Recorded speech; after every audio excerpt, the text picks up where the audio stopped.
Dear PUBG Mobile fans, we are delighted to invite you to the 2025 PUBG Mobile World Cup at the ESPORTS WORLD CUP in Riyadh, KSA. This exciting event will take place from July 25th to August 3rd at the Boulevard City. We've prepared tons of event perks, such as the PMWC avatar frame, eSports Passion set, eSports Passion parachute, and tons more items. Let's check out how you can get all these rewards. During the tournament, go to the Pandora event page via Lobby, Event Center, eSports to join the event. Mormon from SEA, Top from CSA, Pedrinho from the Americas, Silas from the EU, and Prestige from MENA will guide you through the 5 major parts of the event. They consist of tournament celebration, prediction rewards, eSports shop, themed outfit, and champion challenge. Join these activities to earn rewards and collect eSports tokens to redeem even more gifts in the eSports shop. The more eSports tokens you collect, the better rewards you'll get. You can get up to 2,870 eSports tokens from the prediction event. It takes place from July 23rd to August 5th and consists of 3 stages that coincide with the tournament: group stage, survival stage, and grand finals. During the group stage, get 20 eSports tokens by predicting the 8 teams you think will advance directly to the grand finals. Each correct prediction will grant you an additional 60 tokens. Make a total of 3, 6, and 8 correct predictions to get 300, 680, and 720 tokens, respectively. You'll get another chance during the survival stage to guess the other 8 teams that will make it to the grand finals. The rewards are the same as the group stage. During the grand finals, you must try and predict the ultimate champion. Just predicting will grant 30 tokens, and a correct prediction will grant 400 tokens. If you're unsure about your predictions, you can let your friends' predictions guide you. Find someone reliable, copy their predictions, and wait to be rewarded. The 3 prediction rounds take place on July 27th, July 30th, and August 3rd at 10:45 UTC 0. Rewards are issued the second day after each stage ends at 4 AM UTC 0. You'll receive eSports tokens based on your prediction results. Note, eSports tokens don't expire and can be used in future eSports events.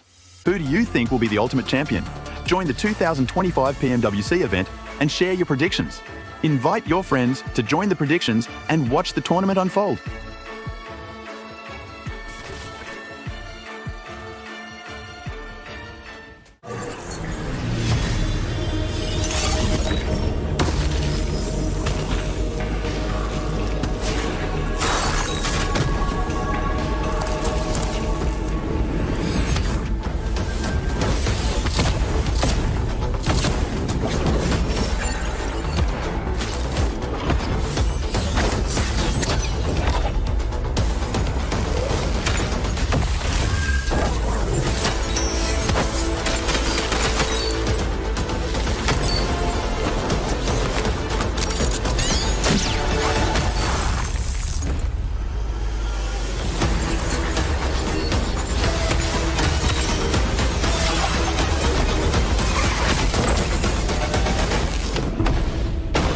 The highly anticipated addition to the Mummy series outfits is here. Paired with the new Ice Tomb glider, the Polar Spectrophage set is just what you need to freeze your enemies. Or send them ablaze with the Inferno Fiend set's new upgradable Chain Inferno Uzi. All the Mummy outfits are back. Get them all. Join now and collect the whole series to turn all eyes on the battleground. Event period, July 10th, 2025 through September 2nd, 2025.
Pulsar Legionnaire available now. First outfit with special head animations and voice lines. The Pulsar Legionnaire set comes with its own super cute voice lines that can be toggled on or off. What happened? Bye, friend. Hello, Earth. I'm here. It also features the upgradable Hyperion ship DSR and Jet Reaver glider with special animations. Experience parachuting like never before. That's not all. Even more rewards await. Event period, July 25th, 2025 through August 26th, 2025. What are you waiting for? Get the new Guild set now.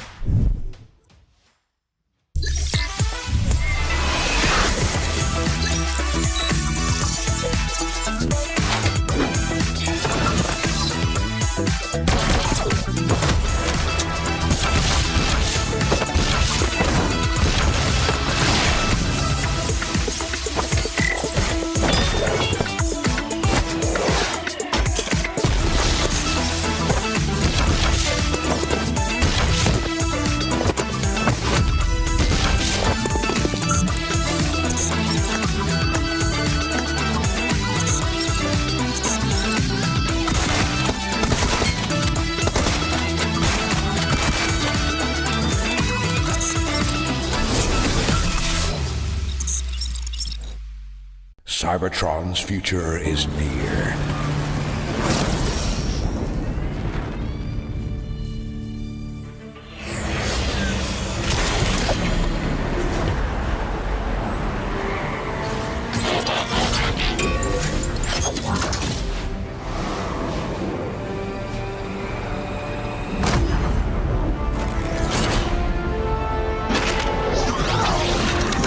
Autobots, roll out!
welcome everybody to the final day here at the PUBG Mobile World Cup at the ESPORTS WORLD CUP 2025. By the end of today, keys will be crushed and a brand new champion will be crowned. But whose key is going to survive Veracity? Could it be Yangon Galacticos? Could it be Alpha Gaming? Or will another team rise up and claim that trophy? We've already had favorites like Alpha 7 being knocked out of the running, and we've also got teams like RA who have crumbled under the pressure of national pride and intense competition.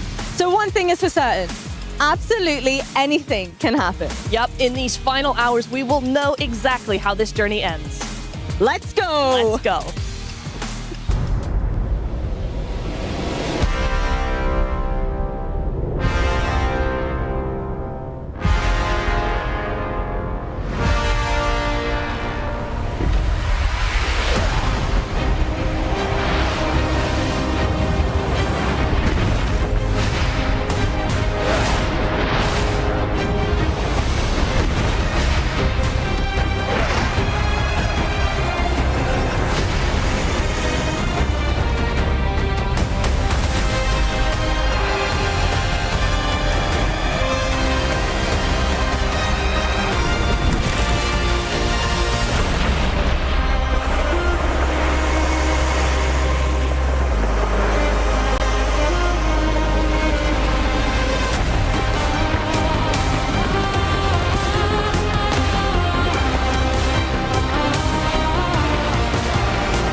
We are here for the most important day at PMWC 2025. My name is Maxman, joined by Taylor Reflections, and we're here to break down the Smash rules of how things are going to be working out for today. Of course, here the point threshold is what you want to try and overtake. If you are one of the lucky few that make it over the point threshold, if you can get a chicken dinner, you might just be crowned our PMWC 2025 Grand Champions. Though, currently the point threshold is standing at a high 128 points. Very high indeed, especially for multiple rosters who need to catch up. But it was Yangon Galacticos who ended up setting the point threshold at 128. But it doesn't guarantee victory. Alpha Gaming, APG, they're nipping on their heels, just 1 point away. So the chance for them to catch up is very real. Locking it in early is going to be critical if you want to keep other teams away from reaching a point threshold themselves. So Maxman, everybody loves your predictions. Give me a spicy one. Who's taking it all? Oh, I'm so happy you're asking me this, Reflections. I'm going to go and predict... Hey! Okay, well, if he doesn't want to give it 7 to blank, I leave it to you. I've been having to pretty much babysit Max on not making any predictions, so good job, Max, on not making one, but I'm going to be making one. I have Alpha Gaming becoming the champion today, and they're going to be doing it via Smash roll. A bold prediction, Seven. 1 point off the first place, thinking they might win the game. I mean, it's kind of out there. You know, I'm going to go for something a little bit less out there. It's Weibo, those Chinese teams. I'm a big super fan of them. But they're pretty good at what they do. Let's see if they can actually turn up those heats. But DRX, Seven. DRX, and how about those bottom teams too? Not even the ones that are going to be contending for the championship. They could be hindering some performances at the top. Absolutely. Indonesia also trying to run for it, make a gambit for that top place. Let's check in with Alter Ego and see how they're doing and what they're lining up for today. Kalau ditanya tentang konsistensi, mau kita sisa berapa orang pun, ya itu tentang kepercayaan diri lagi sih, sama mental satu sama lain. Jadi kayak ya udah, kalau mental lu bagus, lu bakalan dapat hasil yang bagus juga. Alter Ego Enes. Kalau ditanya untuk perasaan saya sih, jujur ya seneng banget lah dengan hasil yang kita dapat, karena kita benar-benar nggak nyangka juga bisa mendapatkan hashtag 1. Jadi kita harap semoga positive vibe-nya terus berlanjut lah sampai di final nanti. Personally, I'm very excited to see Alter Ego take home the first place in the group stage, because it's been a hot minute since we've seen an SEA team be so dominant on the global stage ever since Vampire Esports in PMWI 2 years ago. So the fact that they were already into the grand finals with their slot is very exciting to see if they can maybe bring home a global trophy back to SEA.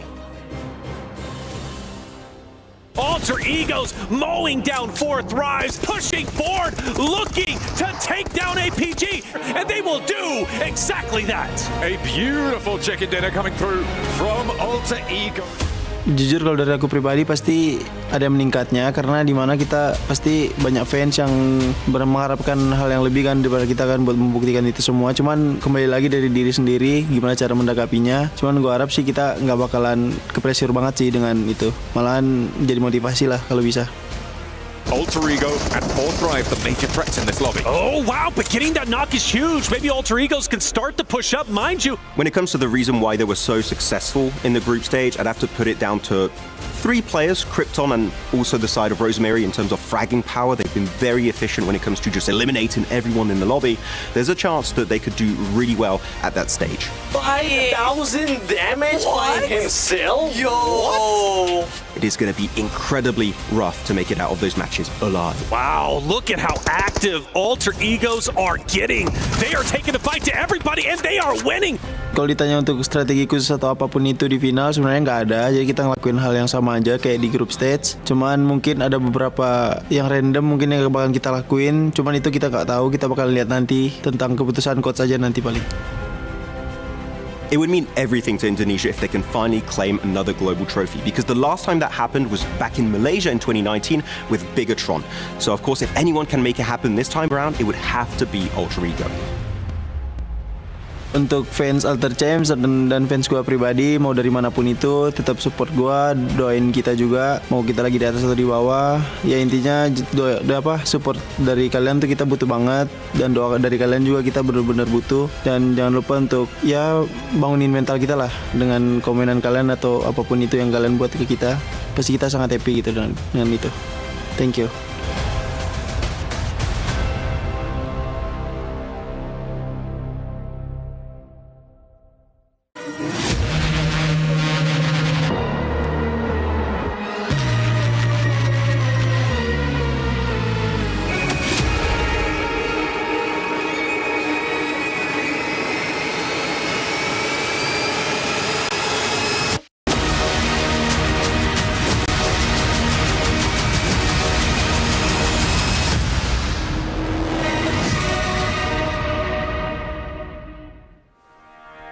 A moment that will live throughout the entire history of PUBG Mobile esports as we now have 2 teams sat at the precipice, just about reaching the position of Olympus to join the gods. But will anybody challenge them at number 1? Yangon Galacticos, Alpha Gaming. These 2 teams are about to reach immortality for our grand finals. Day number 3 here for PMWC. Welcome, ladies and gentlemen. My name is Kalaris. Joining me to my left-hand side, it's Seven Worlds Gaming, it's Neptura, it's Maxman. This is the Jamil Motorsports arrival as these teams are leaving the hotel, making their way here to the stage, and one of them will become gods. Seven, it's a big day here for PUBG Mobile esports.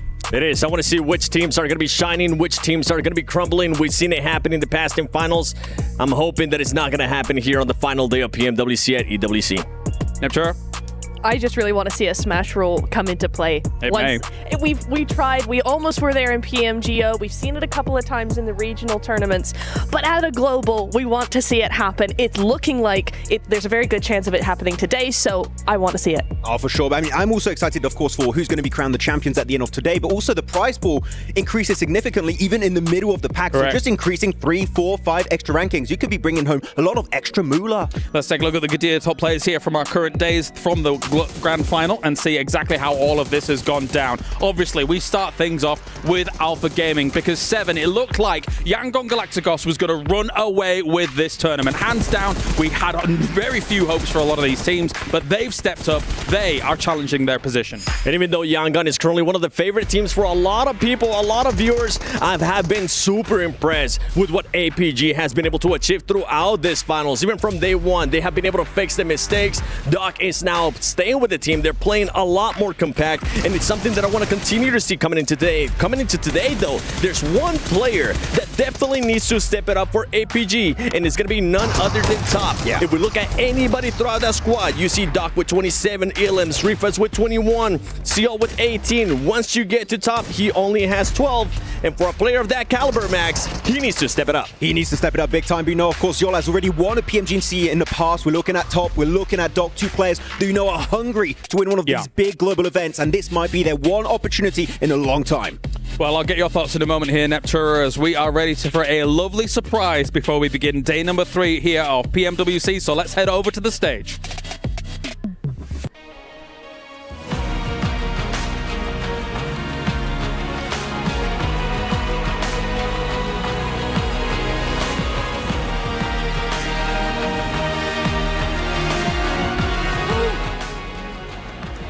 Hello, PUBG Mobile fans in Riyadh and all around the world. My name is James Yang, Senior Director of Global Esports Center at Level Infinite. 2025 is shaping up to be our most exciting year yet, and I'm thrilled to announce what's ahead for PUBG Mobile Esports this year, starting with the biggest event, PUBG Mobile Global Championship. This year's PMWC will feature 39 world's best teams battling for the glorious champion. 16 slots for grand finals will be decided through 3 stages. The Gauntlet. 16 top teams will fight for 6 slots. This new stage will provide more excitement and opportunities. Group stage. 32 teams including bottom top teams from the Gauntlet and 22 teams from each region will fight for 8 slots. There are 2 groups, so top 4 of each group will take the slots. Last chance. 16 teams from group stage will fight, and only the winner take 1 grand final slot. The last slot will be given to the host region invite. Then, who will be invited to the Gauntlet stage, and who will be for the group stage? The Gauntlet includes the top 2 to 3 teams from each region based on fall ranking. The group stage welcomes the next best performers by PMGC point. Let's see the top teams of current PMGC point leaderboards. I'm sure you will recognize some familiar logos, but it's still all to play for, and anyone can be on top. Okay, here is the eye-opening news for you. We are updating the map pool starting from 2025 PMSL Fall. Sanhok will be replaced by Londo, joining the map pool with Erangel and Miramar. In response to player feedback, we are keeping the record system in Londo, letting teammates revive in match, bringing esports gameplay closer to the authentic PUBG Mobile experience. Only Londo will have the record system, others not. While the Blue Zone stage standard, some key changes such as Sentry Guard and drops will make the change in the course of fight. The sharp system remains disabled to ensure balance. These all changes will bring a more exciting strategy and action-packed highlights to keep us at the edge of our seats. Now, besides tournaments, let's talk about PUBG Mobile esports story that involves everyone, including players, teams, everyone, and you. Take part in this amazing community with their own PUBG Mobile story. Southeast Asia fans may recognize Glue Squad from the community team to the top of PUBG Mobile Super League Southeast Asia. Fans in Africa may have heard about the name Memohito, the first female player reached top 3 in Kenya series. In Nepal, with Hora Esports celebrate to play PMWC Grand Finals for the first time. This all proves anyone can be the one. Also, I'd like to share more personal stories. Team Nile's 11011 enemy, who, despite managing limited mobility due to sickle cell disease, pushes past his limit and even earned an MVP and represented Nigeria in the 2024 competition in Saudi Arabia. The representatives from the Turkey community of gamers without disabilities have also shared their stories of how PUBG Mobile helped them create a supportive group of 50 players, bring them together to form genuine connections. We also saw the soccer celebrity Rick Carlson finding love through PUBG Mobile, and our pro player fathers stood proudly to give all their love and support to their son, just like Silas and Elhaya's dad, as their #1 fans. We'll be sharing more of this touching story, and one day, your story will shine too. That's all from me. We can't wait for the next chapter of PUBG Mobile Esports. See you on the battleground. Be the one. Thank you.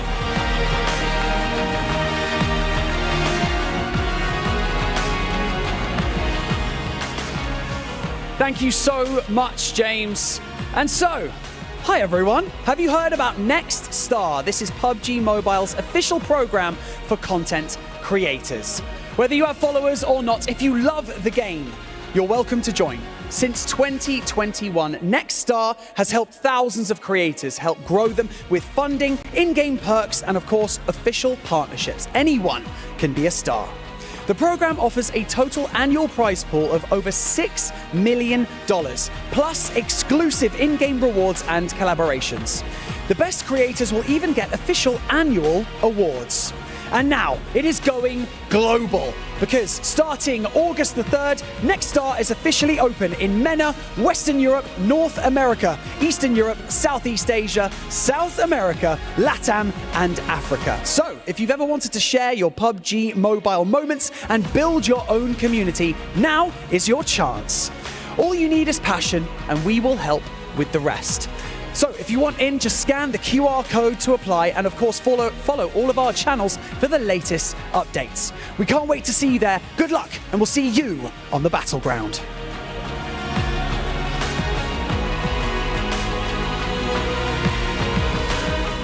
Thank you very much, James Yang and Barney Banks as well. In the face-off between the two, though, I think James Yang was able to win out there in those presentations. And interesting, exciting news coming in. Seven Neptura as well as Maxman joining me here to talk about this. Neptura, Rondo coming to esports properly. Sanhok gone, stricken against the rocks. Rondo, let's go. Whoa, yeah. We have been playing this map for ages. We love it.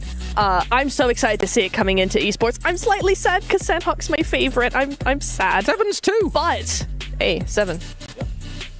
Yep. Okay, so, yeah, Unreal. Rondo. I love Rondo. It's really, really good. I can't believe that just happened. No, it's but, fine. you know, the recall system as well is going to be really, really interesting to see how that comes into fruition with all these esports players, you know, all the professionals coming in, getting those strategies involved as well. I think it's going to be really interesting to see how this evolves that strategy, how it evolves the meta, and what kind of changes we'll see from the other maps. Very different tools, Max. We got to cast it yesterday, had a great time with that, and also we now also know how the road to PMGC is going to unfold as well. Yeah, I mean, it's going to be really fun to see how the teams are going to try and qualify going into PMGC, especially because now Rondo's going to be there, so I know that Horror Esport are going to be loving the new map rotation this time around because, of course, they did get the win yesterday on the show matches. But no, Rondo in particular, I think I've been waiting for a big change in PUBG Mobile Esport in the map rotation, and we're finally getting it here in the later stage of 2025, so I'm beyond excited to see what the meta is going to be on that map. As much as I love Sanhok, I'm actually excited with the way that we're going to be seeing Rondo being able to revive your teammates. We saw it happen yesterday during the show match as well. APG, I think it was Doc, the last one alive. He ended up reviving 3 of his teammates. And as long as you don't predict Hora, I'm pretty sure they'll continue to win. Okay. Sure, I won't do that.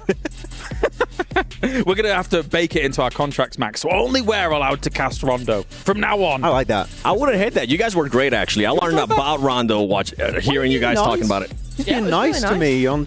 Oh, it's weird. If you had to equate how much you learned from me versus Max, man, what would you say? Me, like, or... I would say a solid 99 and 1. Jeez Louise. Okay, I take it. He said I was being too nice, though. James Yang did say you could be the one. There you go. I am the... No, I'm the hashtag one. Yeah, there you go. There you go. All right, let's move on then. A lot of things to be excited for PUBG Mobile Esports here, but we've got to talk about PMWC, of course, because we've got the Crunchyroll reactions coming in from everything that was going on Neptura throughout these last 2 days. Emotions were riding high for some of these teams, but Yangon looking fantastic. They really are. Just 10 points left until they hit that match cutoff, right? Or the cutoff point, rather. So Sanhok, if they can just do that, that's not even a hard threshold to reach, right? 10 points in one game for these teams, the way they've been going at least, not all that difficult. I would like to see them do that thing again. I think the way the zones have been going, the way they've been able to handle the zones over the last 2 days, if we see those same zones today, they have an excellent chance of actually making it and smashing.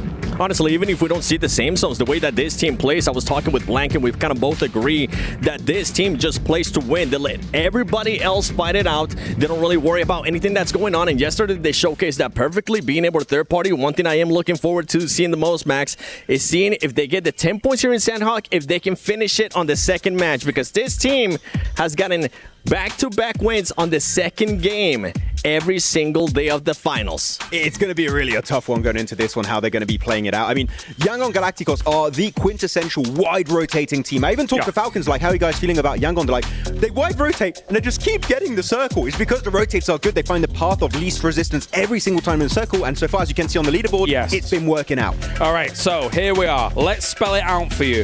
If Yangon Galacticos gets 10 points, they are then eligible to move into the Smash Zone, correct? Exactly. Likewise, Alpha Gaming, 11 points, able to move into the Smash Zone.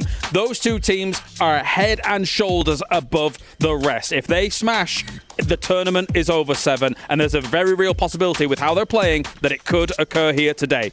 It is. I honestly, going into the second game, I think both of these teams might end up passing that threshold with the day that they've been playing. We saw what Alpha Gaming was able to do yesterday, Neptura. Yeah, absolutely. I love how they've been playing that yesterday in particular, right? They tend to get into a mid or center position, and then as the zone moves closer to them and pushes them further out to edge, they start sweeping other teams. It's a really effective strategy. It's why they have so many eliminations on the board. It is a lot more eliminations than placement. Could that end up being a problem for them if they're trying to reach that smash point, if they're trying to get that win? That could be a factor, but the way they've been going, obviously they've done enough to get into second place. They could easily get the win as well. For sure. I mean, look, of course, we know the main storyline, Yangon Galacticos, Alpha Gaming. The teams below them, they would need to get 50 points before even getting into the Smash Zone to then be eligible to actually win the entire thing. 50 points, that realistically you can achieve it by the end of the day. Depending on how quickly Alpha Gaming and Yangon Galacticos get those 10 points, they're not going to have a lot of time.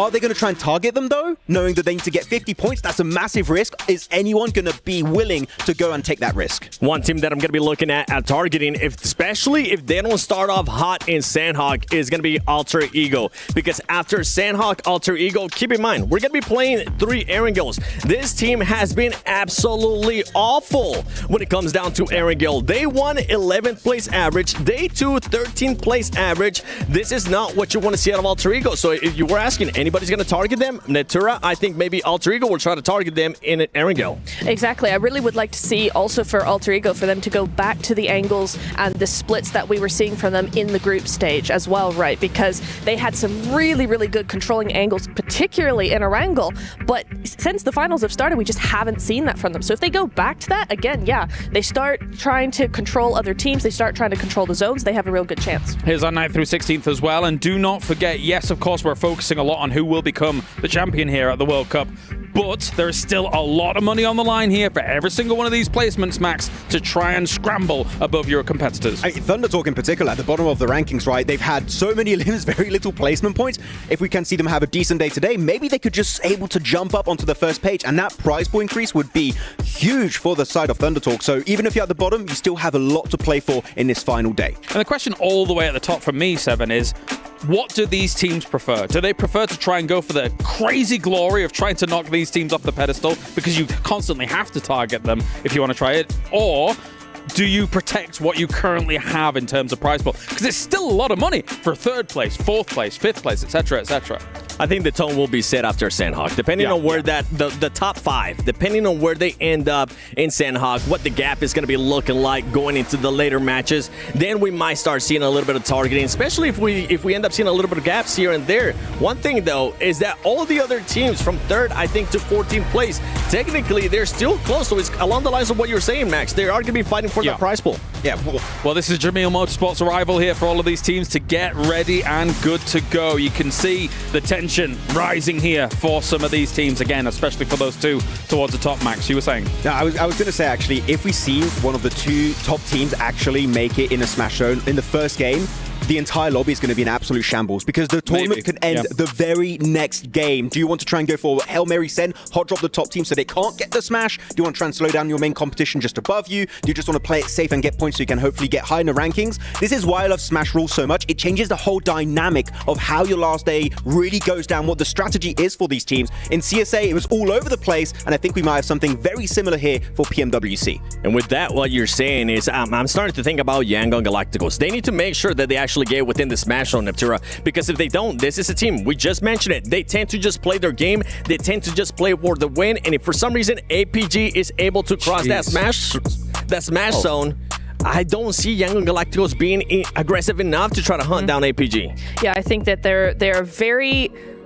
they take advantage of the opportunities that they're given, right? And I think they do that very well, but I do see your point as well, where it's like when they're actually confronted in a very aggressive way, like some of these teams are bound to want to do, Yangon might just falter a little bit, and that's a bit of a concern for today. I don't think they're going to falter. Like, look at their graph here. It's so consistently just going up. Every point, they bring in points on the board, every single battleground. And the thing is, because of their wide rotates, they always get into the circle. They always get into that middle to late game section, meaning they're getting a few limbs, a few placement points. 10 points is not even a win.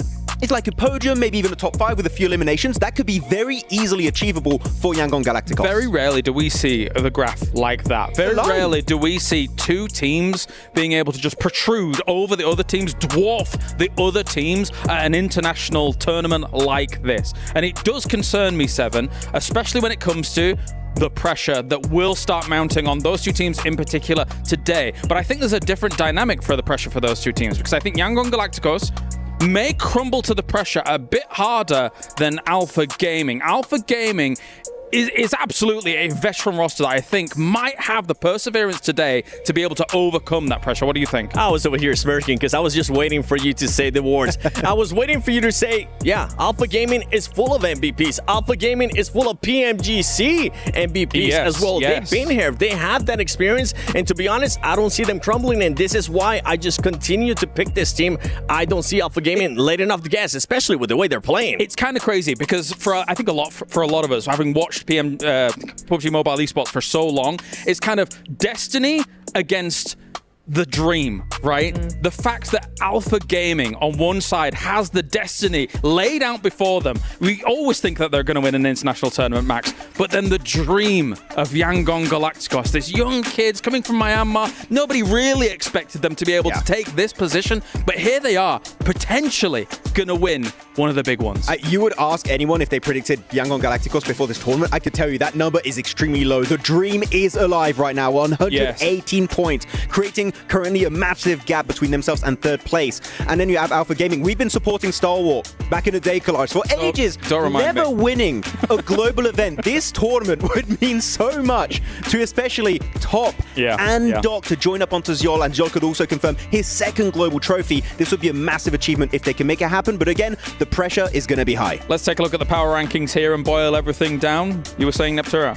I was indeed saying something that I want to see. I'm curious to see, because Alpha Gaming, right, they played so well, and as A7 mentioned, Top was not on his best form, right? This is a star-studded roster, and if APG win like that, play like that with Top not being his best, if he comes in today at the top of his game, APG are just going to fly through everybody. Champions potentially here, Yangon Galacticos and Alpha. Villains in who could upset the balance here, Seven. And maybe they're really outside comebacks, but I think a lot of eyes might be on some of those villains to upset the balance for today. My favorite role when it comes down to finals day, championship Sunday, it comes down to those teams that just have absolutely nothing to lose. Now you're going to be seeing all the way to the right of villains, Power. The reason why I want to see what Power is going to be doing in regards to villains is because this team has just been so aggressive. Remember, at one point in day one, Neptura, they ended up with 30 eliminations, 0 placement points. So for for those teams at the top, maybe trying to hunt them down, they better watch out for those villains. Absolutely. I think them and also 4 Thrives are 2 teams that I think would definitely hot drop one of the top 2 teams if they get the chance. I could see them doing that. We've seen 4 Thrives hot drop all the time, even when we don't want them to. So for them, they're in the top 8. They're not too far behind. This could be very advantageous for both of those teams to actually do that. I just want China back on top, man. I've been waiting ever since Nova Esports has got back-to-back PMGC. But since then, except maybe Tiamba got relatively close at one point, I want a Chinese team here to dominate. Weibo, you know what, Sook? Maybe drop the explosive bow. Maybe pick up a DBS on S12K. Maybe then it will be enough to climb back into the top 2. Quick predictions then. Who's taking it? APG. APG. I'm staying quiet. I'm not touching. You're not allowed. I'm not touching that with a 10-feet pole. I'm getting it away from this. That is fair. That is fair. It's an exciting time. It's an exciting day. And it's an exciting road that we've been on here for PMWC, because we now have an opportunity to crown a new PMWC champion. We have either the dream, the destiny, or destruction here for day number 3 of the grand finals. Let's do this.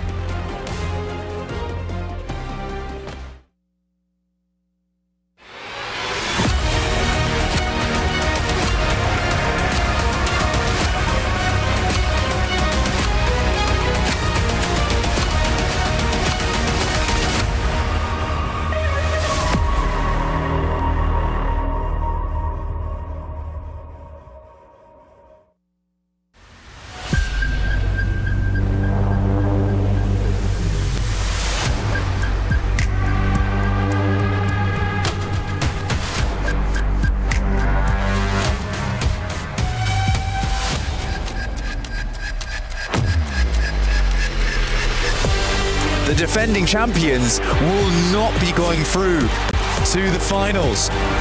Absolutely insanity. This is a sad sight for Alpha 7.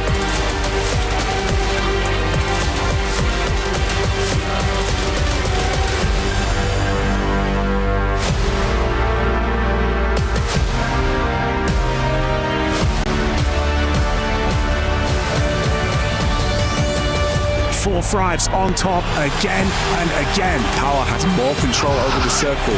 Alter Egos are looking like the top dogs here.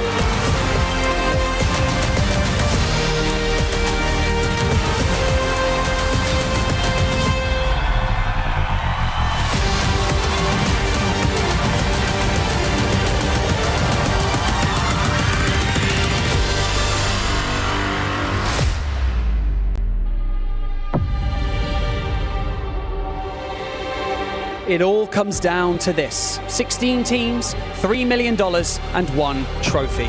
This isn't just any tournament. This is a legacy in the making. My name is Barney Banks, and I am your host for the PMWC at the 2025 ESPORTS World Cup. We've seen unbelievable plays, we've seen heartbreaks, and we've seen comebacks. But now only one thing changes. Today, Smash Rule comes into play. So get loud and get ready as we introduce your teams to the main stage for one final time, starting with the next generation of players from Turkey. They are EWC.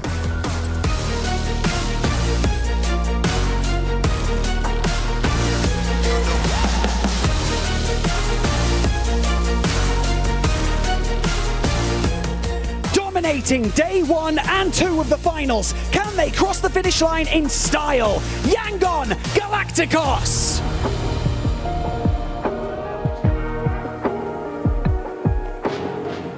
After dominating their region, they were crowned champions of PEL, but they are in need of a spectacular Smash Sunday. It's Thunder Talk Global!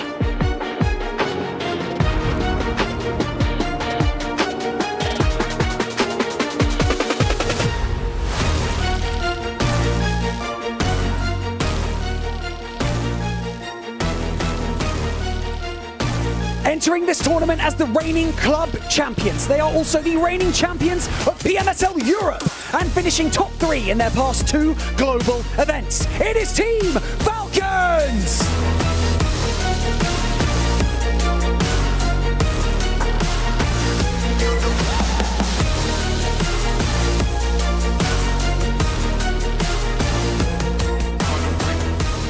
After closing day 2 in glorious fashion, can they bring a global trophy back to Indonesia? It's Alter Ego Eres!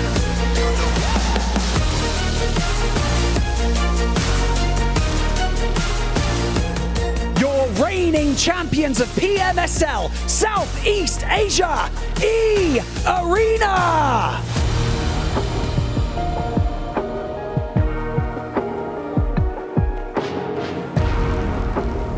They made light work of the group stage. They are the only team from Pakistan to ever make it to a global grand final. They are 4 Thrives Esports.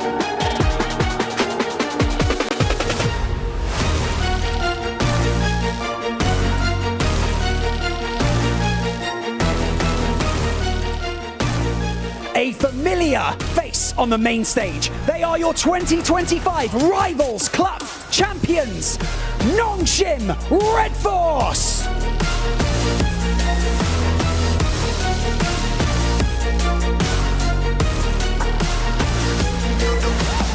The enigma of the PMWC, battling their way to the finals. They are Team Secret.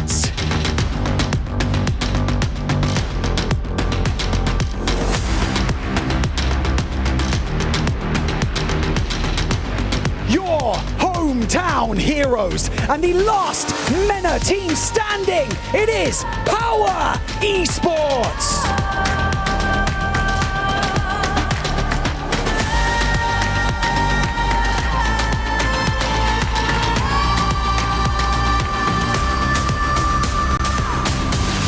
On paper, they stand out above the rest. A team with 3 global MVPs. Alpha Gaming!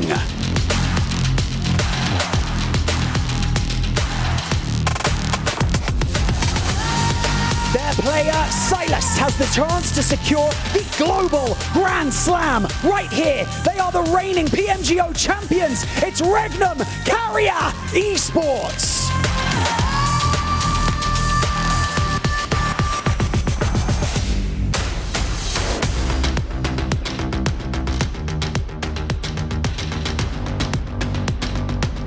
The all-star lineup of PEL with 2 PMGC MVPs on the roster. It's Weibo Gaming!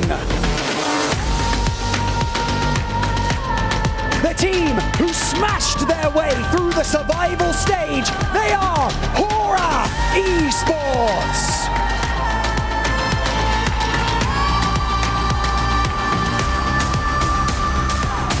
Champions of the PUBG Mobile Pro Series and currently in 5th place on our leaderboard from Korea, DRX.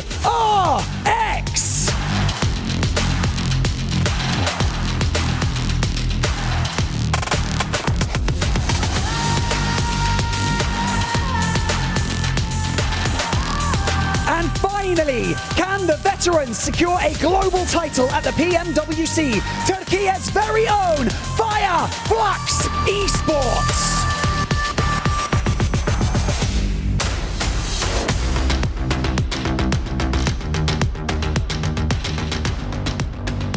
Each of these teams began their journey with the same dream, to become champions. And now, 6 maps, 6 efforts, 6 chances at glory. Some were favorites, some were underdogs, but all of them gave us unforgettable moments that reminded us of why we love this game. And so, we come to the final chapter of a truly incredible story, and we want to see how this will end. So, to the players, this is your moment. And to the fans around the world, welcome to Smash Sunday!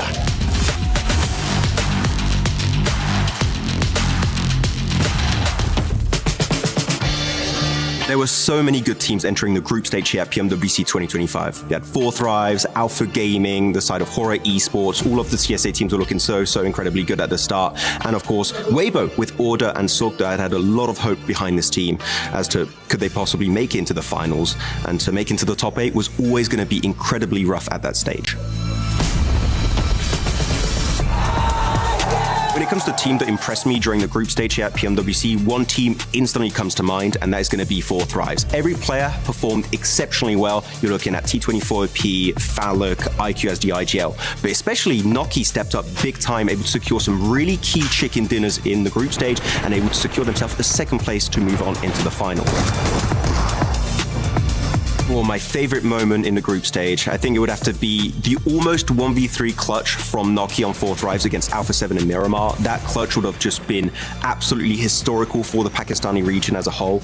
And it didn't quite work out for him, but it highlights again how good Noki is as a fragger and how he can clutch up in really key moments just like this. Survival stage was full of opportunities for teams that weren't able to qualify to grand finals via group stages, especially with the top dogs from group stages not being there. Opportunity, that's pretty much what it came down to. One of the teams that surprised me the most was actually Power Esports. This team was a completely different team from what we saw during group stages, being able to be more aggressive. On top of that, getting those chicken dinners. Hopefully, this kind of game style that we saw out of them in survival stage will translate going to the grand finals. When you think about dreams being crushed, there's only one team that comes to mind, and that is none other than the defending champions, Alpha 7. Coming into PMWC at EWC 25 this year, Alpha 7 was one of the favorite teams, being the defending champions. But what we saw out of this team was not champion caliber gameplay. It was actually very lackluster gameplay, indecisions, and just calls that this team had never made before. And this has been a pattern for this team when it came down to global events. It is a big wake-up call for Alpha 7. For me, the best moment, as much as it pains me to say this, it came down actually after the last match. When Hora Esports, a team that nobody has been counting, especially when you think about it from last year, they just look over towards Alpha 7 and they did this. For the grand finals, I expect nothing less than the best that these teams have to offer. They have proven to us that they deserve to be here, and so now we want to see them perform one last time.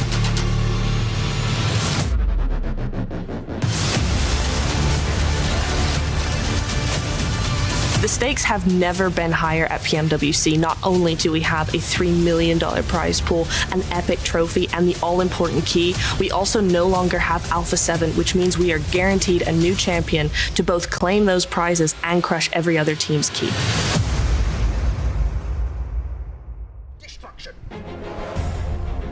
All right, it's time to rev up those engines because we have one final day here for PMWC as all of these players get ready to head on into Sanhok to determine who is going to become our champion live from Riyadh, Saudi Arabia. We have Seven, we have Neptura, we have Maxman. Maxman did enough talking in that segment. So, Seven, the analyst, what do you think coming into our first Sanhok? I mean, we already said anything there is to say in regards to some of these top teams. I think we got to look at the middle of the pack, Maxman. You even said there's just so much money at stake. You're going to be looking at DRX. You're going to be looking at Esports. One team that was able to step it up yesterday, 4Thrives. They're looking to move up on the leaderboard and trying to see if they can possibly get a top 5. We had a glimpse of the group stage again here yesterday in their matches. Definitely a lot more presence on the Miramar in particular, leaving Picardo, able to get so many extra points on that chicken dinner. Very impressive from Pakistan. Again, the first time ever we've seen a Pakistani team here in a global finals. Can they jump way high in the leaderboards? That is going to be their main goal for today. Yeah, and it's really nice to see them not only be the first, but to be the first that's so strong as well.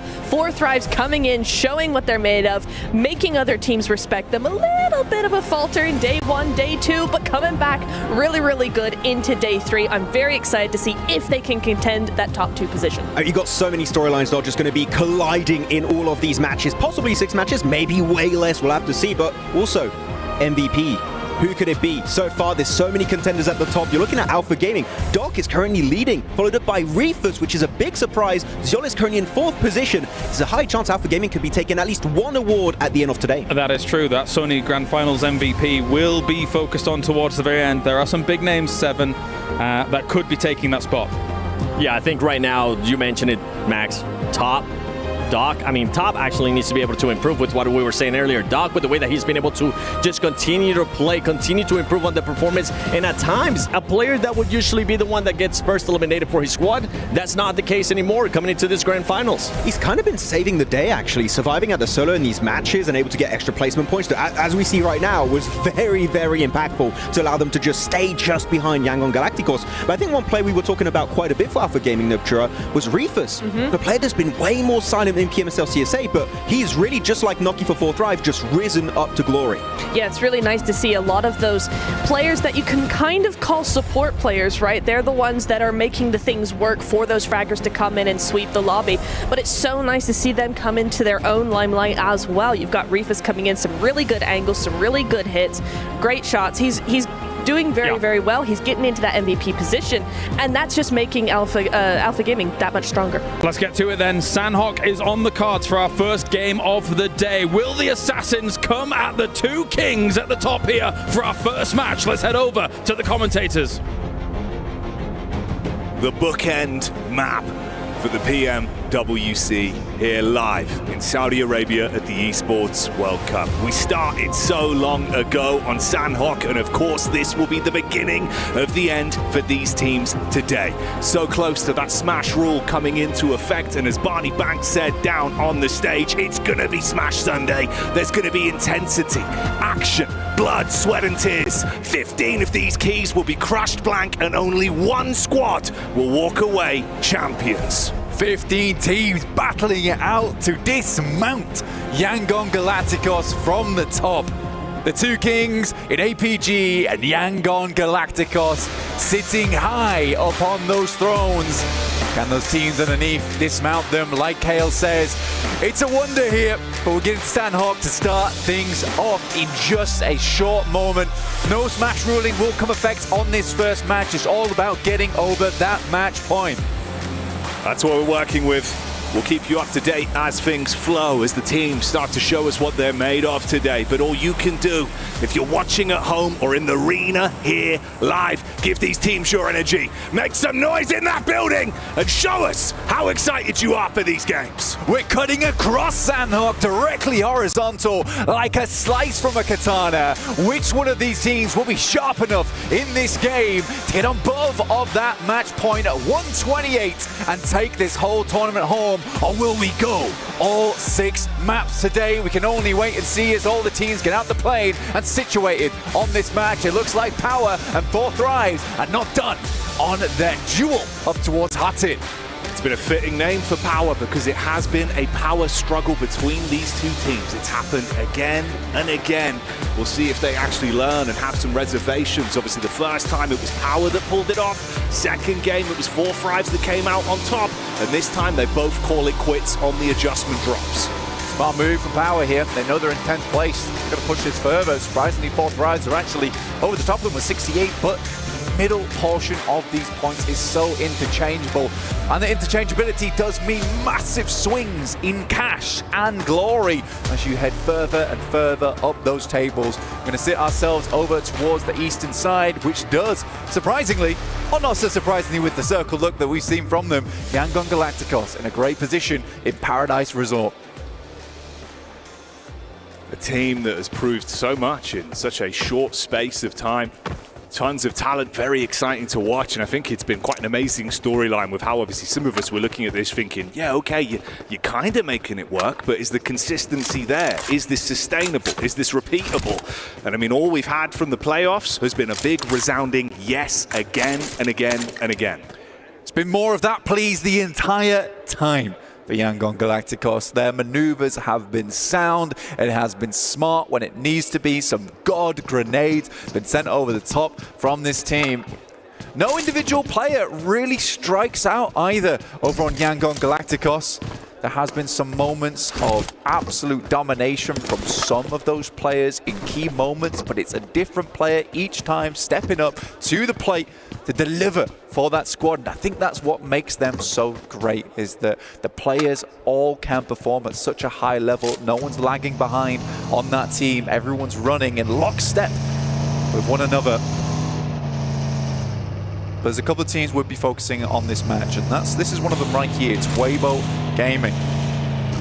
Currently in 3rd place on 82 points, having a real standout here for their region, with some legendary names on board, such as Order right here. For Order, he's quite consistently been bringing the gavel down on teams inside of these lobbies. We've seen his impact time and time again, but this whole squad goes explosive like the bow that Sook likes to play with so consistently. And right now they're thrown into a clash versus Aura. First tag's good. Able to knock the opening man here into the last day of action. Takes down Jiggle, backline for No Fear. Order goes down pretty quickly as well, playing behind the stairways, but Aura's taking a sideswipe angle here.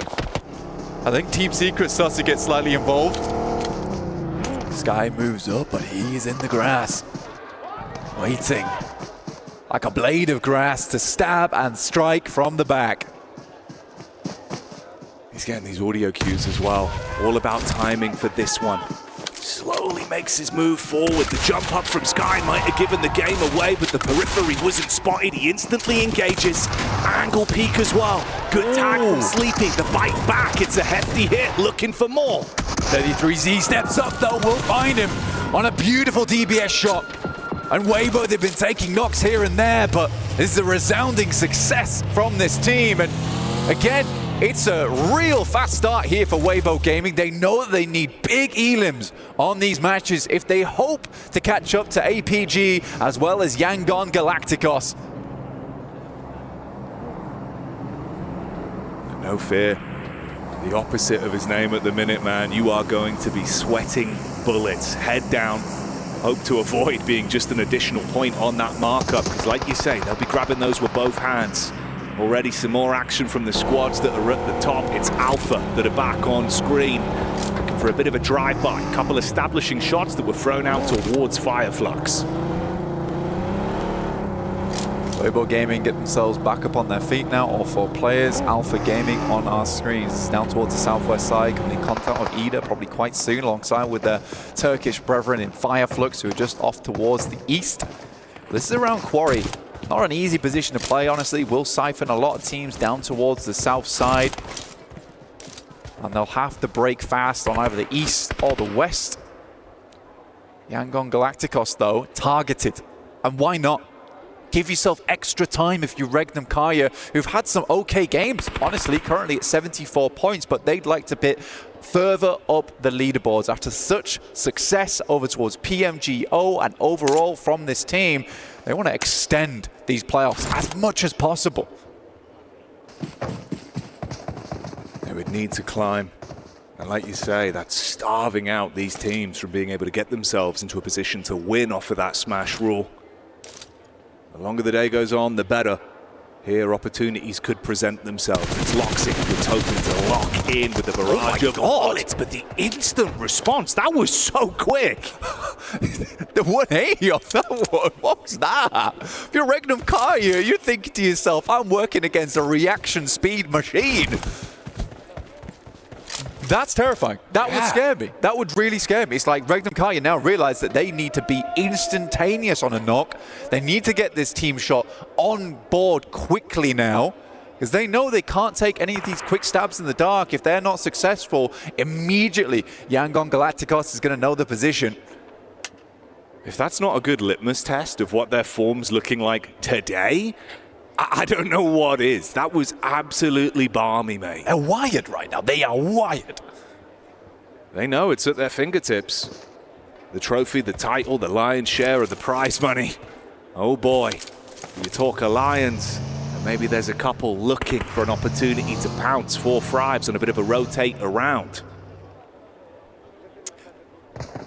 From the north side. Going down towards the south now. We'll see if they just wrap around. Yangon Galacticos actually sets themselves up nicely on this eastern edge. There's a very, very good area of escape here for them, but the circle will center up on the eastern island, giving both Regnum Kai and Yangon Galacticos a nice springboard here from Paradise Resort. Authorized are going to make their way down, though. It looks like they're heading towards the southern arena here, just on the northern precipice of Paris Resort. In the meantime, Alter Ego, who we spoke about a lot, not so much in this game so far, as we were focused over towards Weibo and APG slightly earlier, but another team in 4th place, 78 points. They're slightly further away, but they are the top of the middle of the pack, I would say, in terms of point scoring.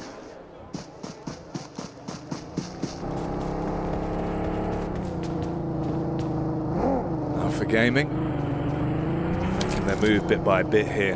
Quick scan from Doc up on the elevated angle to see if he can catch whiff of anyone's positions and get a read on this. Puerto Rico not far out, just over towards boot camp. It's a weird one for us as well, Jackie. The announcement from James Yang earlier, this is likely the final ever Sanhok will cast. Kind of crazy, man. It's always a fun map, provides for some very interesting games. But hey, Rondo's looking exciting. That it is. So we'll make the most of this one. I know it's not any secret, as I say it multiple times, especially to the audience at home, that Sanhok has always been one of my favorite maps and holds a special place in my heart for the chaotic action. And that's what I'm looking for towards the end of this map. To look to secure those match points for certain teams towards the top to set themselves up nicely, to tee themselves off into match 2 and 3.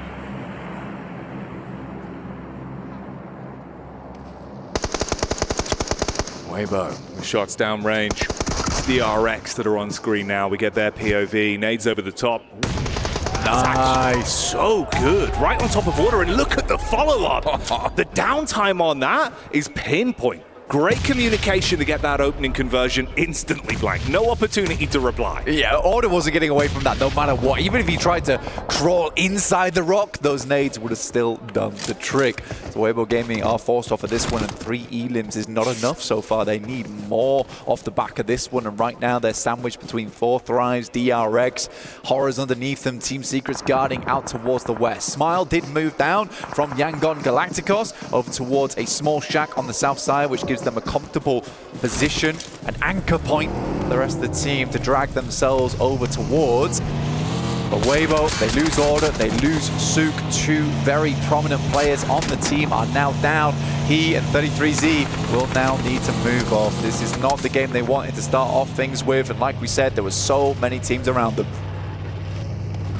You're just being pushed from pillar to post as well. It was 4 Thrives that found the stab onto the second player, with Zook being taken out of commission. They try to bail on it. Team Secret catch vision, fire shots their way, soften them up, and ahead of them it's Alter Ego. So no matter where you go, you are terrified at this point. Next circle coming in fairly shortly now over towards stage 3, and we'll see where this bad boy ends up, because I think a lot of teams would prefer it not to go down towards Quarry side, where Ida, E-Arena, as well as Fireflux currently are placed. Much easier prospects over towards this area of the map. A lot of nice little bits of high ground to play around outside of boot camp.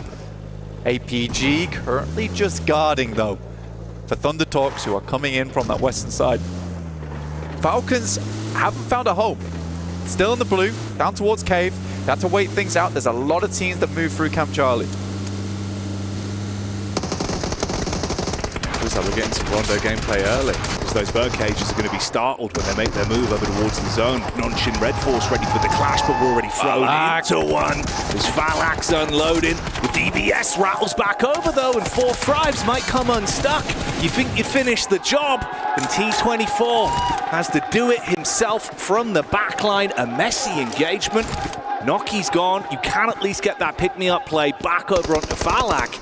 Unless another squad pulls up. Regnum Karia as well, being headhunted by SayCloud. That's another point to the tally for Yangon. Bad start for some of these teams though, Jackie. Weibo down to 1 player on a sliver of HP. DRX out with all 4 players down. Not a lot of eliminations to speak of. The 2 Terrors towards the top, towering over the rest of the lobby. It is the twins in Yangon Galacticos and APG, just 1 point apart.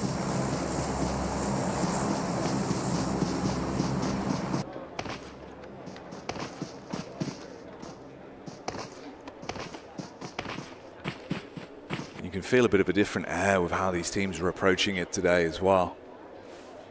The importance on each of these points. And for Yangon, the path ahead of them could be found with resistance from Power. A team that have been no strangers to picking up big elimination games here on Sanhok.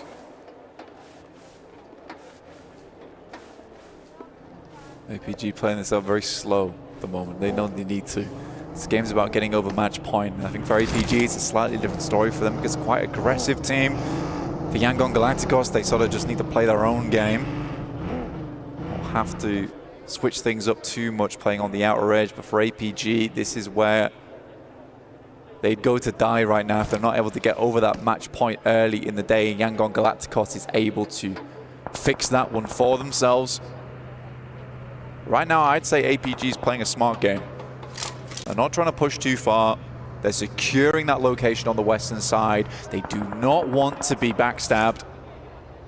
This is nice. This is nice. They can certainly play this one. They're keeping it all nice and calm, which is kind of uncharacteristic for that team, but they have been making these adjustments where it's required during these playoffs, and it has been so fantastic to see a more controlled approach for Alpha Gaming. Yeah, it's been wonderful to watch. And they've been running those more passive games. We've seen that on Sanhok from them. Placements have been huge, and especially at this point, getting those placements, getting into that smash zone, that could be a whole different story. We get the shift on the zone as well. Team Secret not in a bad spot whatsoever, centered up with some cover to play with. Emre taking down Redox as Falcons made a quick rotate towards the center of the circle, going for a lot more of these recently. APG trying to move through the circle. This is slightly late. They cleared the western side, but they were bold on their push towards the east. Zhor's already down. Reefus is knocked out the vehicle. Oh, it's a dangerous gambit, Jackie. It's a very deadly game they're playing. Trying to focus on so many different angles because of where they found themselves trapped. Limited cover to play with. Shots in the backline still coming in from Doxy. Ahead of them, it's he that's also trying to take peeks back over. In the meantime, Hora go out. Seems like Power have kicked off the fight versus Yangon as well. And SayCloud, that one gets stolen away from Red and Karia, whilst 4-5s continue the fight versus E-Arena, and Alpha Gaming just try and find some form of cover. SayCloud going down. It's very dangerous for Yangon Galacticos considering how strong he's been for the squad. They do get a re-knock, but now Yangon Galacticos down to 2 versus the 3 coming through from Power. Al-Haji is fully flushed out there. So a 3v3 effectively, unless another player goes down, dropping Yangon to just 2.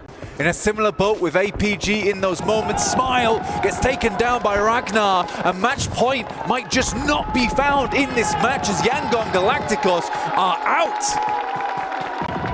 A sigh of relief for many other teams in the lobby with Power pulling off that play. Their eyes lighting up as they see the Elim feed starting to fill with Yangon's name. But for Alpha, the journey continues. Fragmented though, down to the 2 players, just Doc and Reefus that are trapped apart from one another.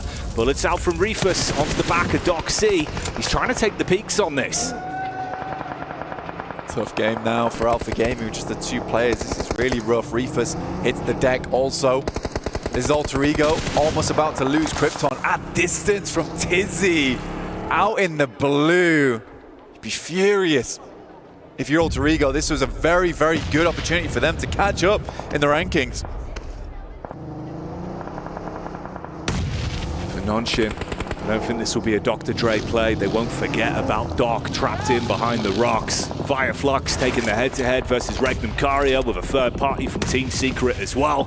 Tizzy has already shown us how much turmoil he can cause in this lobby with the shots over onto Krypton of Alter Ego. You get the replay here of a very important fight as well. That was Power versus Yangon that resulted in them going out. Alter Ego's doing great work. Moana with a big nade. Hits the double. Alva's been taking some nice shots from Alter Ego, and that's outside in the blue, making the most of this zone, but he knows he's got to get back in because just like that, the play zone was doing a huge amount of damage. I think he just about made it through, but that's another great nade from Tizzy over towards Rosemary, leaving them down to just the 1 player. Where is that nade going? Got no more left now. Wasn't able to confirm over towards Rosemary. Alva's back up on his feet. Moana's dropping the smokes. Tizzy's trying to get in close range. Wants to put the shot into good use. Tag from the side. Alva gets a visual on him. Nade up from the teammate. Good peek back in. It's Binny in the back that hits heavy with the DBS. You're going for the pickup. The car drives by. Moana runs into the barrel and goes down. See you later, Alter Ego.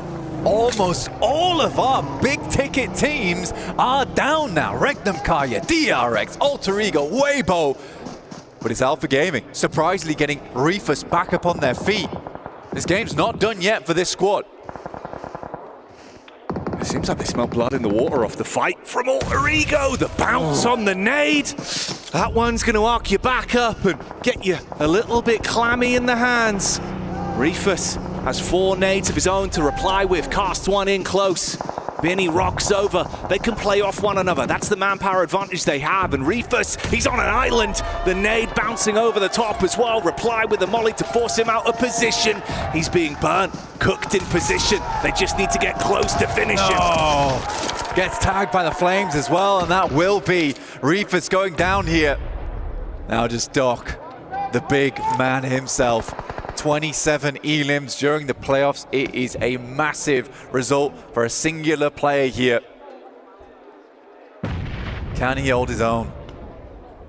At least get themselves some more points going into the next match to make that match point slightly easier. For Yangon Galacticos, it's 8 that they need to breach in our first Erangel of the day, and Doc's out, and it's power of all the teams to make it happen.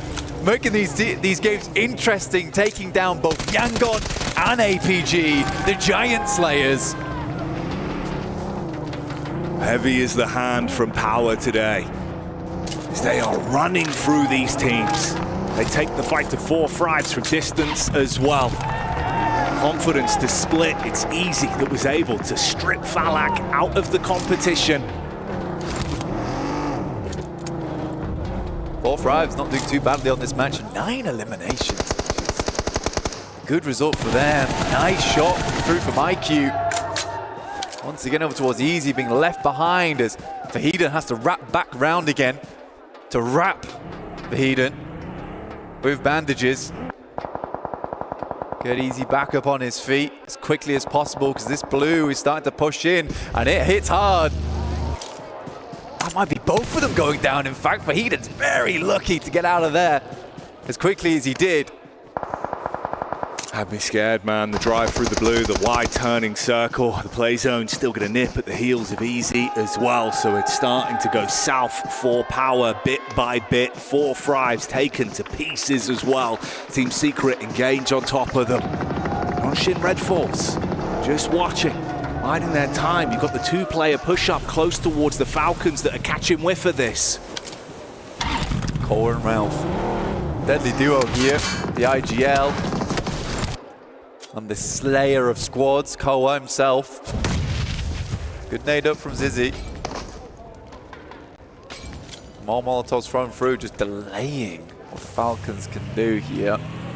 The blue's going to force them out into unfavorable engagement between them. There's a car coming in. Nice Team Secret having a bit of a scout on that one. See if they want to commit to it. Zizzy on the peak up, only able to grab one. The Boa Constrictor himself poises. Hits back. No! Oh, straight into the nade. And goodbye Falcons, as Team Secret shut them down. Power are still in play, but of course it's only that duo that remains alive right now. Team Secret whispering death in the ears of these other teams. A nade over the top, it looks to go fairly long, bounces over the top, a huge amount of damage off the back of that one. No team is inside the circle. Nongshim Red Force taking this time to move out towards the south side and get some big angles. Another nade up towards the backside of Power there, should be going down now. Ragnar attempts to deny the points, but it's slightly late. It's Team Secret up against Nongshim, a 3v3. So many wide open sight lines to work with. Zizzy realizes he's got to get up close and provide some cover for himself, but it's an instant connection. First man falls, leaving only 2. They can't play to get him back up. They've got to focus on the crosshairs instead. That will be Nongshim Red Force taking the first chicken dinner of the day. What a fantastic result for them. I mean, to be quite frank, from their region, Nongshim Red Force plays extremely strange throughout this entire tournament. It's a whole different style because we're used to very defensive kind of plays from that region overall. But Nongshim Red Force shows us a completely different, deadly, angry side from that team. We've seen them running headfirst into danger time and time again. This is another one of these games where they come out swinging. Exciting stuff though, with Power causing that struggle in the lobby, taking the fight to the teams that are so close to that point barrier and making it uncomfortable, giving other squads a chance now. They've just painted a target on their back. Oh yeah. Power's made some very powerful enemies in this game. But I don't think they'll be stopping anytime soon. I like that they're just playing these games out with not a care in the world. They just want more points on board. But the same can be said for a lot more teams. Heading towards Erangel. No team on match point just yet.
Cybertron's future is near.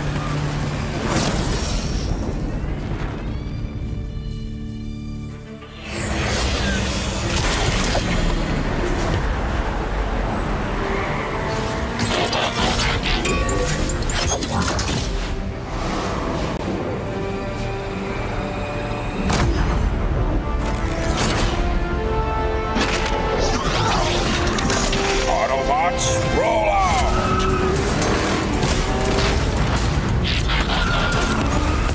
This planet reeks of weakness.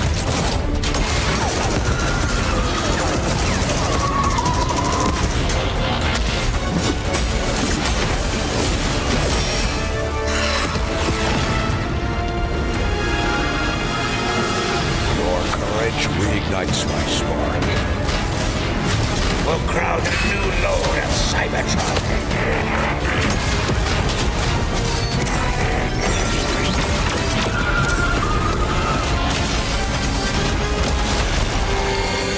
Roll for freedom. A victory for all sentient beings.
Well, Nongshim Red Force here gets a big Sanhok win to get them into day number 3 of the grand final here for PMWC, but also those top teams shut down to start off day number 3. Joining me, Neptura, as well as Max Man, to talk about this one.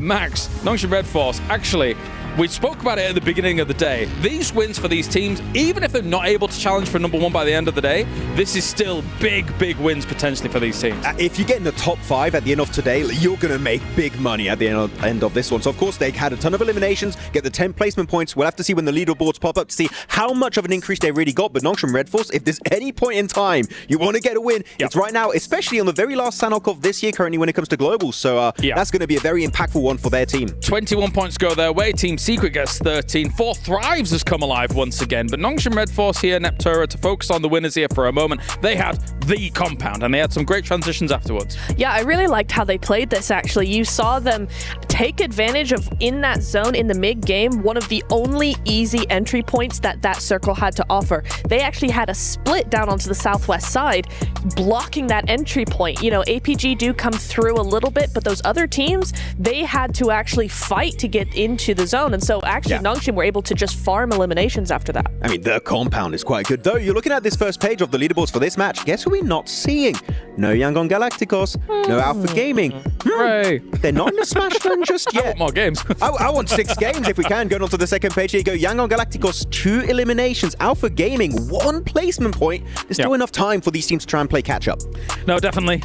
Only the 2, only the 1. So we will see a little bit of an opportunity here for the rest of this lobby to really do something about it. Again, it's a bit of it's an almost insurmountable try and catch up to where they are currently here, Neptura. But we've seen crazier things, like, for example, Alter Ego in a group stage day, right? 78 points on a day. So some of these teams are very capable of huge point gains. Right, they are. And Alter Ego actually didn't have too bad of a game in that Sanhok. So it is going to be interesting to see what they can do in the bigger maps in those Erangels, right? But yeah, Nongshim for Thrives, Team Secret as well, able to just push through those points, get as many eliminations as possible. It is nice to see that as we look over at the top damage dealers, we're seeing those names coming in, but none of them are the top teams. You know what I'm seeing, Max, man? Which one? What are you looking at? Sanhok numbers right now. This is. Oh, I waited for that. That's been a while. That's been a while, hasn't it? There's not, you know, some decent limbs here and there, but nothing huge coming out from our Sanhok. It's all over the place. You know, these numbers are going to be very consistent between all the teams. Actually, I was talking about Nongshim Red Force. They're fighting, which is not quite what we see. Nongshim Red Force like to have a central compound. We wait, we chill, we get the points, we get a few eliminations that just naturally come our direction. No, here, actually, you mentioned it a little bit earlier here, Niptro. Sweeping the western side, getting involved versus Alpha Gaming, versus the side of Alter Ego, trying to also third-party fights on the southern side. I think it was against Falcons. They were so involved. They're hungry for that massive prize pool increase in the leaderboards. They're actually being proactive for once, which so far we have not seen from them at all. But you're right. You know, they're sweeping that southwest side. They're moving on to Alter Ego. They're clearing that team. They're moving back down to the south side. It did get a little bit hairy. I thought they took a little bit too long. They slowed right down up against Falcons. But once that was cleared, they were able to take advantage of this fight happening to regroup and then spread out again over the south side and able to take that chicken. Yeah, I was going through the replays. I think one very important thing that needs to be stated about Nongshim Red Force is they were using the rocks to their full advantage. They were getting so many angles, and of course, when you're looking at Team Secret, you're looking at power. They're going downhill. They only have a few trees. If you have the off angles, there's really not much these teams can do against you. So Nongshim Red Force had a great map knowledge here at the end of this match. Also a little bit of a dichotomy between a lot of their previous wins and this one, right? Because this one wasn't just sitting in a compound and waiting for the game to come to you. This was a bit more proactive from Nongshim Red Force. It was really nice that they took the zone rather than have the zone handed and still do something or not, as we've seen before. It was really nice that they were like, hey, that zone over there, it's ours. But here we go. Overalls. 4th place coming into this one game. Okay, Max, they came in at what, 11th today? They were in 11th position before this one. 11th place is $50,000 if you stay in that position at the end of today. If you're in 4th position and they remain there, that's $120,000. That's possibly a $70,000 chicken dinner that's just been secured by Nongshim Red Force. That's terrifying. That is I don't know if I could keep up with that kind of pressure. That's crazy stuff coming in from them. But again, look how close it is between all of those teams. Now, again, to get this over the barrier here, Yangon and Alpha did not have a good start to today, so their points are barely shifted. Maybe an opportunity to try and catch up with them, but still all eyes will be focused on that position. Wait, so I want to jump on this one. 4th Rise also jumping up. They were initially in 8th position, if I'm not mistaken, with 68 points. Also pretty big jump. We said it, top 5. Prize point increase is significant for Pakistan. This first game was an absolute banger. That'll be 100,000 or 110. I'm not quite sure. I'm not, without me checking it right now, but yeah, big jumps are still very much available here for PMWC. One question, whilst we take a look at our 9th through 16th as well here, Neptura, is that the last time we get to see Sanhok for a while? Now that Rondo's coming in. I'm so sad. Hey, it was a great Sanhok to end on. Hey, yo. I prefer Rondo. I'm happy. No, it was a good one to end on. I think it was a really nice Sanhok to end on. Yeah. The thing I want to mention, though, just very quickly, is that if I was APG, if I was Yangon after that game, I would be concerned because those 3rd to 6th teams all placed there, they were the ones who stepped up massively in this game. 4 Thrives, WBG were there. You had Nongshim Red Force as well, right? All those teams right behind starting to step up. What do we see in Erangel? Well, let's look at it. Well, let's see who's been able to perform so far. Yangon Galacticos up at number 1 here for our Erangel so far. Weibo, though, Max, you've had your eyes on them to be able to do something? Yeah, their angles have been so good, but they just get a little bit too hyper-focused on specific fights. If they can see the bigger picture, possibly here, they can try and rise up to the occasion, actually start breaching that top 2 position. The price point increase would also be quite significant getting into that top 2. But Weibo, I said it earlier, Suk, we love you with the explosive bow. Maybe it's time for the S12K. Maybe that change of weapon can actually give them an opportunity to have even more team fighting capabilities to rise up in the leaderboards. For them, I'd also like to see them actually take a few better angles. I think they split up quite effectively, but I want to see a few more alter ego angles coming into that. I want to see that influence because I think those angles are so beneficial for certain teams that I think that actually Weibo would actually do well to be influenced by that. Let's get to it then. We have 3 Erangels potentially here for the last day of PMWC as we head over to the grassy pastures for game number 2 of the day here with our commentators. Thank you very much. Kale and everyone on the desk. It's been exciting and you can feel the anticipation at the storyline starting to build.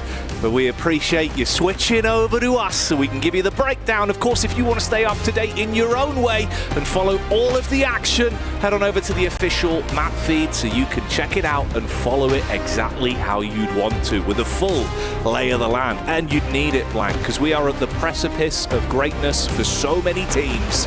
Of course, though, because of that man on your screens and the incredible power roster taking the fight to our top dogs, they were starved out from being able to break into that 128 barrier. I want to keep tabs on these teams 100% because right now there is certain jump ups which, like Max says, are worth a whole lot of money. Nongshim Red Force, they can stay up towards the top of those tables. Might have just salvaged their performance here in the playoffs. They very well might have.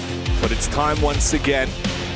Glue your eyes to your screen, strap yourself in with those seat belts that you're going to need, and keep your arms inside of this vehicle at all times as we're going back in to those beautiful, lush pastures that come before us. Let's get into this one, Blank, and see how things are going to start to shape up once again here today. Right now, we're at the vertical drop, just waiting for this ride to get underway as we're in the plane heading down from Kameshki all the way through to the western side in Quarry. While teams get themselves out in action, Weibo going to be out a little bit later down towards Primorsk unless they go for a slightly different drop here. Oh, but look at the drop in points right now, Jackie. 85 points down to 77 in 10th place. We've got triple 77s across the board from Regnum, Kaya, Power, and Ida here. Oh, it's nasty. Real nasty. Whole lot of 7s, but will they be lucky? That's the question. Or will it be the wrath of some of our top players back out, proving they're the top dogs in the lobby again today? Doc has been living up to the name. It has been surgically clean. 3 players that we talked about a lot here. Doc, Rosemary, Falak, all putting on a performance of a lifetime in this one. Davot with a 405 meters. I think that's breaking the record. Crazy stuff coming through. Nongshim Red Force straight down towards the south side, looting around yellows. Falcons, as per usual, in Pochinki. But check out this circle, heading directly southeast into the uncomfortable trees, the dead woods. All these teams be able to get themselves out alive though. And across that match point barrier, not possible for teams in 3rd and 4th place at the moment. All eyes on Yangon and APG. You can see them parachuting in here. The Alpha squad that have shown us that they mean business. An uncomfortable rotate for them back on Sanhok that resulted in a fragmentation of that team blank. Starved down just to dock before they were taken out of the runnings. But a comfortable rotate here actually, if they can head down towards Sosnovka military base. They're fully committing for this one. I think that maybe in different times they wouldn't go for it.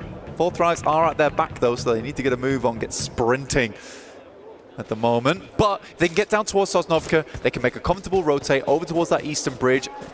We'll see if anyone tries to hold them out, but likely Thundertorps are going to hold in Milta. Some nice shots over towards Top, who does have to drop down, takes a bit of damage from that leap as well.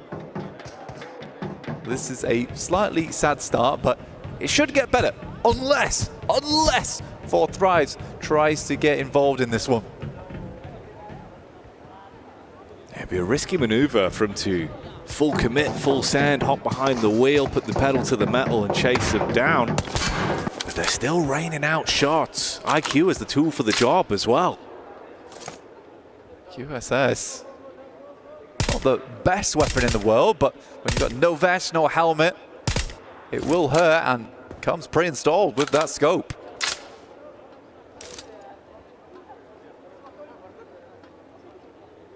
Just like acrobatics on display right now from APG. The outlines. Yeah, parkour in the entire time. Oh, it's good. Leaping over railings, getting through the girders. A bit of a terrifying, man. Yeah, a bit of a jungle gym for them. Just constantly trying to get out of there. Keep their noses clean, but already some obscene plays thrown into the mix. Non-Shin Red Force up against Fire Flux there. Matcat being able to find one of those for free. I'll tell you what, as much as some of the plays from Nongshan Red Force have very much frustrated me in the past, I do respect that no matter what, they're just going to keep giving it. They're going to keep being aggressive. They're not changing anything. And I think that's a mindset that can really affect you going into the finals, where you want to play passive, you want to get those points, you want to get placements on board. But for Nongshan Red Force, fair enough. Some of these engagements, some of these fights, you're going to mess up. You're going to do something a little insane. But here in the playoffs, I welcome a bit of insanity. Now's the time to pull it out. This was the opening knock onto Doc C. From distance, Matcat being able to spot onto that one and restrict him. Alter Ego as well. A little establishing shot of that rotate round from Regnum Karia, but one man's trapped amongst it. Oh, Loxy, you have been left hung out to dry as the rest of the team realized they had to commit to the getaway, so they find that one for free. Origo started off pretty quickly on that last game, looking to do it again here. They get themselves down into a nice position on that southeast side. Sadly, Regnum Karia will lose a player off the back of that. But they're no strangers to these types of circles. Usually do have a fair amount of success on them. Losing a player at this stage of the game does hurt them, though. Power versus Thundertorps. Okay, Power. Let's see if the energy levels are still carrying on from the prior game. They were forming a fist and punching their way through this lobby pretty convincingly. They find Jin getting knocked down immediately. No one else really around to assist as well.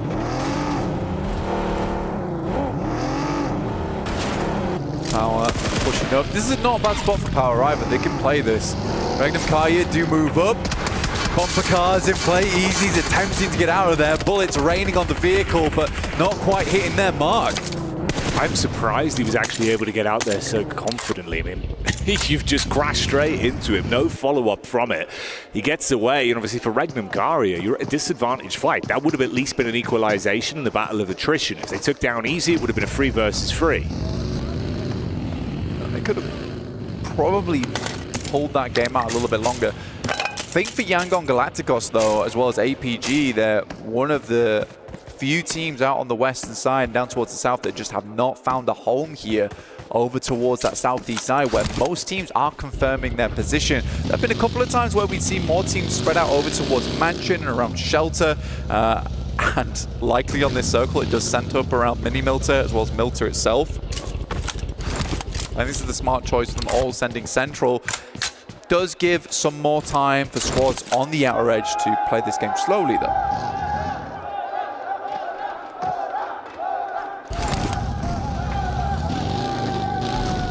DRX back on screen here as well. DRX again, another team that was looking relatively impressive. Whenever we've seen them in terms of those later circles, the communication's been really good. Hyunbin's had some huge pop-off plays as well. It's always fun to watch. On this one, they get a lot of time to ponder and think. Team Secret, of course, you had that late finish, coming second in the previous game. See what they can do here. It's Saycloud that's just off in the distance, and Murnat that gets contact. Few shots fired in towards the vehicles, trying to trace them down. Hefty chip. Not a bad shot towards Jack. He has to switch vehicles though, knows that that buggy is not long for this world. We'll just heal up using the bandies. The Yangon Galacticos similarly in a rough scenario where we're heading over towards stage 2. They've not quite found themselves over towards the circle just yet. We're waiting for that shift because if it is down towards Milter Power and Milter Way, suddenly becomes very, very hard for a lot of these teams that are rotating in late to get too much success off the back of it. APG's just been sitting pretty down towards military base this entire time. Oh, okay. That is a big one. That's going to create a real traffic jam down that southeast side. Hard to rotate up on the east around the crates here, Jackie. Oh, dear me. Not a bad opportunity for the boys over on APG, though, to sidle in over towards that eastern bridge and get a loot crate delivered to them on the way. Yeah, potential as well, with all the team's focus being turned ahead of them with the swift rotations that now have to be made. They could backdoor into it. Fireflux straight in versus Power as well. Seems like Al-Haji has swiftly been handled. And you get the follow-up onto Fahidan. So already you're able to strip them down to just 2 players on Power. Easy. Sprints into the building. Oh, good with it first with the DBS, but Ketch replies straight back. Easy was locked in there. You see the way he was moving? See if he was inside the match itself. Power is now forced to send away with just Ragnar on side. This was a horrible shift on the circle back up towards the northwest, but gives a great opportunity now for Yangon to play out a smooth game. Yeah, a lot that can be done for this team. And for Fireflux, she'll take all the bells and whistles that come with that nice crash over onto Power as well. Steal away all the additional supplies, reset yourself and focus up. This is DRX that have been ushered further around with the readjustment on the zone, just inches away from Nongxin Red Force. They peek out through the window, seeing if they can find anything from this. Better be careful though, Tizzy and Binny have been very lethal today. I mean, Doxy is a nice long-range player, quite good in the close quarters combat as well, but the Tizzy, Zizzy, Binny show fair few times. Does sound almost like a cartoon, to be honest with you. They get some solid reviews though. Ratings would be through the roof of how they've been playing. On at prime time. It is exciting watching Nongxin Red Force. APG finally making this move. Like I said, they got a loot crate delivered to them, which was awesome. Ida is holding though. It's a smart maneuver from Ida.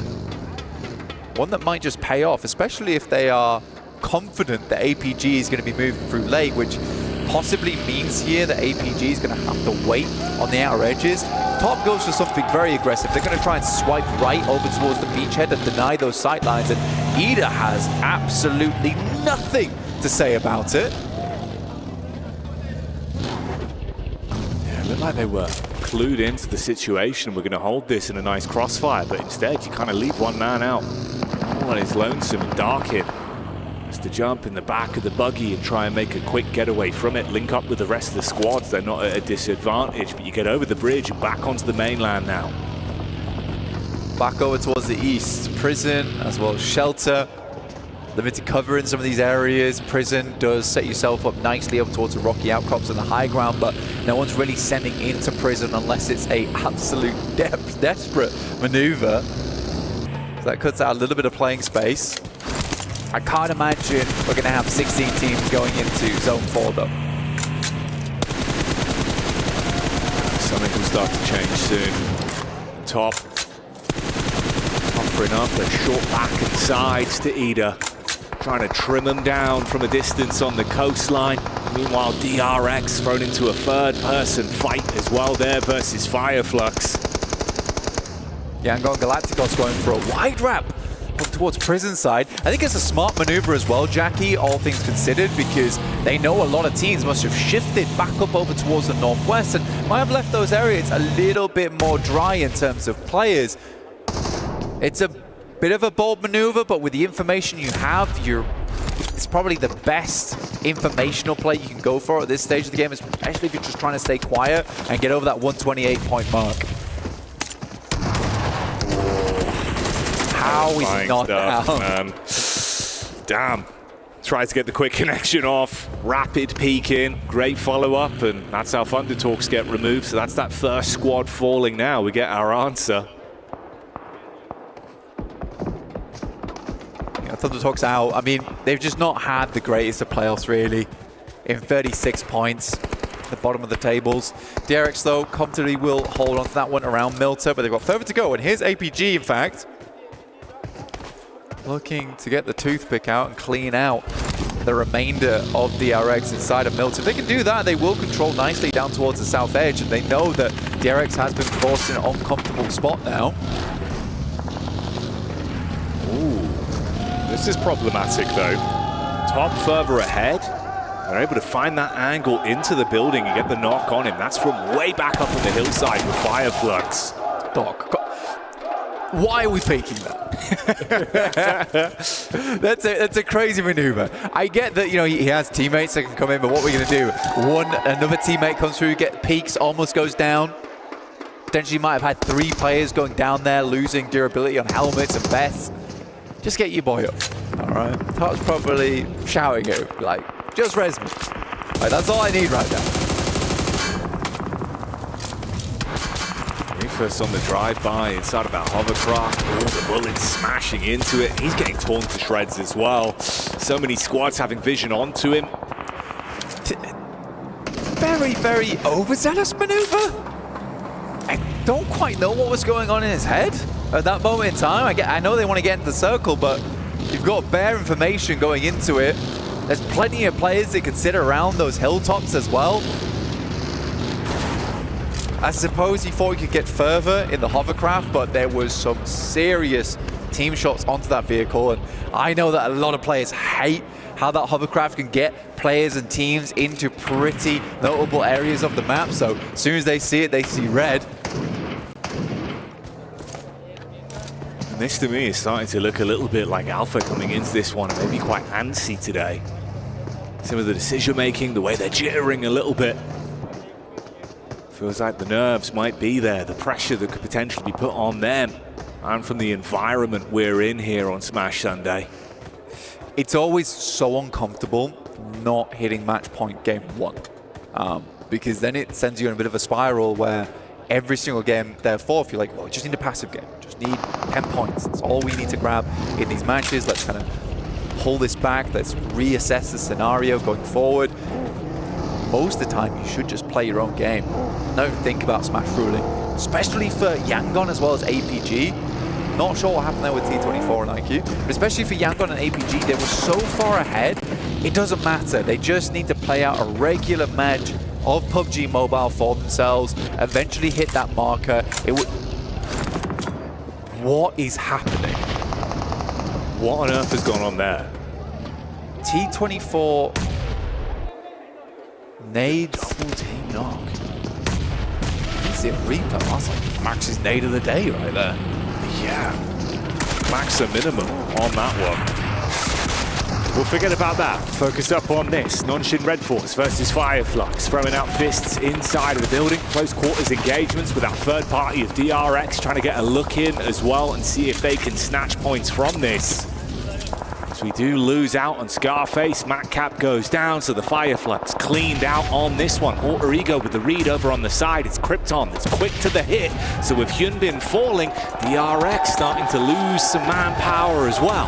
Yeah, more shots going through. Great rotate from APG, by the way. They saw this fight break out between DRX, Nocturne, Red Force, and Fireflux.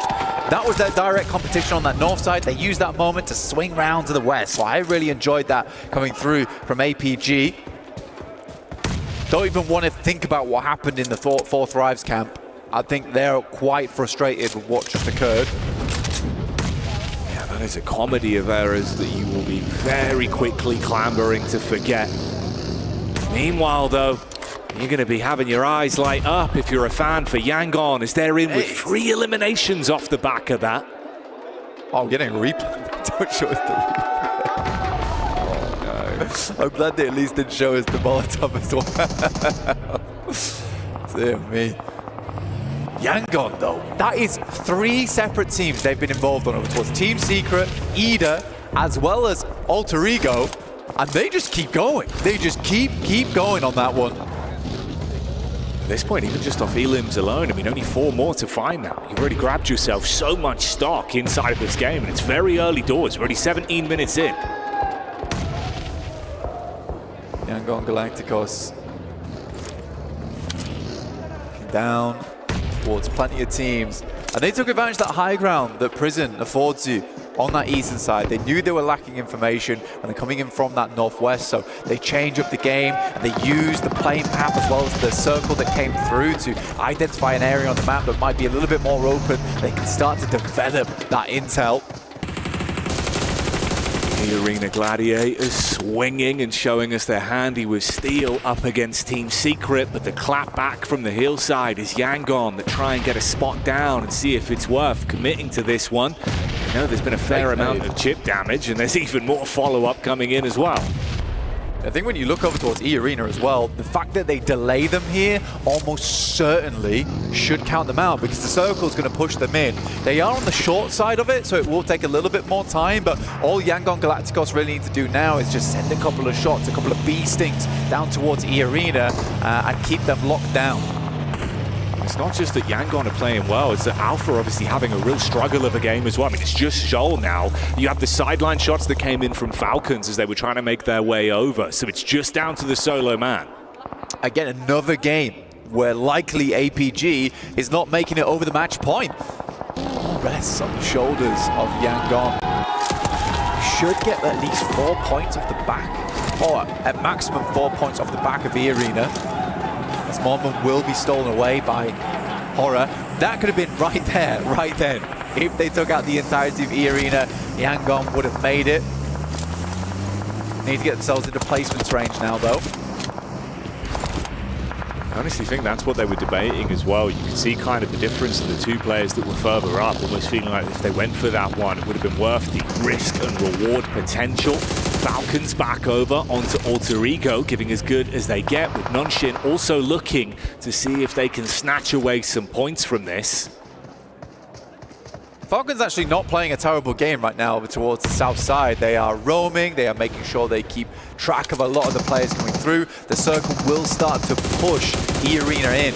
Now for Yangon Galacticos, this is less of a matter about battling against E-Arena and more of a case of battling against Horror stealing away these eliminations. It's Murna and SayCloud that have basically just had to prevent anyone sneaking in from the backline, whilst the raw focus from Romeo and co is just thrown down the hill onto E-Arena. They're finally getting what they were building into on this one and converting those knocks into full eliminations, take down the squad, mop them up, and keep those elims building. 7 elims, 1 single point away from beating the 128 barrier now. So Yangon Galacticos just need to get themselves into 8. That's all they need. Krypton tries to take it up towards the Falcons, but they will swing back with the wings, blast them away with the Air Force. Now just Regnum Kaya up top side. Can Falcons make a push through 2 teams? It will be a good result for them, and something we've not seen for quite some time. So many nades thrown at Toshpik. Had to give up the cover he had to play with. He's trying to see if he can get an angle. Oh, if you got the shot back over, it's that backline with Narvalo and Koa. you could completely fragment the Falcons, leave them in a position where potentially they can start to take the fight to them. Silas rocks over as well, makes his rotate in the back of the buggy, looks for the peek up. They might have got the pick-me-up, sure, but can they still hold on to this ground? Falcons looking over towards Silas, who backs straight back in towards the buggy, hits the deck. Smile with 4 elims on the side of Yangon Galacticos and looking not to let that kind of pace let up anytime soon. He wants to keep on pedaling. Myrna now setting his sights over towards Wild. It's a bit more chip damage here. It's kind of a 3-1 split with how they're playing it as well. I mean, Myrna is going in towards Regnam, whereas you've got Smile still just looking for the vision back over on towards Hora with 2 players in the center there for the quick rotate depending on where the favored fight goes. Meanwhile, Zol, the last man from Alpha, is spotted with a wrap over from 4 Thrives. Oh, Toshpik goes for the peek out, but it doesn't work. Narvalo, quick, hits that one back. Falcons with 9 eliminations, Jackie. This is a big step up in performance from them today. Weibo as well, getting some good results in over towards 4 Thrives, who have not been thriving on that southwest side. The Falcons, they see weakness, and they'll send in. Narvalo unloads. The Hailstorm hits onto Falak T24. Trying to scrap back, but not much that can be done as Koa will restrict and remove the potential for any comeback for T24 and Koa on that one. So goodbye 4 Thrives. Unfortunately, the Falcons might have finally come unstuck. Shots down on the 3 of the players. Only 1 man remains alive. Meanwhile, Jiggle looking for the head-to-head versus Yangon. Gigantic game for Falcons, honestly. 11 elims, very, very nice. They won't go any further than that. Weibo Gaming looking to catch up to the Titans at the top of the lobby. Another nade sent through in the Molotov, as well as a nade towards the back, but Romeo will at least hit Jiggle with that molly. Burns him out. In the meantime, Murnat will pick up Silas. Sleepy gets lucky there on that bounce, didn't he? For Yangon, the job is done of all they wanted to establish on this one, pushing past that 128 barrier and making it to the match point for the smash rule. They're focused now on how far can they go in this game. Strike fear into the other squads with how they've been playing. Yangon, Romeo's down, and they're going to send in with SayCloud. No fear will be taken out. But they need another game after this one with a chicken dinner.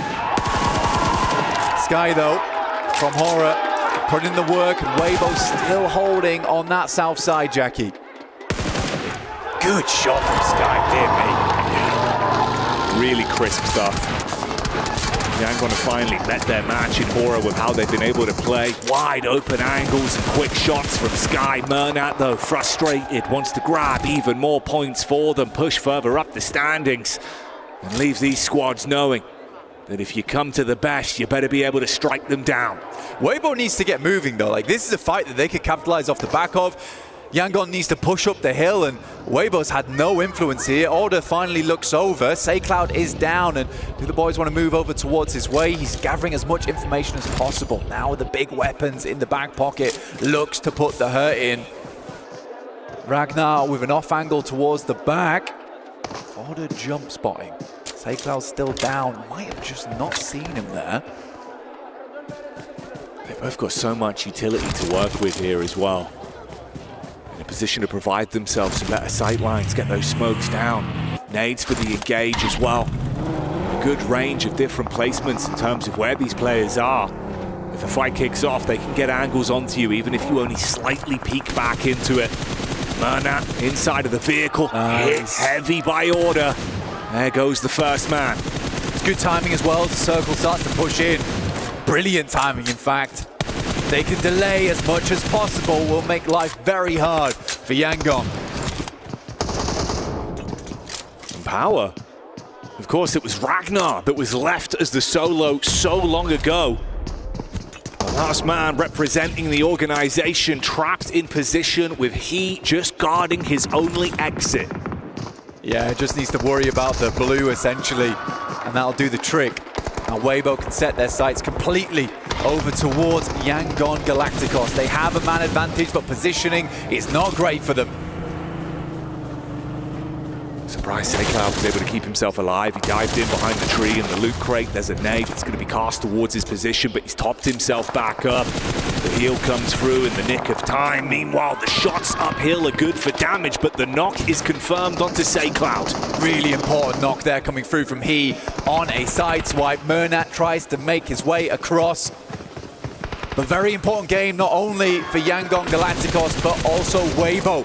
91 points. And if they win this game, they'll shoot themselves up towards the century mark, over into the 100, set themselves up for later on in the day. So much riding on this for that team. We've been singing the praises of Order. But him and He are a lethal unit. And at the minute with that knock that came over onto Romeo as well, they've got a great advantage into this one. That's the full confirmation. Burn them down to just 2 players. Still, so much utility left to work with. That's been a difference maker for this team. Smart plays here from 33C's. He takes down Murnat, slowly pushing up, and another goes down. And Weibo will find themselves the second chicken dinner of the day. But the big storyline is Yangon Galacticos. They have crossed the line. That match point smash rule coming into effect. That's what they were hoping for on this outing. And Weibo, it is huge for them. Like you said, the difference of being able to vacuum up these points, put themselves into a position where if they keep playing stalwart throughout this day, they could have a chance at the title. It's all to play for, but the intensity that will be building going into Game 3, Blank, the action is going to be palpable in that arena.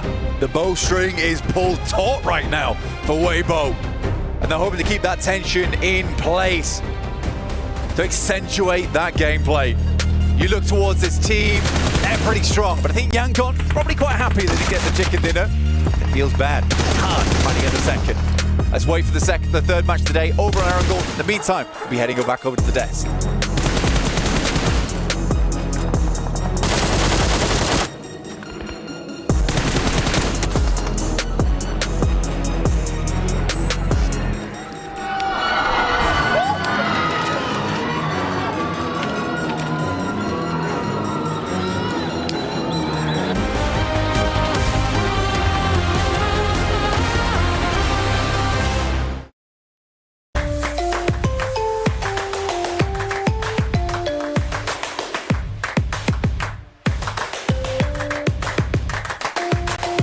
Level up your gaming experience with over 8 billion playlists, only on Spotify, the official audio streaming partner for the 2025 ESPORTS World Cup.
One of the only teams that could potentially challenge the top 2 coming into day number 3 here of our grand finals. Weibo is able to get themselves even more points to try and make that catch-up a reality here for the grand final. Joining me to talk about this one, Seven as well. So not Seven, he's backstage. Go away, Seven. I've got him on the brain. Max is behind the couch.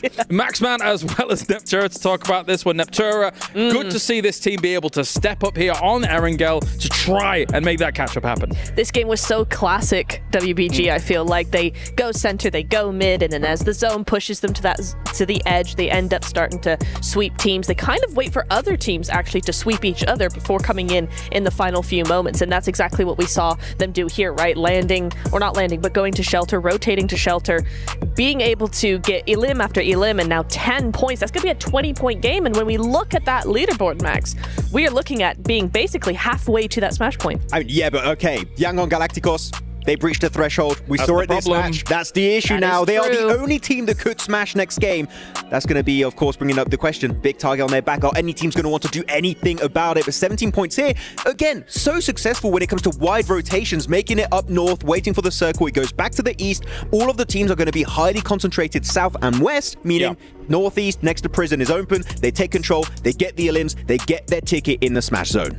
So we got to focus on that a little bit more, because now there is a world where if they win the next game or any subsequent game with no other team in that smash zone here, Neptura, Galacticos, Yangon Galacticos will be our champions here. And after putting up 17 points, as soon as they realize, I think, that they're over the hurdle, they know that that game is just, well, let's just get a limb here or there. Let's just try and set ourselves apart from APG even a little bit more. So big stuff here for the tournament. So far it's working, right? APG just not able to get the points that they need to make sure that they're closer to Yangon than they are. So for Yangon, they're like, hey, we're actually sitting really, really pretty. I do want to say they got a second place, not a win. They didn't get the win curse before the smash point coming in. So they didn't win this one. Maybe they'll win the next one.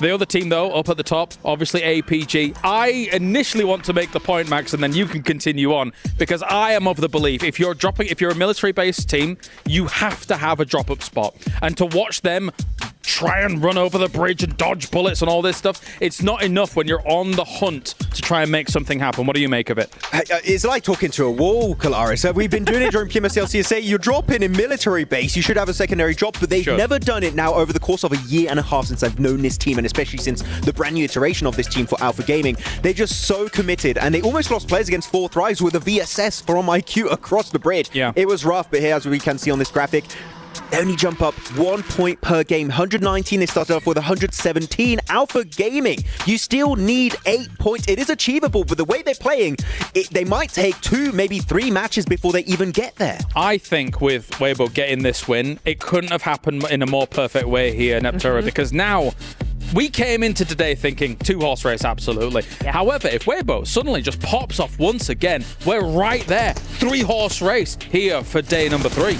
I mean, it is crazy that Alpha Gaming could look directly behind them and then watch as Weibo Gaming actually surpass them in that race. Because they're performing far better than Alpha Gaming are. And I slightly hate that there's a world where Alpha Gaming could get this close again and only get the MVP. That's the second place curse for some of their players. Top is well acquainted with that position. He loves the second place. But it's unfortunate for me, when you look at Smash Roll, it forces team in a situation they're just not comfortable with. And here, I think Alpha Gaming are just completely crumbling under that pressure, not really sure how to make that ascent at the top. Weird, because especially considering what we were talking about in the pre-show, right? Technically, this team should be able to handle the pressure.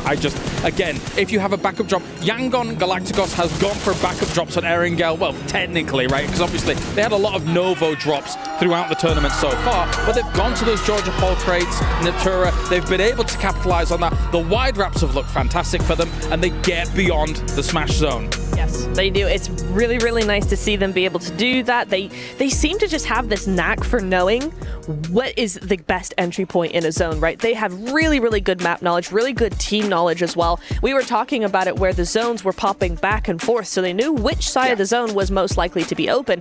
Just taking full advantage of that, not overextending, not being too reckless, just very careful, but aggressive. And I think that's something that in the last 2 days, we've not seen the aggressive side of Yangon too much, because they've been able to have a compound in the zone, kind of just take on the last couple of 2 stragglers that are there at the end of the game.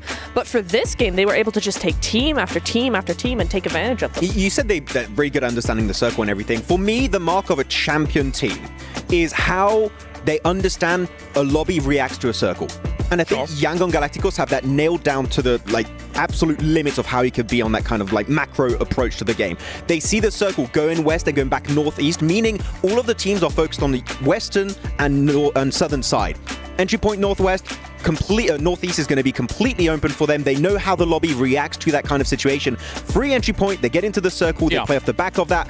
They are so smart on that aspect of the game that for me, that is the main reason why they made it so far in PMWC. At this level, there's a very hive mind mentality of okay, we're all going to be in this certain area, we're going to be moved.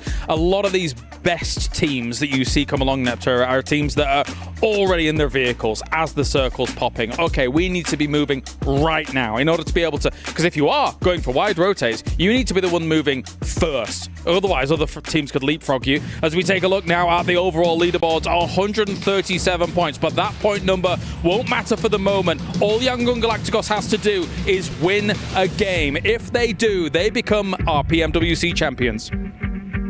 Please be in the next game. You're excited? That would be so cool. That would be kind of cool. That would be so cool. They've ended on a second place. They've got that smash point threshold done, dusted, out of the way, surpassed by almost 10 points there. If they could come in with that momentum going, heck yeah, we've got it under the belt. We're good to go. Let's go for it. Game number 3 could be our final game here. So, okay, we know where Yangon Galacticos drop, right? They go crates George Pulse. Yes. Question for you, Niptura. Oh, no. Are they going to be in danger? Is anyone coming for the Yangon Galacticos? Or do they go elsewhere? Oh. They could do that too, actually. Yeah. We have seen that before. I think it was it CSA? They were like, nah, we're not going to get hot dropped in the final game. No chance. And they actually changed their drop spot without telling anybody. And they did end up almost getting hot dropped there, so they avoided that. So could we see something similar from Yangon? I'm wondering. It's not going to be anybody in the top 5, though. 100% not going to be. I mean, the thing is, you have Zaki available. GMX is not here anymore. If you want to play it ultra safe, just avoid an early fight skirmish. Zaki could be an option, which is, I didn't think I would ever say that. Yeah, I'd hate that. That's not what I want to hear, Max. Yeah, but same rotation path, right? It's nearby crates. It would make sense. So drop on Everest. No, maybe not. That's even worse.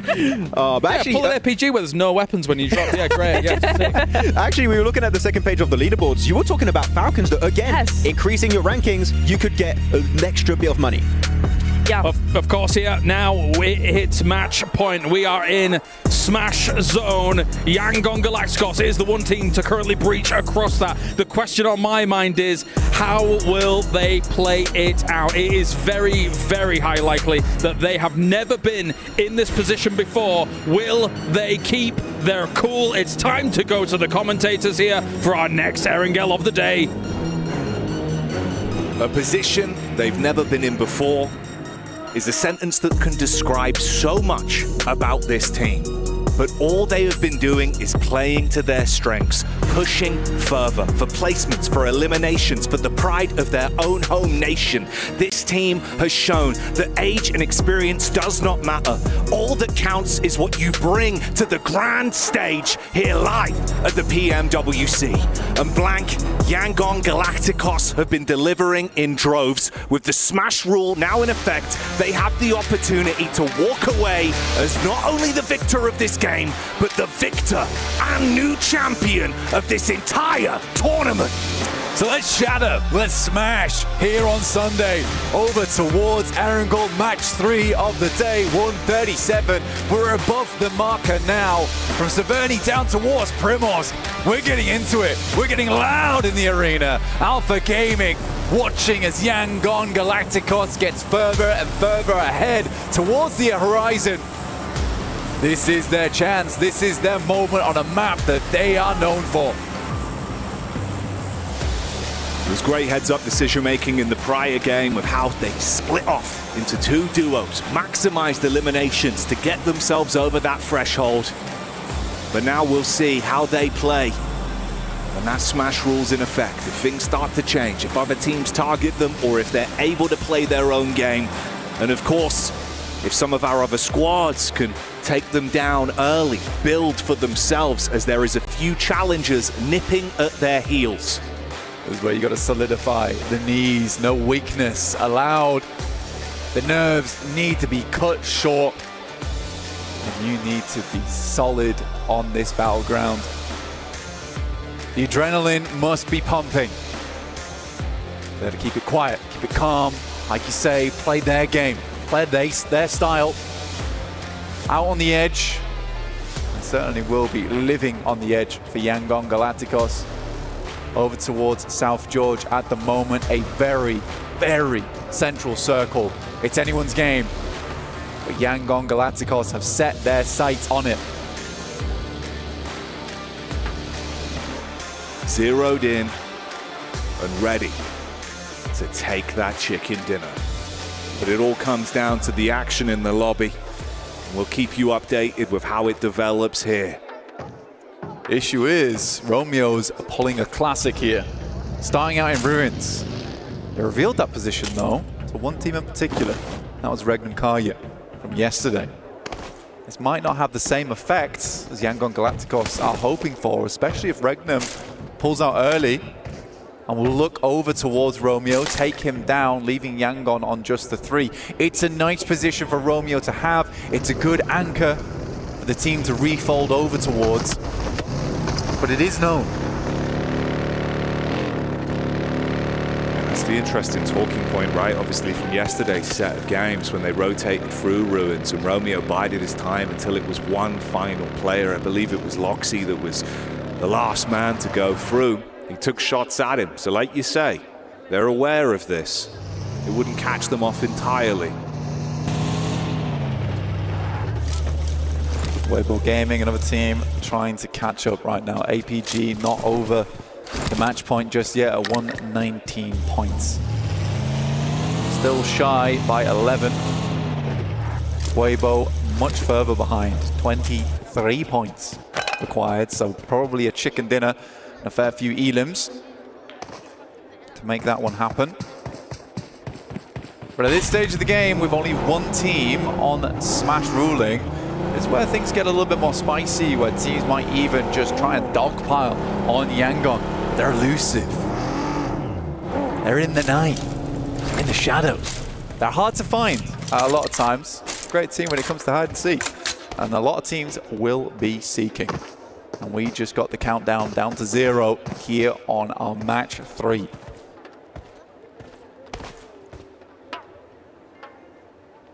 For Power today, seeking fights has been something they are no strangers to whatsoever. Feels like they have been throwing carnage at so many teams and causing issues for some of our top squads. And that very central position right now up against some other teams that love an early scrap. We'll see if they can find an opportunity. For Joker, maybe there's an opportunity just over this ridge, down on his belly right now, looking for the sight line with the AUG to play with. 6x as well, so he's got the distance, he's got the range. Cloud sends out, leaving just one player behind. Smile already rotated back across to Romeo. Bernat's still looting, but might just be a casualty for Yangon. Finally gets in the buggy, and by the time Joker is moving out, he may just be long Yangon.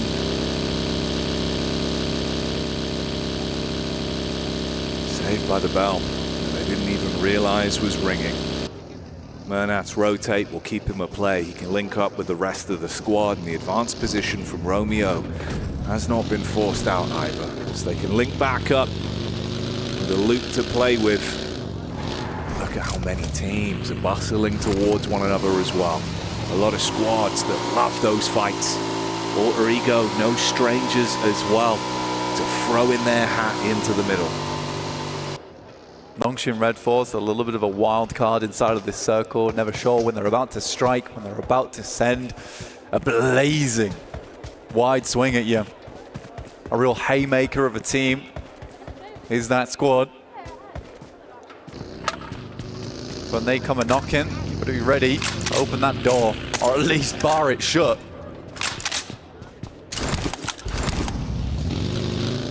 And the barricade would be preferable.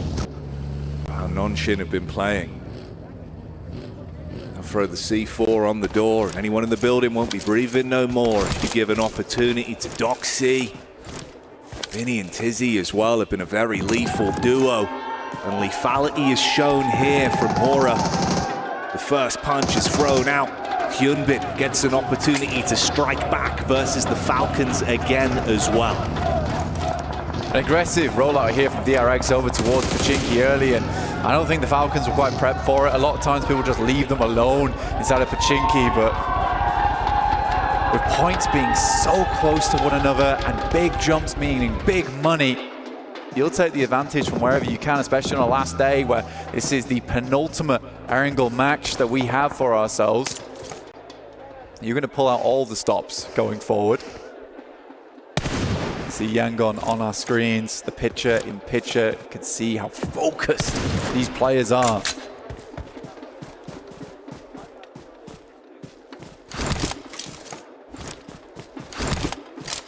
I think that's been the interesting thing, right? You know, we were talking about the reaction times way back at the start of the day today, but just the laser focus you see from the body language, that human element of PUBG Mobile, this team have looked like they are here to play. They've been limiting mistakes, focused up mechanically and with communication. That's what's setting them further away. That's what's bringing that skill ceiling higher and higher. Slightly weird one, because the way the circle sits at the moment, it does force Yangon into a different style of gameplay, where usually they would be out on the edge here, but the circle favors them, so they have to play something a little bit more different, hold their angles on the side. They know E-Arena plays over towards the western area of crates, so they'll have to be prepared for when that team starts to push on in, and they're not in the most defensible positions, playing out in the fields. No compound found as of yet. Heading over towards Zone 2 in just 30 seconds now, which will define the main playing area of the game.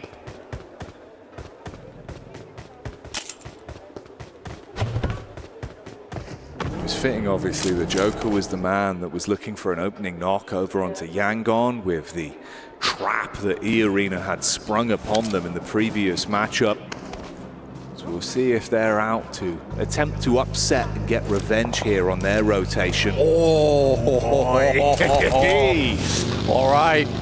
right, we got a game on our hands here. Yangon Galacticos get a little bit of that spicy circle look that they have been known for in this playoffs. They've had 2 chicken dinners a day averaging. There's no reason why that statistic should go up or down, but we're expecting at least 1 today.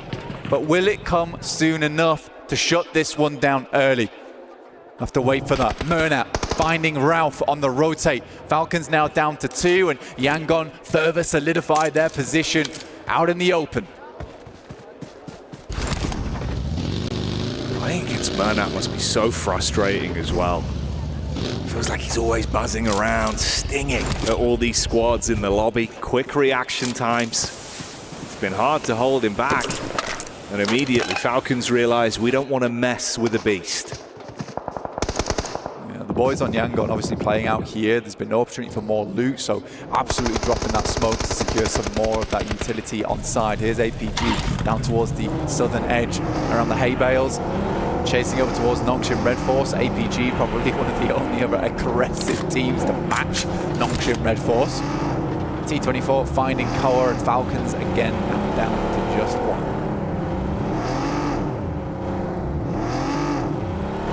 Topsy-turvy day for 4-5s.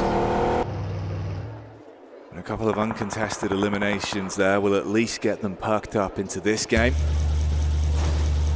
Weibo on screens.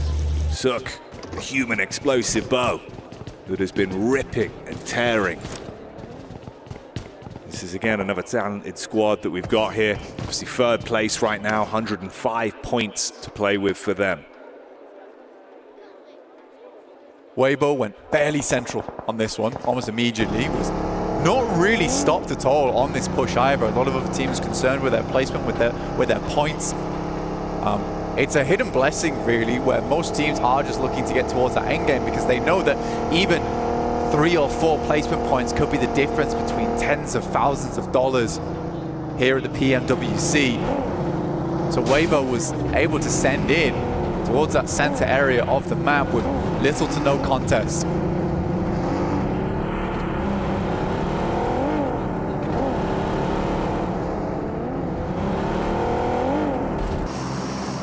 Potential for that might change though, with teams looking to steal away some of these superior positions. It's the arena that slowly move forward. Of course, just Redux that's left for Falcons as well. That's Solo, the only one that remains alive. Circle about to shrink. See where it heads. If it heads back over towards Ruins, Yangon Galacticos know roughly that position is okay to play in. They may just send back that way, but it's Regnum Karya moving out from Sunken down towards the southwest, which might be a deadly team to come up against. The Talks sending directly from that south side, as are DRX, and it starts to get a little bit crowded inside of this circle here, Jackie. Space is at a premium. Shoulder to shoulder gameplay between these squads. Ego taking pot shots over towards Alpha. Meanwhile, Regnum Karya on the drive-by, seeing power all on top of one another. Doc out on his own, a little bit of backup now to play with. The buddy system in effect. They take the opening shots towards power and have them pinned. Team Secret able to get across from the rivers on that north side, down towards Ruins. A bad play there, APG taking down Krypton from Alter Ego. Not quite flushed out just yet though, and this is a freeway engagement between teams that are not out of the circle yet. There's a shot from Redox over towards Wild, in fact. And Frankie will happily pick up that elimination, dropping Regnum Karya down to 3 on a rollout from Sunken, which, to be honest, they had a lot of real estate to work with. I didn't expect Falcons to still be flapping their wings on this one. Knock Regnum Karya off kilter. They suffer because of it. Oh, Reefus with 7 nades in the backpack, and they are so closely grouped. A big nade on target. Al-Haji will not be al-happy with that one as his legs get blown away. And they've still got more to follow up with. Yeah, it's a massive nade coming through from APG, but no follow-up just yet. They know how crowded the zone is. Another shot from Zyol over towards Alter Ego in Rosemary. Zyol will return back to the rest of the squad here. Alter Ego not finding a very fun marker over in this match as they attempt to come through on that eastern side.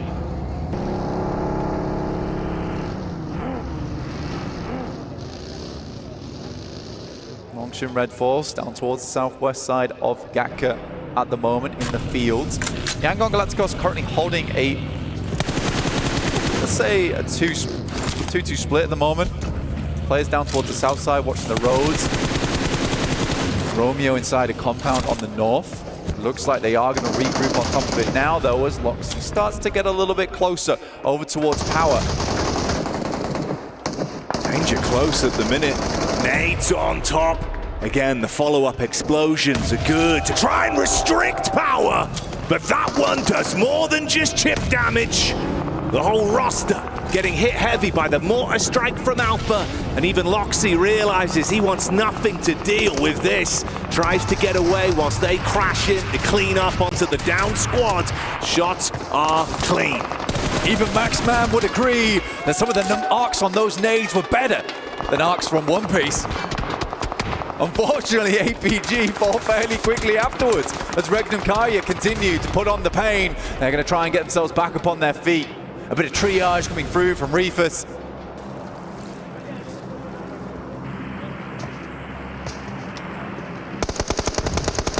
It's Murnat that had the quick intuition to make the backstab here as well.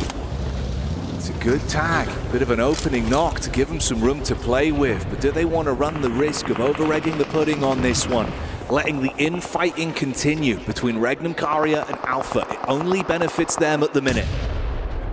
Yangon Galacticos can cleanly clear out both teams in Regnum Karya and APG. It's a massive result for them.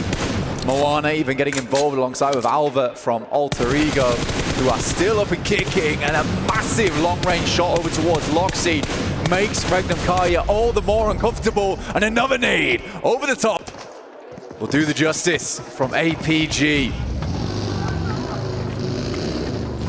Good steal-aways from Moana, but Alpha, even even with this trial and tribulation of a fight that they've had going on for quite some time, they're able to keep all 4 players alive, and you can see that they're taking the fight to these other squads now. The DRX pulling up.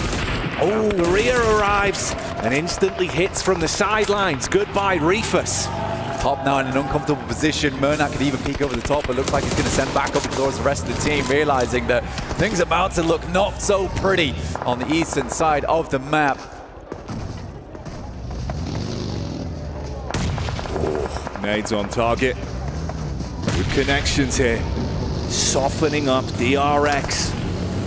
It's been huge from Alpha, but they're about to be crashed on up close and personal. If they can handle DRX, they could push themselves up towards that match point, enter the smash zone alongside Yangon. Doc, good with the moves, hits the first, but look who's here. It's Murnat, peeking in over the ridge, looking to clean up on this one. As DRX go down, they are handled by Alpha, but the nades are still rolling on through. An APG will hit match point on this game, prepping themselves for the next if Yangon cannot finish this one out. Nades over the top, it's a long one over towards top, and it hits pretty. Murnat is looking magical with these nades, making Alpha disappear before his eyes, and now he wants to split them in half like a bad magician. Pushes up with Big Papa Pump, unload, but it's a miss. Uncomfortable as they lose a player. One goes down, Murnat removed, but Yangon live on. Murnat, who had been such a force in this game, to lose him off what felt like a botched engagement. Not able even to pull the trigger. We saw the reticle over the top of top. Dear, dear me.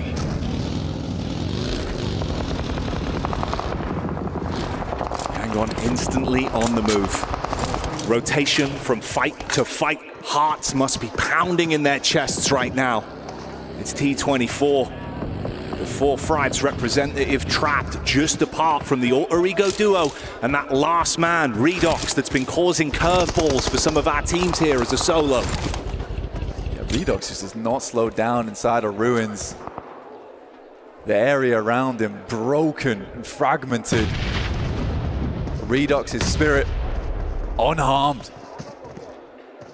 Romeo, another nade over the top to T24, and it is on target. Surprisingly, somehow T24 is able to sidestep it, or at least side crawl it. I am shocked that he's been able to stay alive off the back of that one. Like it was a hell of a slam dunk from Yangon. T24 keeps his head clean, tucks down, tries to stay out of dodge with Redox. Similarly, just slowly crawling around, trying to find some semblance of cover to work with. Still good amounts of utility to work with, though, over on the side of Yangon. He casts another nade back in, and more chip damage follows through. Weibo, 105 points at the moment, 4 players alive. One of the big hitters here over in the playoffs. They needed a big chicken dinner on this one if they want to get themselves over towards match point. No elims yet. Means it might be quite difficult. It's 13 eliminations, I believe, that they'd need on this game.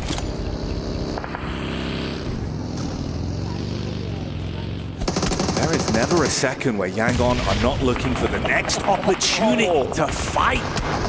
Oh my, Fire Flux.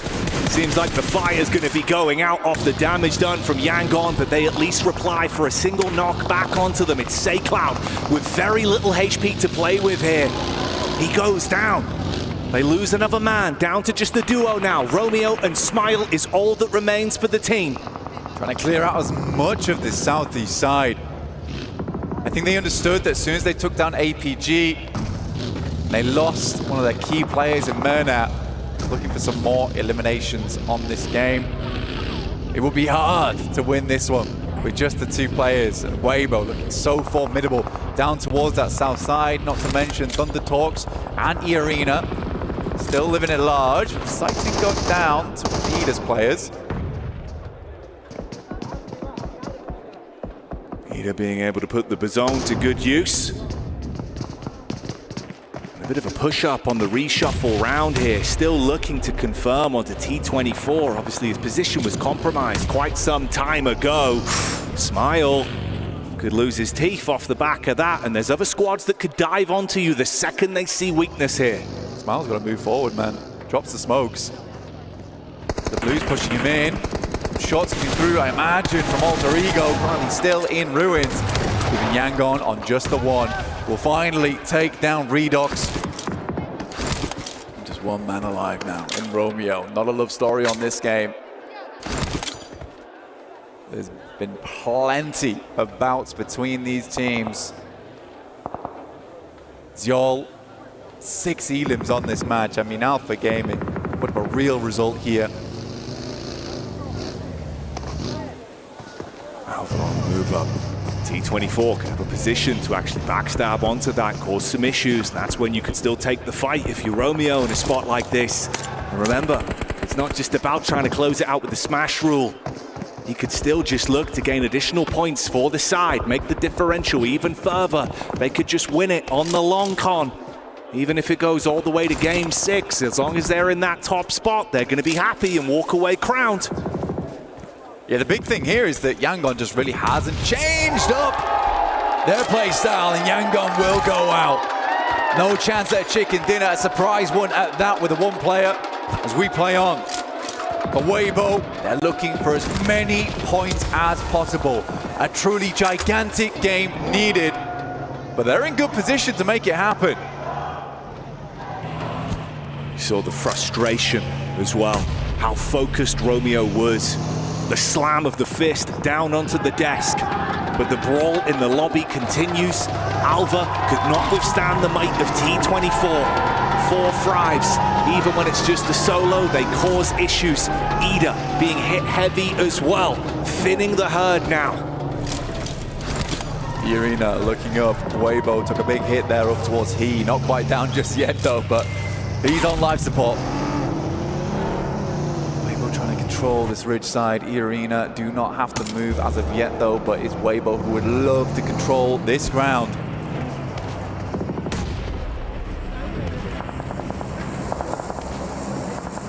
How good this team's looked. A late circle with them having good manpower, 4 of them still being alive. There's so much that could be done. You get the replay here of the takedown onto Romeo. It was a nice nade from Moana that blew him out of the runnings of ending it right here, right now. So the fight continues.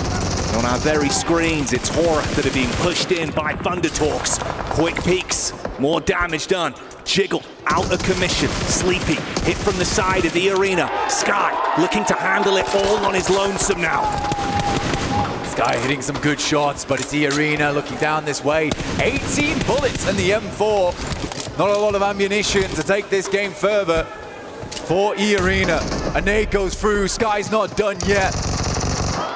But AJ finally put him down there. 4 Thunder Talks down to 2 players. 1 player could be res back up again, but E-Arena keep peeking. I know there's chances. Seeing if they can grab onto this. Quick peeks in, trying to keep their focus on either side though, with the rotation in for the backline of Weibo. You got Suk scouting out in the vehicle to get a read on the lay of the land as well, but not overextending too far. He can still get back to the squad. Unfortunately, for Weibo now, there is just not enough players in the lobby to even get the eliminations that they need to hit a match point. So a good game from Weibo to catch up, but you're still opening the door now for APG and Yangon in that next game. But I respect that Weibo was more looking here for a strong game. They didn't over-egg the pudding. They didn't push too far out. They're just trying to catch up. And this is a difficult scenario a lot of teams get themselves into, is to play scared, to play under pressure and make mistakes in these final moments. But Weibo's playing it calm. They know that even a podium finish is fantastic for them here in the playoffs. And it's no guarantee, even with those 2 teams being in the smash zone, that they will just end it early. So for Weibo, walking away with another chicken dinner and getting as close to the margin as possible, it would be unreal to set them up for an opportunity to be another horse in that race. There's absolutely time for this team. 10K continuing to send shots ringing down towards E-Arena's position to get further towards this endgame. Team Secret been very quiet over towards the castle, but they'll have to leave those ramparts soon. Undertalks in E-Arena, that's been what's taking so much of the attention, but for Weibo, is it finally time to go? They've got the vehicles to work with. Focus back over from Joker. He's a man that's done so much time and time again for this team. He's got backup and the nades are raining over. Chip damage in from Order, looking for the prime on the follow-ups as well. Mormon got to cast further back, find any kind of cover to play with here, top himself up. Order taking a bit of chip damage of his own though. Low at the minute, hops in the vehicle, playing with his mates. Team Secret send the soldiers out the drawbridge. But let's see if Weibo can draw this fight to an end, or will it be E-Arena standing tall over the top? A lot of damage going through. 33Z has to back this off. Sakura just trying to give that information back, but Team Secret gets ever closer to Weibo. Soup's able to run down T24. Sakura is directly in the sightlines. What is this? Oh, Sakura! He saw the opportunity to crash with the bonnet and shut down Order, but the damage is coming back from Sook up close and personal. They go for the commit, but it doesn't work how they wanted it to. It's fragmented either squad, yes, but no one's walked away the winner yet. Weibo needs to quickly get back up on their feet. They're healing right now. Order being dropped back up into position. Sook makes a quick swing by, adrift, but it is Tourniquet to stay alive. Two nades that could be dastardly, and Team Secret yet to make a mark on this engagement. So closely grouped, the difference of that nade being on target could be incredibly influential for him. One left to play with. They're starting to spread themselves out. Good decision making. Pulls out the primary. Bullets down range. Connections are clean. But 33Z tries to zip back in from the side. A fight on two fronts, but now Team Secret has to take the fight over towards Thundertalks, who have stormed the castle. And the siege looks good so far. But the problem is, Secret clash back.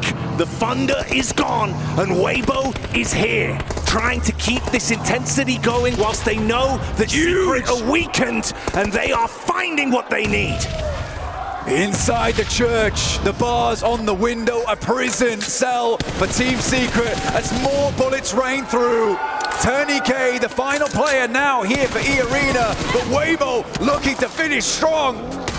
Inches away from another chicken dinner, and Order looks to command respect, runs in with the DBS, fires out the shots, the paranoia kicking in, and E-Arena are going down as Weibo stands strong in the lobby and in the arena. This team is back for blood and proving that they've still got the fight in them.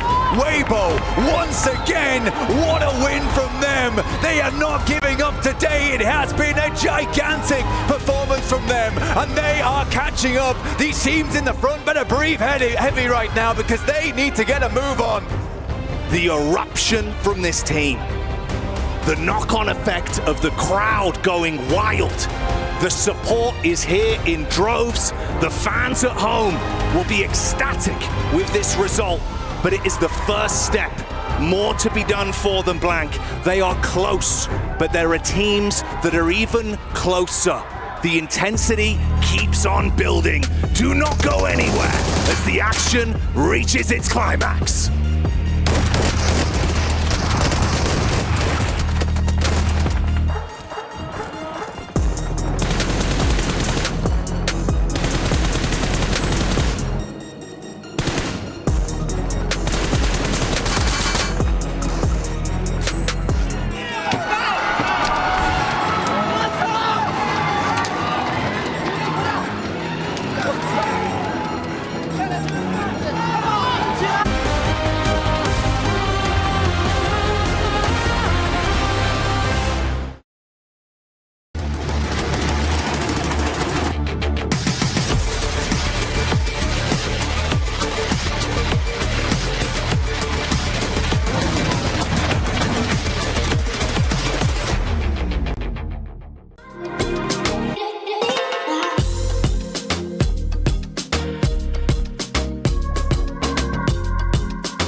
This land is calling.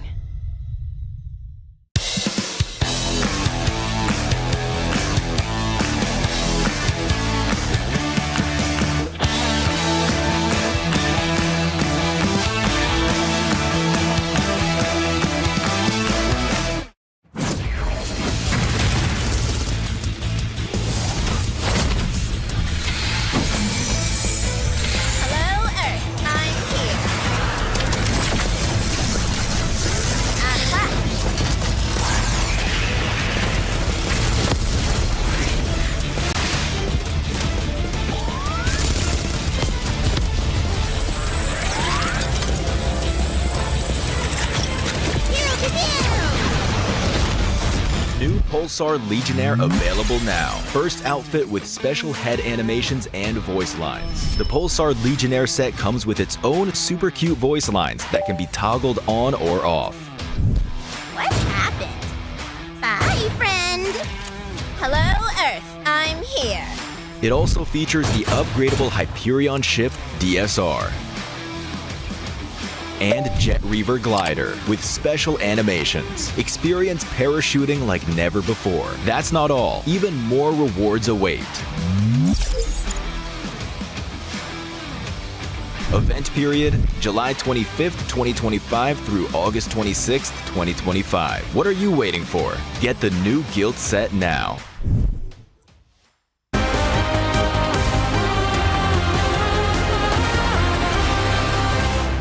쪽으로 뛸게 나는. 나 오른쪽 위로 같이 해줄게. 준비다. 천천히 해. 피킹 안 해도 돼. 앞에 라인 기는 거 조심. 야 둘이야 둘 바위랑 이거. 그냥 받아먹으면 돼. 앞에 받아먹으면 돼. 바위 안 내면 돼. 형만 내밀지 마. 삼각바위 하나. 이제 나온다. 삼각바위 기다. 삼각바위 하나 더. 나이스. 야 나이스 준호 형.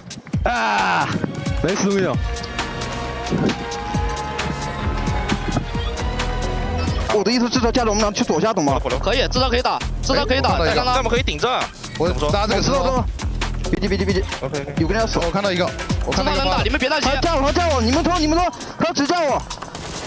牛逼！还最后一个，还上来，就在眼里边。牛逼！带他。牛逼！对了，哎，走。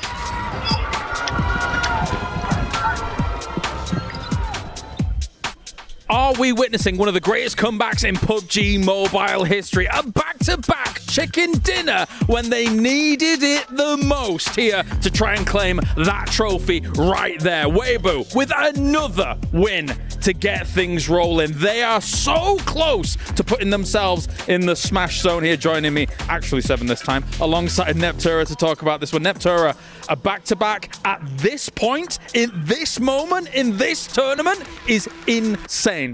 Especially the way they've been able to do it. They're not just sneaking in a win here and there. They are taking control of these games, doing what they need to do, and saying, we are here. We are actually that third team that will make that smash point. We are here to actually play. It's so nice to see. 8 points coming in, 18 coming into the third game here. 7. Are we looking at next game, them making that point?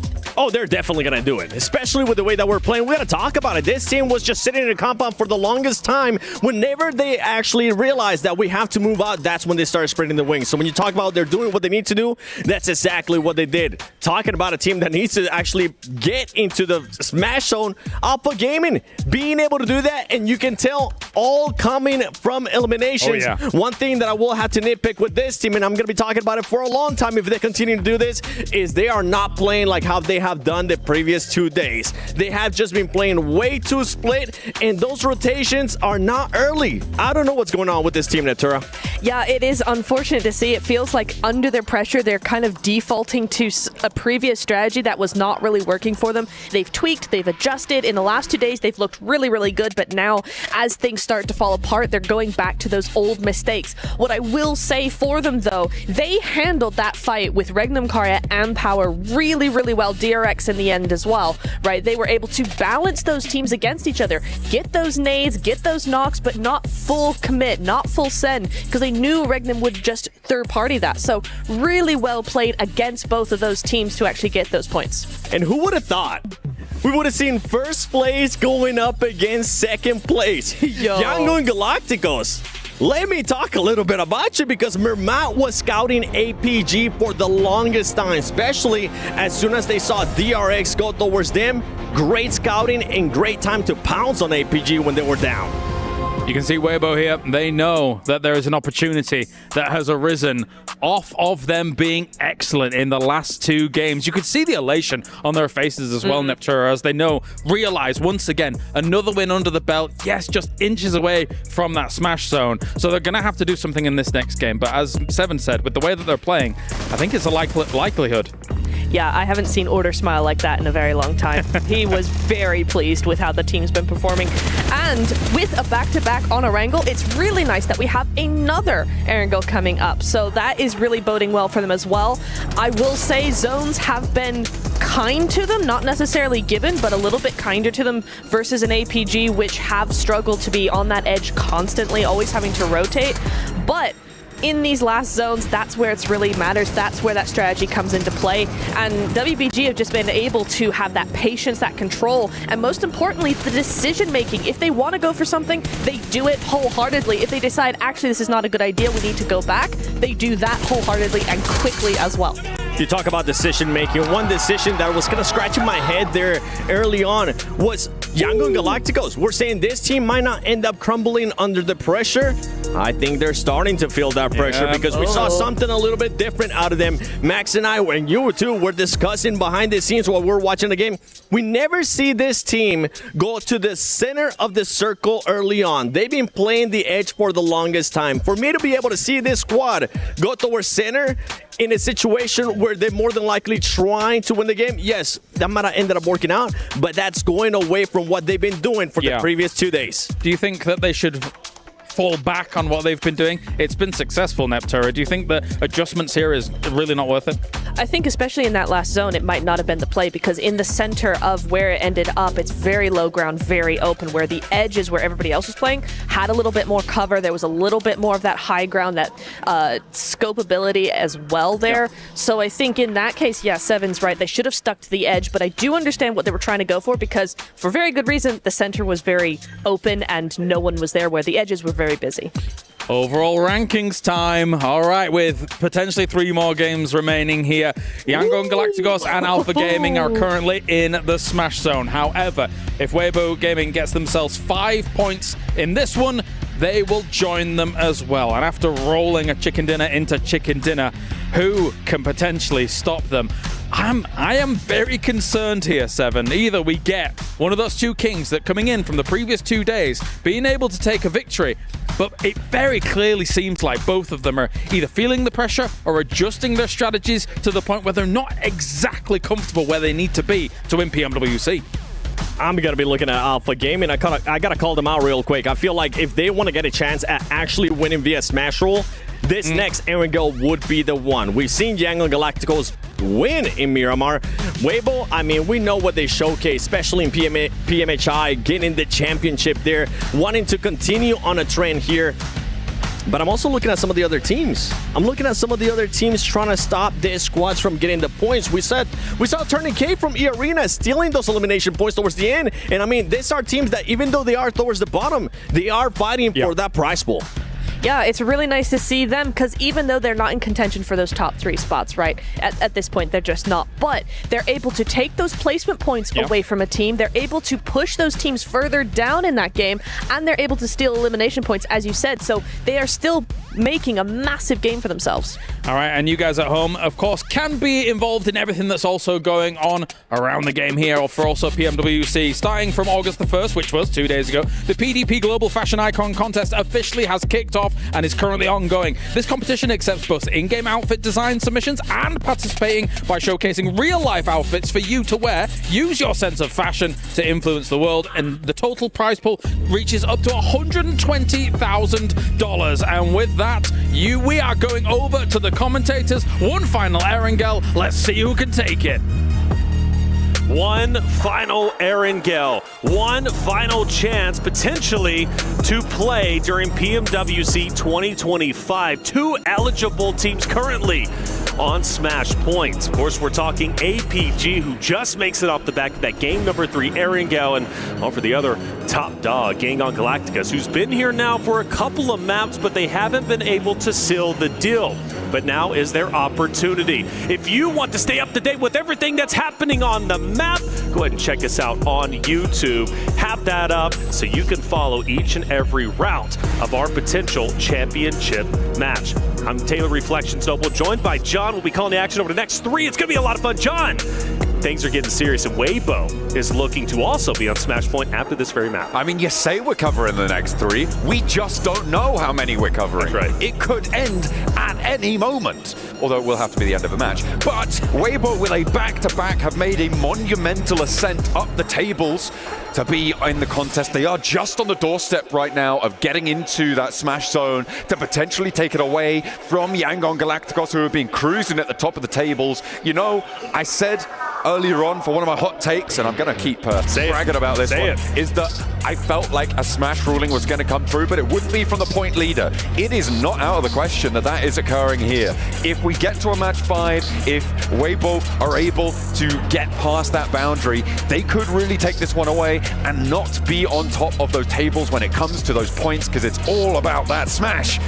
And an APG gonna let that happen either? Ooh, I don't know, we'll see. The thing about Yangon Galacticus is they've been getting blessed by zones, and they also have been playing very aggressively, which has been pretty much their undoing. You know, the question is, why aren't they parking the bus? Why don't they slow things down and start playing in a methodical way that led them to this very moment? Now, points still matter. If we do go to game number 6, of course, if a team is on Smash Point, they win game 6, they then take the championship. But let's say a team outside of the running of Smash Point takes it, well, then it would default to the points winner. In this case, right now as it stands, it would be Yangon Galacticus. So points still matter, but if I'm Yangon Galacticus, if I'm APG, I'm going for it all. I'm trying to win this right here and now and shut everybody down, because the reality is, John, the longer these games go, there's more chances for other teams to be on Smash Point themselves and potentially for them to steal the championship away despite them not having the point lead.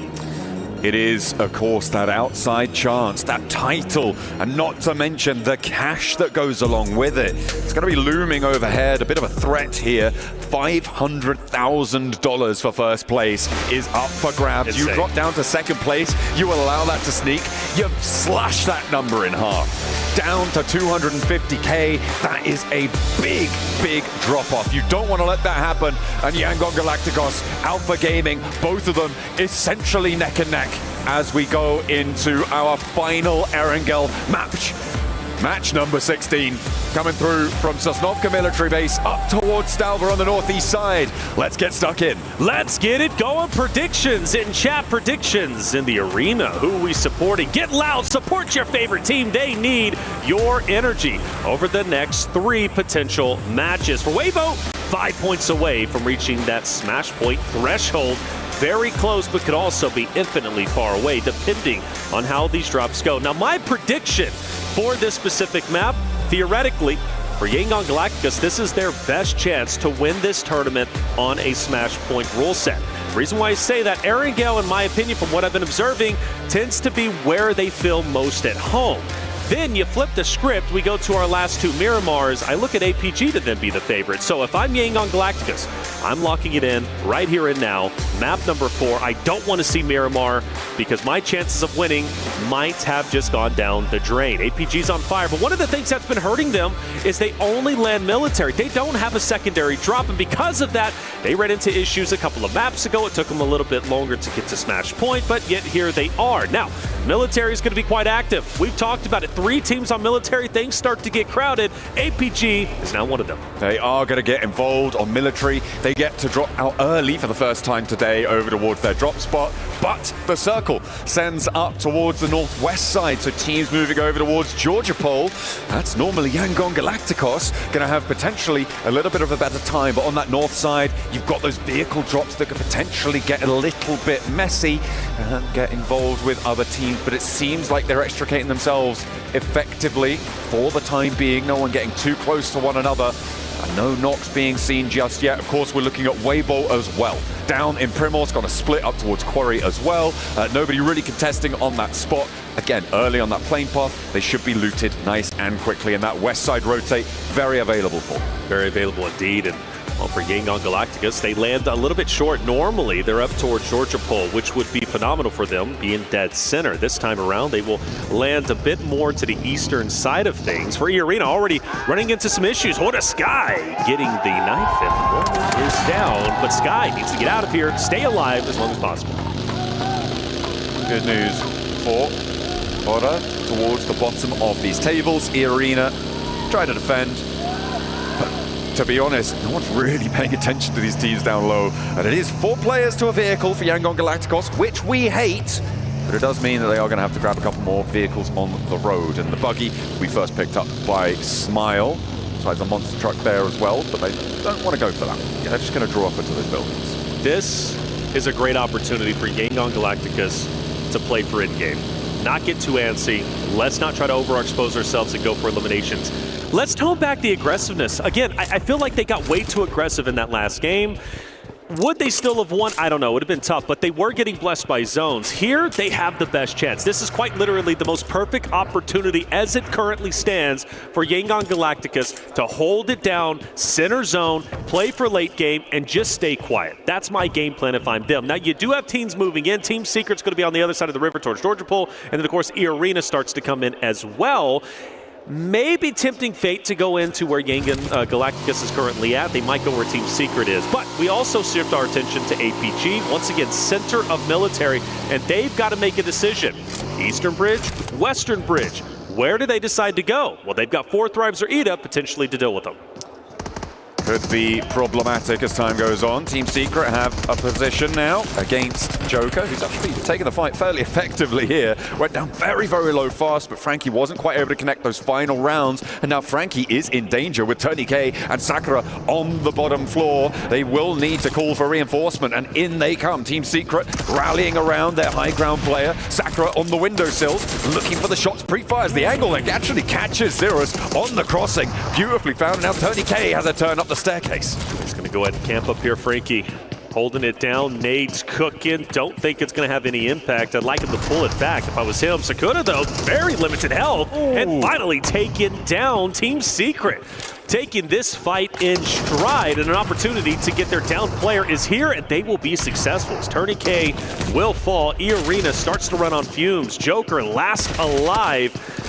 And I just don't know if he's going to have what it takes to take down the 4-man unit of Team Secret. This is an important fight to have concluded early. With the circle as it sits, teams are going to start to move towards the northern shore. E-Arena not being there opens the door for teams like Yangon Galacticos, like Power at the moment, to potentially try and sweep on through. It also leaves a little bit of an opening for Weibo on the west flank to maybe move over that long Georgia Pole bridge.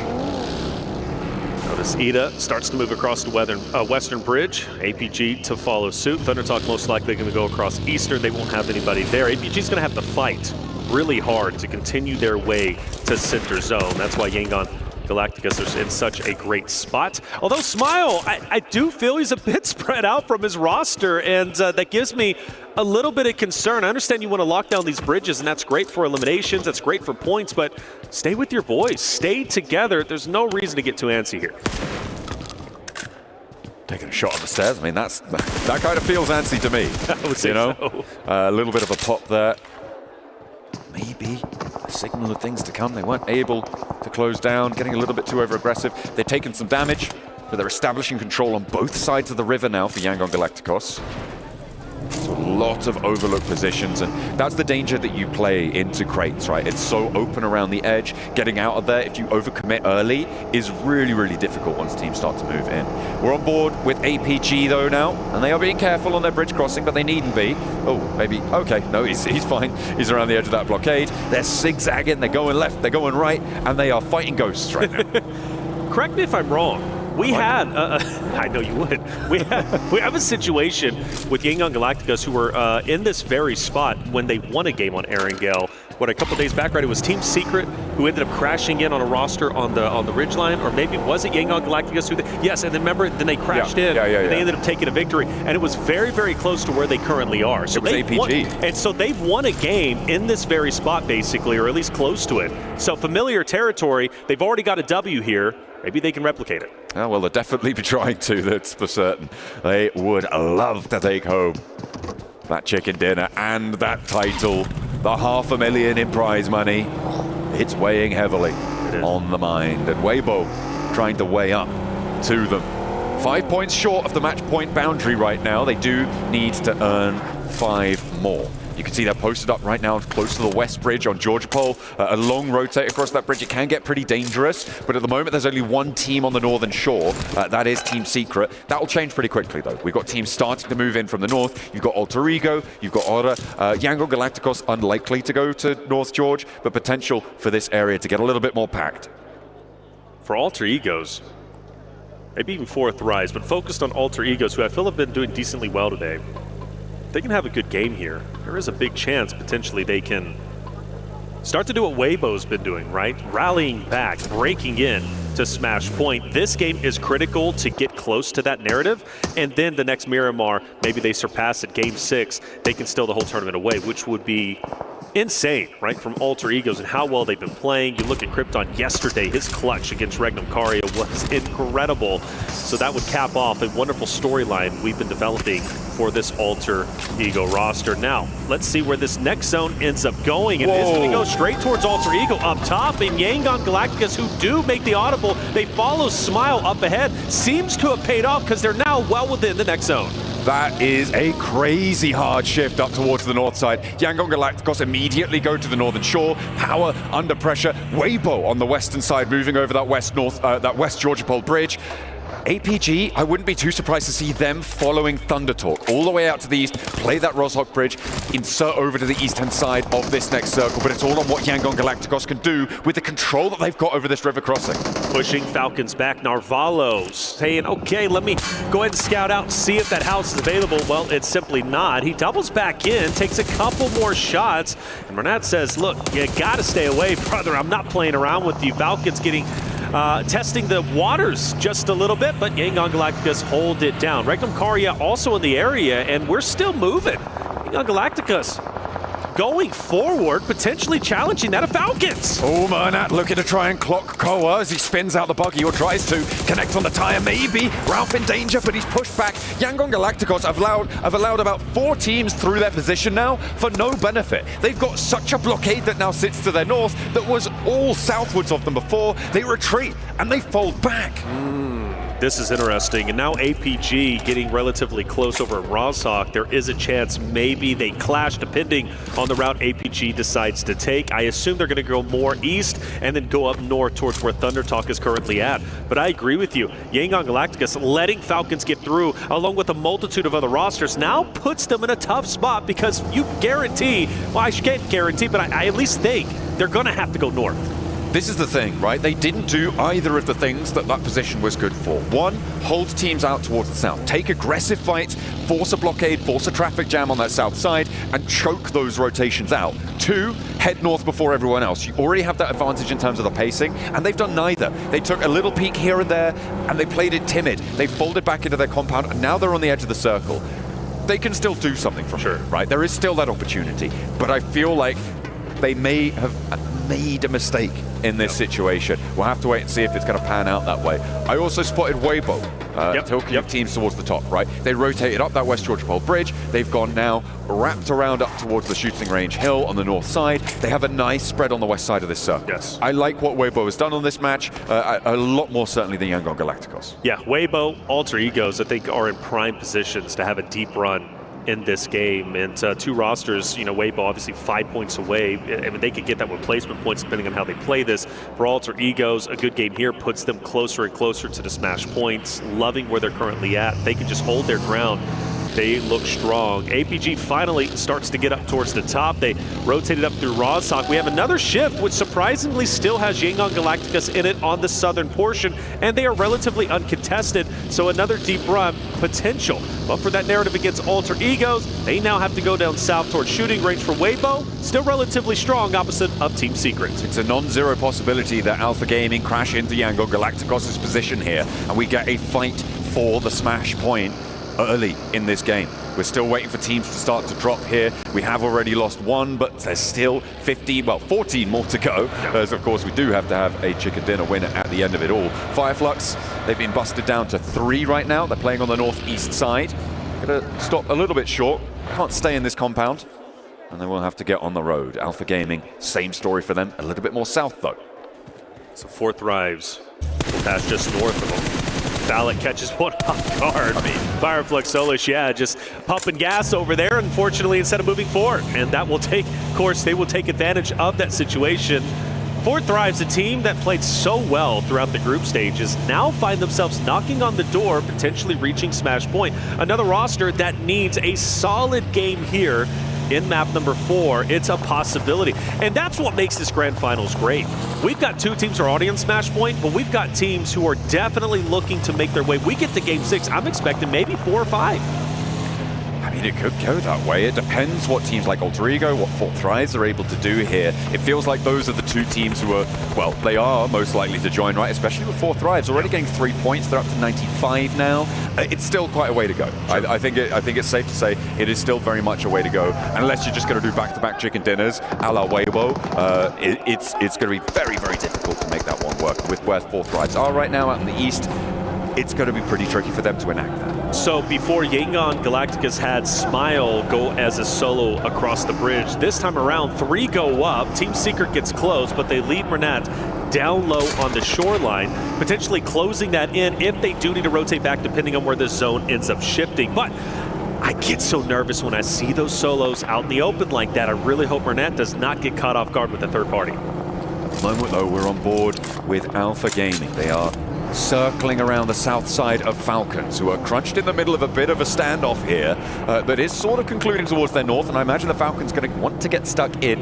Alpha Gaming, they're rolling around these hills, they're not peeking, they're getting information, they can hold out here for a little bit longer. Yangon Galacticos, in the meantime, have got a player from Team Secret now playing to the ridge, to the west of their north point. See if they can do a little bit more from there. 4 Thrives still fighting on Alpha. They've lost IQ. Noki is down and exposed from the rest of these rosters. Alter Ego as well on the north side. Got to make this rotate very, very tricky. Got Fireflux in this area. Alter Egos. Noxium Red Force also moving in. If I'm T24, I'm trying to get Noki back up, take the hovercraft, and potentially disengage if he can, but they've got to go through multiple rosters, so it might not be a possibility. Phallic. Smoke's going to help a little bit. He'll get behind the car, and is Noki getting picked up? Well, is this nade going to connect? It gets close, and it will knock Noki once again, and that's going to leave 1 4 Thrives member to still try and fight for his life. Actually, none, as they're fully eliminated. That narrative, we said they needed a good game 4, going to have to wait until the next game potentially, but we still have Yangon Galacticus, APG, 4-man units, and they are deep into this game so far. It's going to take at least 2 matches for 4 Thrives to get up into the Smash Point boundary, which means match 6, their only hope to maybe sneak in and get a chicken dinner there. But again, it's on back-to-back chicken dinners at this point.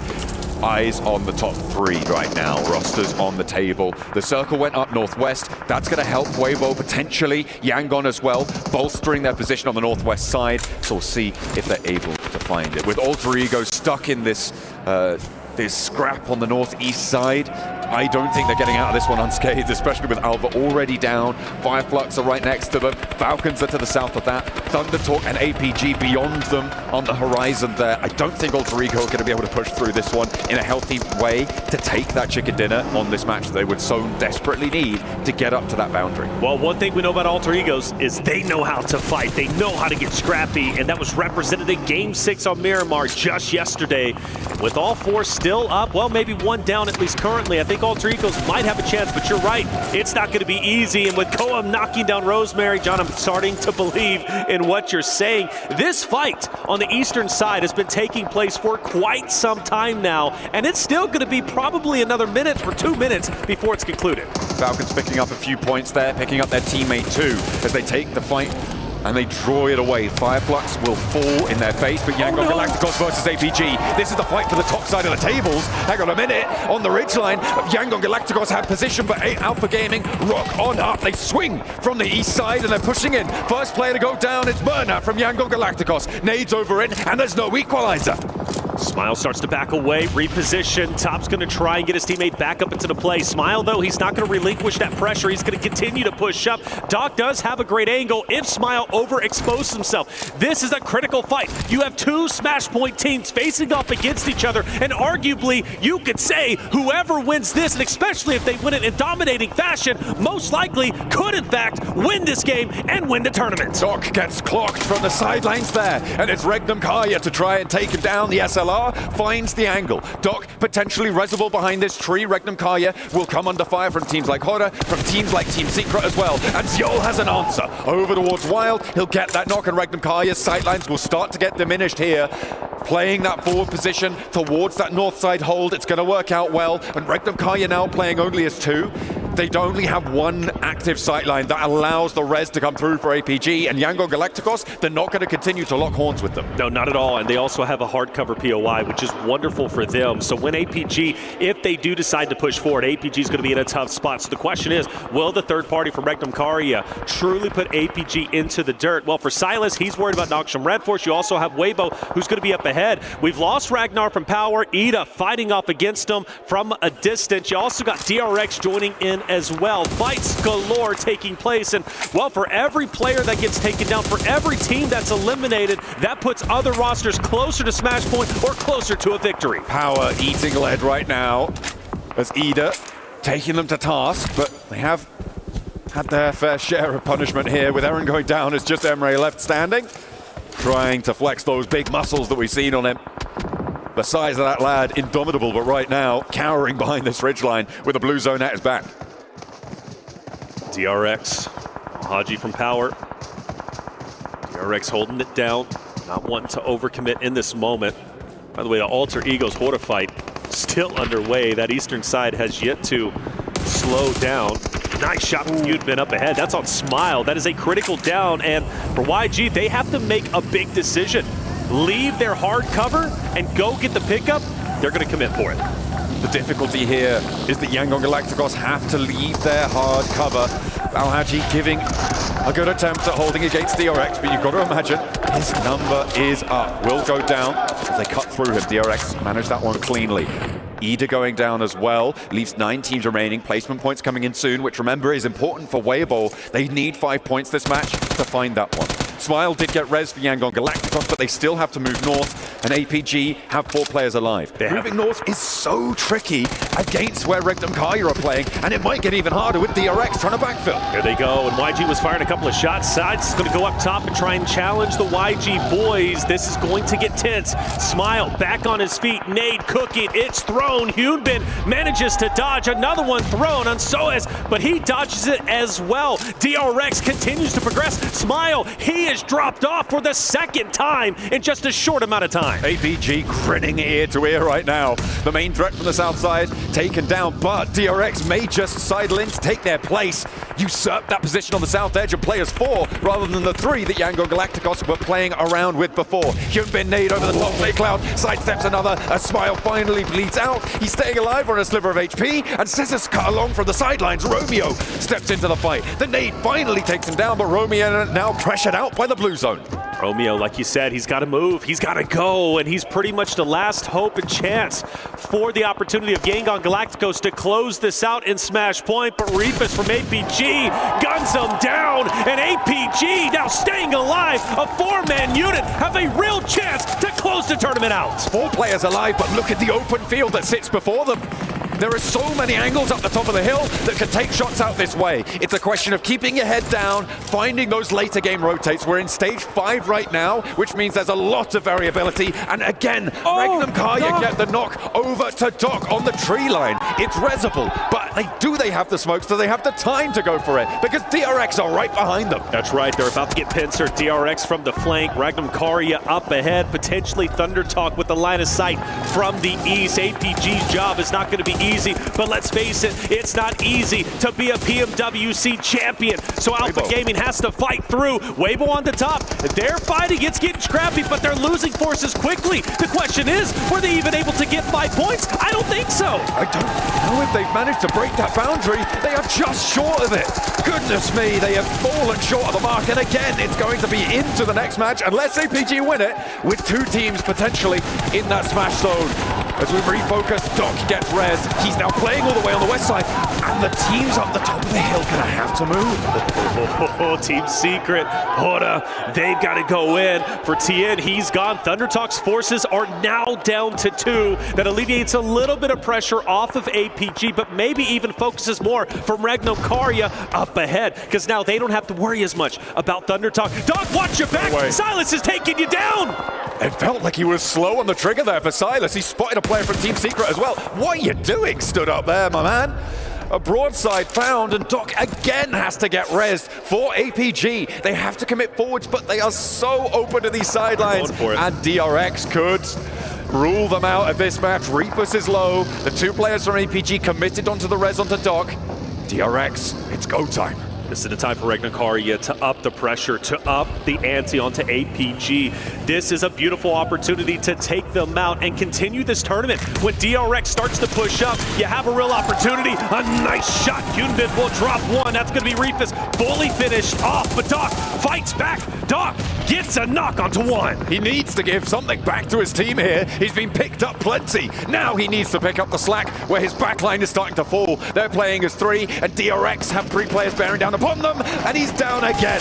It's now all up to 2 players for APG to maybe take this one home. They'll get points, but I don't think they're getting the chicken dinner here with top falling. It's only Ziol left. Ziol, the last hope and chance. Will the tournament end now? Will the solo make a heroic run? Well, he's surrounded.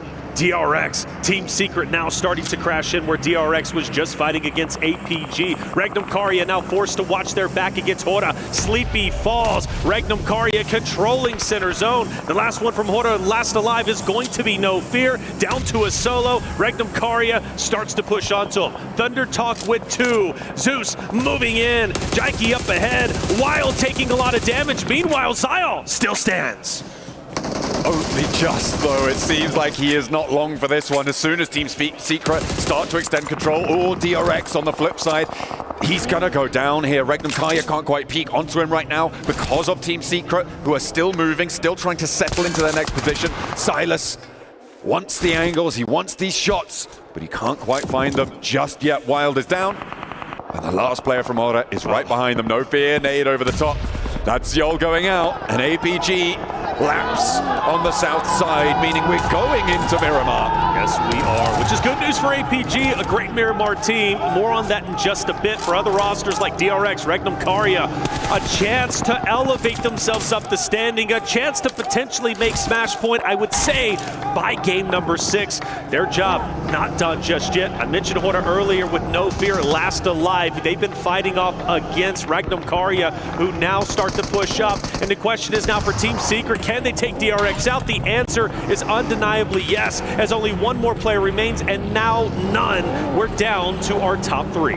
Team Secret losing their 4th position, with Ragnokaria trying to hold this high ground. They have a lot of pressure onto the south side. They've had it for a long, long time. They've been taking shots at that hillside for the last 7 minutes, and they have been finding points, but, well, actually they've been finding knocks, but not that many points to convert.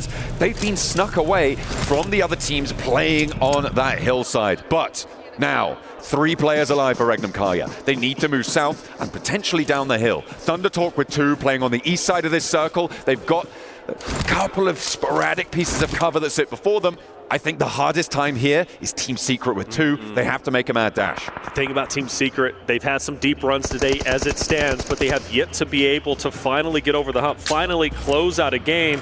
Is this their opportunity? Well, I love the line of sight from sitting up from a distance.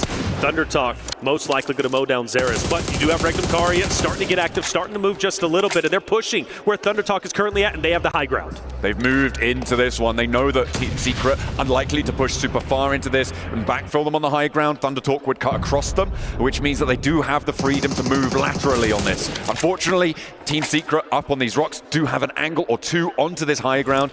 So they may have just pushed themselves into a little bit of a corner here. However, they don't have to take this fight. They can allow Team Secret to take care of ThunderTalk and try and put pressure on the north side. Wanting to make the first move. A lot of utility's been thrown, mind you, especially from ThunderTalk's perspective. I don't know how many they still have in the backpack, but you're gonna have to face up. Sitting, overexposed a little bit. Zerus takes the shot, sitting back behind the tree, goes for the transition, he's down. Gets sat behind the tree there. The spray down on the cross is good, and that should be a flush nice and quickly. Team Secret under pressure, and Silas able to rain down the hill, and maybe they can start to rack up a few elim points for this power position that they've been playing for the longest time. You got Team Secret, ThunderTalk now running on fumes.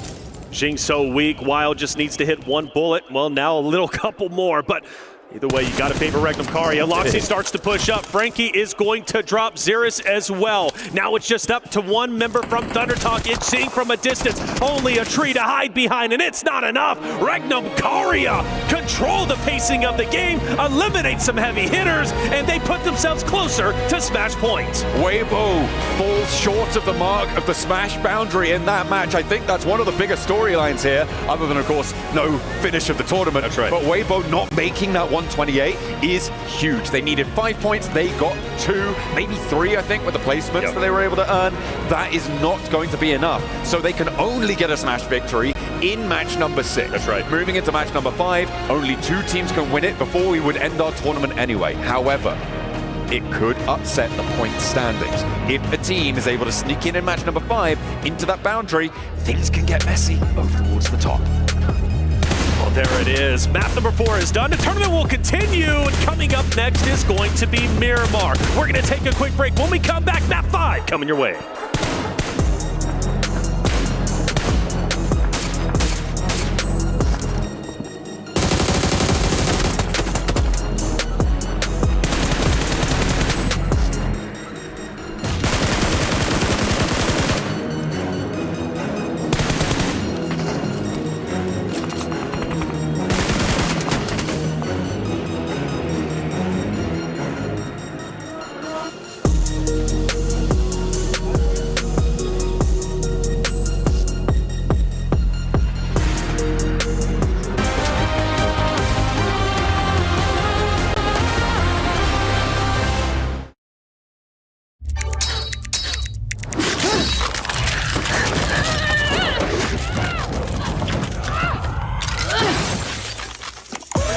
Reach your impossible, Lenovo Legion.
The highly anticipated addition to the Mummy Series outfits is here.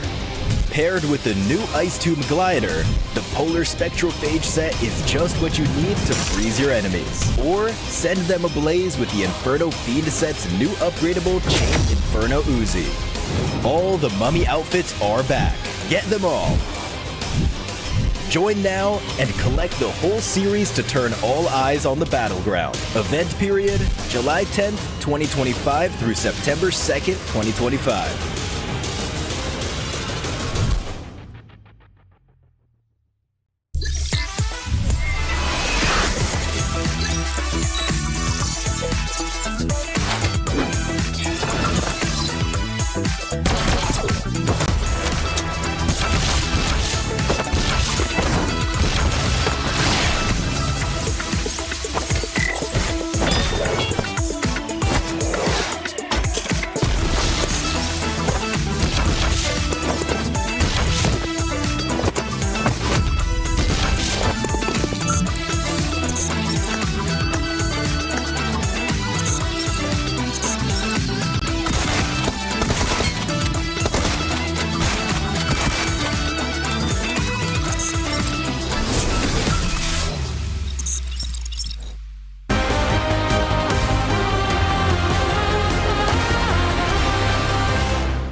Well, that's Erangel all done and dusted. Regnum carry here towards the very end, looking strong. But for all of these teams here, they are just fighting for a little bit more prize pool because this game went off the rails. We saw those northern shifts. Joining me, we have Seven Neptura as well as Maxman to talk about this. Neptura, a lot of these teams that are now in the Smash Zone or close to, way up the north, trying to get something done. They don't enter the Smash Zone. Oh, I'm going crazy. Heartache. It really is heartache coming in here. They tried so hard and got so far, but so far it doesn't really matter because they don't come into that smash point, right? Just a couple of points away, and they tried so hard. I already said that, but they did try so hard. They got a lot of points coming in there. They tried to get a lot of those teams waiting for the right time, trying to recreate what happened in the third game of the day, but it just didn't work out. That zone was just not going to be going their way, and we go over the match ranking. We see 7 elimination points coming in for Regnum, stealing a lot of those points away from other teams. For Weibo, just way too passive. You can't play the same way that you were able to play it in the past. You're going to have to make sure you attack those teams, especially if you're trying to get there within the Smash Zone. It's not going to be enough, and I mean, it wasn't even enough to get into the first page. I do got to give some props, though, to Alpha Gaming. There's somehow they were able to find a way into those circles. I will get a chance to talk about them a little bit later, but yeah, for Weibo, more aggression, Max. They had literally the perfect setup because Alpha Gaming were fighting against Yangon Galacticos. That was like the perfect setup for them to enter the Smash Zone, and those two main teams you're going up against not being able to actually convert that chicken dinner was so important. Unfortunately, not quite able to get as many eliminations as you just said, Seb. Yeah, Yangon gone, but then, of course, Alpha in those kinds of dips, Neptura, it's as if they were there too early, right? With a team eventually coming from the high ground as well as Team Secret eventually coming in from the west. It's not the easiest place to survive there at all. It's really not. I never loved that position coming in for them. I understood why they did it. We were discussing it backstage, weren't we? Like, there's a lot of dips. You can just hold for a while, just wait for other teams to do something. But for me, I was like, it's too center in that zone because it's way too open. All those teams on that hillside can look down on you. You had Yangon in front of you as well. I think it was Romeo in the compound there as well with a different angle. So for me, it was a very, very risky play. Mr. Seven. I'm just going to be looking at some of these teams. I mean, top damage dealers, Arcel Eagle. That's a team that's currently trying to fight for the top 4. I thought with 4 tribes going out early on, I thought maybe they were going to try to make a push there. Just sadly, it doesn't end up going their way. And with Regnum, they're also trying to get in there. They're trying to get into the money. And with that performance, it definitely pushes them closer. I mean, they were in 6th position at the start of the day, 7, and they've been slipping, not really able to get any results in the first 3 matches of the day. This chicken dinner, just like we saw at the very start of the day, can bring you a lot of money, possibly. So I think that is definitely going to be the case. I'm very excited to see where they are in the rankings. They might be in the top 5 because that was actually a big 17-point match. Yeah, you're already talking about those huge potential leaps that do come along. The fact that we started with a leap of from 50k to 120k, so there's still so much to play for these teams as we continue things on. And now moving into Miramar as well, it does make me wonder because, Seven, you were questioning if Alpha Gaming doesn't get it done here and then going on to Miramar, this might be Yangon territory for sure. I mean, for Alpha Gaming, they've been able to get a 3rd place. They've been able to get a 2nd place. So the performance is there. They just haven't gotten the win. Yeah. You know who has gotten a win? YG, Yangon Galacticos, that's what I want to see out of them, but they're continuing to just mess up their gameplay style. Yeah. I'm not enjoying what I'm seeing out of them. This team used to play edge, but they keep going center of the circle for some reason. Yangon, go back to what was working the past 2 days. Stop worrying so much about center of the circle. That was one of your greatest advantages. One thing about Smash Raw is that teams will try and change their playstyle to try and hopefully convert a win, but they've converted wins before, Seven. You said it earlier on Miramar by playing edge. It was successful in the past, and here they're trying to play center, as we saw Niptra here. Unfortunately for Yangon Galacticos, they might be throwing this tournament at the very last hurdle. They need to go back to playing edge, what was successful for them in the past. Yeah, but the other thing is, as well, as while they struggled to get those wins, we saw on that board there, you actually had APG with an average of 8 elims on Miramar. Yeah. So purely by points, APG could take the win while Yangon are struggling. Right, well, we have everybody's second favorite segment. It's 7 winning with 7. No, not you. That's right. That's right. There's one thing that's been really pissing me off today. Jeez Louise. And that is none other than just Doc being so far away from his squad and just causing his team to just make mistakes, especially in this scenario. I loved the way that APG was winning. I love the positioning that they were able to get. But every single time that Doc kept getting knocked, it kept forcing Top to go pick him up, Refits to go pick him up. And that was ultimately what broke the camel's back. As soon as Top decided to back up and go pick up Doc, guess what? The next team was moving up, and he gave the disadvantage to them. If they would have just been able to manage themselves, stay more compact, like they have done in the past 2 days, I think we would have had a new champion by now. Maybe it is tough stuff here. Let's take a look at those overalls and see what's going on so far, because we still have only 2 teams in the Smash Zone. Weibo was just 2 points away, Max, from joining.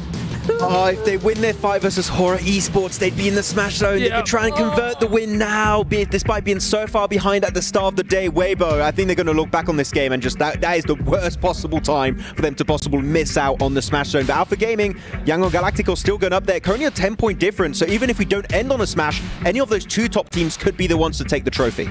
The other thing as well is you've got a lot of other teams actually catching up to them now. Regnan with 100, Alter Ego with 96, DRX with 96, Four Thrives with 95. I mean, all of a sudden, not only are they no longer, or they are close to that Smash point, they don't get it, but they've now got 4 other teams nipping at their heels. Imagine if someone like Regnum Carrier then suddenly joins the Smash Zone as well. I would lose my mind, which would be kind of crazy stuff. But of course, you guys at home can get involved in everything that's going on as well, because the Airdrop Carnival, you've only got 1 day left, I believe, on it overall. You can go log in and summon a surprise airdrop, collect 2025 airdrop vouchers for your chance to win official merch, smartphone, BD partner rewards, permanent in-game items, and more. Every participant is guaranteed to win. So make sure you get all that going on here, as we are now ready for our half-time as a whole, because we're heading over to Barney and Veracity, who are on the stage before our next game. Kadia Esports Arena, are we ready for some more PUBG Mobile? That's what I like to hear now, Barney. Let me tell you now, Weibo Gaming, they can smell it. They can smell it in the air. They can smell the chicken dinners getting ready to cook. Yes, they can, but they're only a few points off that threshold of getting into Smash points, so unfortunately it won't happen in this game, but we still have 2 teams currently in the Smash Zone, so it could all end right here, right now, Veracity. I'll tell you what I've been loving, though. The Weibo Gaming fans are here in full force. They've been showing their support. And just before we went live, I saw Regnum Carrier giving us a little bit of energy as well. I'm loving this. I'm loving the energy. They did indeed. Right, we'll test it a little bit. Weibo Gaming, how you feeling? No. I think you guys can do better than that. Weibo Gaming, are you here? Okay, things are starting to heat up here. We are about to go into our Miramar matches. Like we've already said, it could end right here, right now, or we could go the distance. It's going to get spicy. So make sure you stay locked in and get comfortable, because we are heading in to Miramar. Woo! Thank you very much, Barney and Veracity, hyping up the Weibo fans, because they need a little bit of a pick-me-up after that last match. That fight on the north side did not go their way, and they are going to not quite make it to that Smash boundary to join Alpha Gaming and Yangon Galacticos with a chance to take it all here and to take it all now. There it is, and now things start to get scary for the Yangon Galacticos roster, which they don't look too scared as they're waving to the camera. They actually look quite happy and content where they're currently at. But for APG, this is a real opportunity for them to take this tournament. They are phenomenal when it comes to Miramar. We looked at the stats just before heading into this game, and, well, they were the #1 team, averaging the most eliminations, but also placings as well. I think it could end here, but you did bring up a good potential narrative for the team of Weibo before we went live. Let's discuss it. So, I'm thinking, do Weibo go in and try and hot drop one of these two teams? So two teams being Yangon Galacticos and Alpha Gaming. Okay. Do they want to try and sit on a single player, target, focus just one of those players? They get 1 point towards it. I say hot drop, maybe not in the sense of all going for a 4v4 fight. Sure. I feel like it may not be a terrible play to just drop on one single player from either Alpha Gaming or Yangon Galacticos, reduce their chances of winning, get 1 point closer towards that match point boundary. Sure.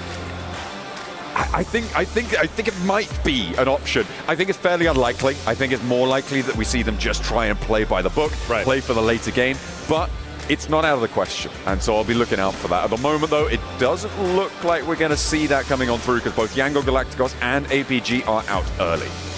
That's interesting. Yangon Galacticos typically go up towards the El Pozo side of things up north. This time they're going south, maybe to throw off the scent of Hora and Falcons, who they have typically been trying to avoid. Remember, everybody, Yangon Galacticos, when it comes to Miramar, they are a team that plays in blue for the longest time. You typically do not see them within the zone until stage 3. That's when they start to move up. Granted, if the zone pops on them right now, it could be great. If we get an island finish, I'm ecstatic. I want chaos, especially in our potential final map. But we won't get that. We'll get a standard zone, which means, once again, the narrative for Yangon Galacticos most likely going to stay on the outskirts until about stage 3 when they start to move into the zone. Now, for the other rosters, APG, they are a bit split. Zeal does get a vehicle. He's going to go ahead and join top and go up ahead. But Seven did bring up a good narrative, man. Doc, the docketing, right? Where is Doc always going, leaving his roster? He needs to stay put. And the same thing could be said for Mernat. The same thing could be said for Sleepy on Yangon Galacticos, because you go back to the previous Erangels, and they were just splitting off left and right. Solos do not win championships. Yeah, but Doc's got 10 AD limbs, so, you know. Sure. Kind of cool, right? It's a cool stat. You know what's cooler? $500,000 in a championship win. I think you might be right, actually. I'll run the numbers and get back to you. But either way, we are on board with Hora right now, who did beat Weibo in that fight on the northern side in the last match, preventing them from potentially being able to convert a smash victory here in match number 17 of our final set here in Riyadh. And they will not be happy if they have to come into contact with them once more. All the way towards Miramar. On the south side here, Yangon Galacticos getting on looting. Nice and happy for themselves. They'll be chilled.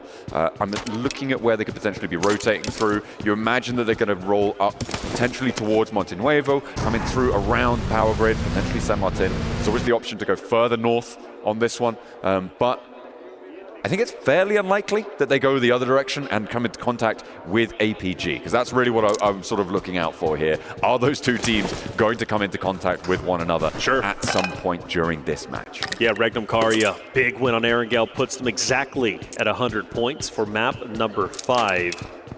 Game number 6, smash point opportunity, maybe. 28 points, though, would be one of the biggest games we have seen to date throughout the entirety of our tournament. So, highly unlikely, but for Regnum Karia, I think they've got to commit, I really do. But there is value, and there is an argument that just staying in top 5, that's a lot of money, right? And that's the question that always has to be answered for the rosters when it comes to a smash point rule set is it worth committing to try and silence a team to continue the tournament forward? For example, challenge Yangon Galacticos, challenge Alpha Gaming to continue the tournament. But you do that and you have the chance of potentially dropping half your roster.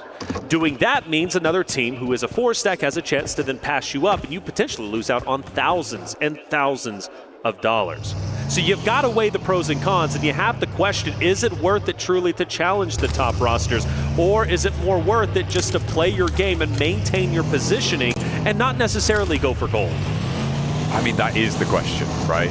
You can't really fault a team for thinking either way. I feel like if you're here to win the tournament, if you ignore the money, the plays are a little bit different. Sure, and I think that once you add in the profitability, the longevity of a team, of an organization investing in you as a team, it can start to change how you're thinking about this one. I know a lot of coaches will come out and say, no, we're just trying to play the game. We're not worried about the prize money.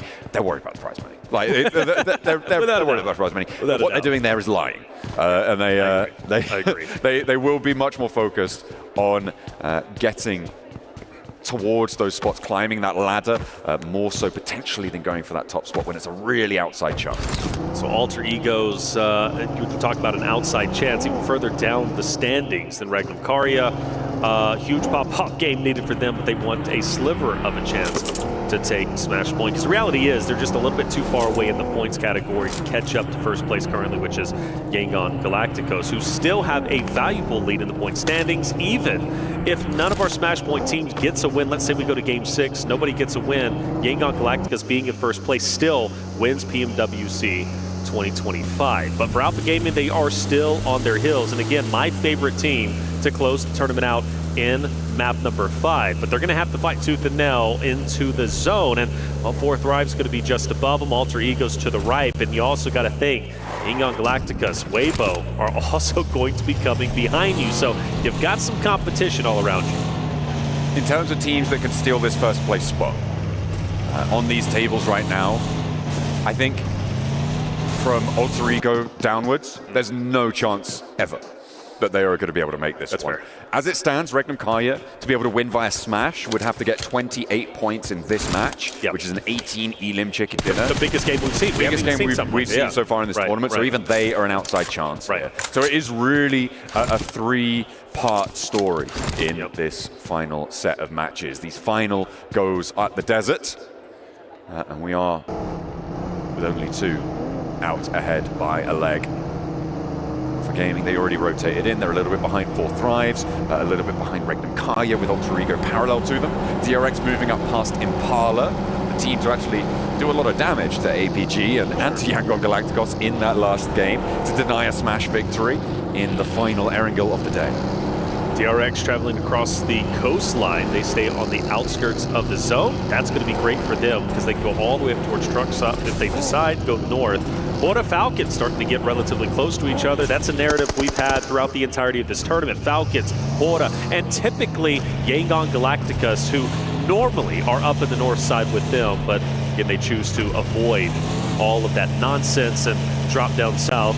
Of course, playing in the blue zone as they typically do. A couple of shots are fired off, but overall everybody is going to be okay. Falcons, Hora still have their 4 members up. But as they do start to condense, they get closer to Ida, who is going to be in that vicinity as well. The north side not as congested as the center, obviously, or even the southern portion, because the southern portion is about to get pretty active, but it still is something to watch. APG getting some damage taken onto them because up ahead is 4 Thrives. They're taking shots out their way. Ziol, though, he's going to be chilled out a little bit over here.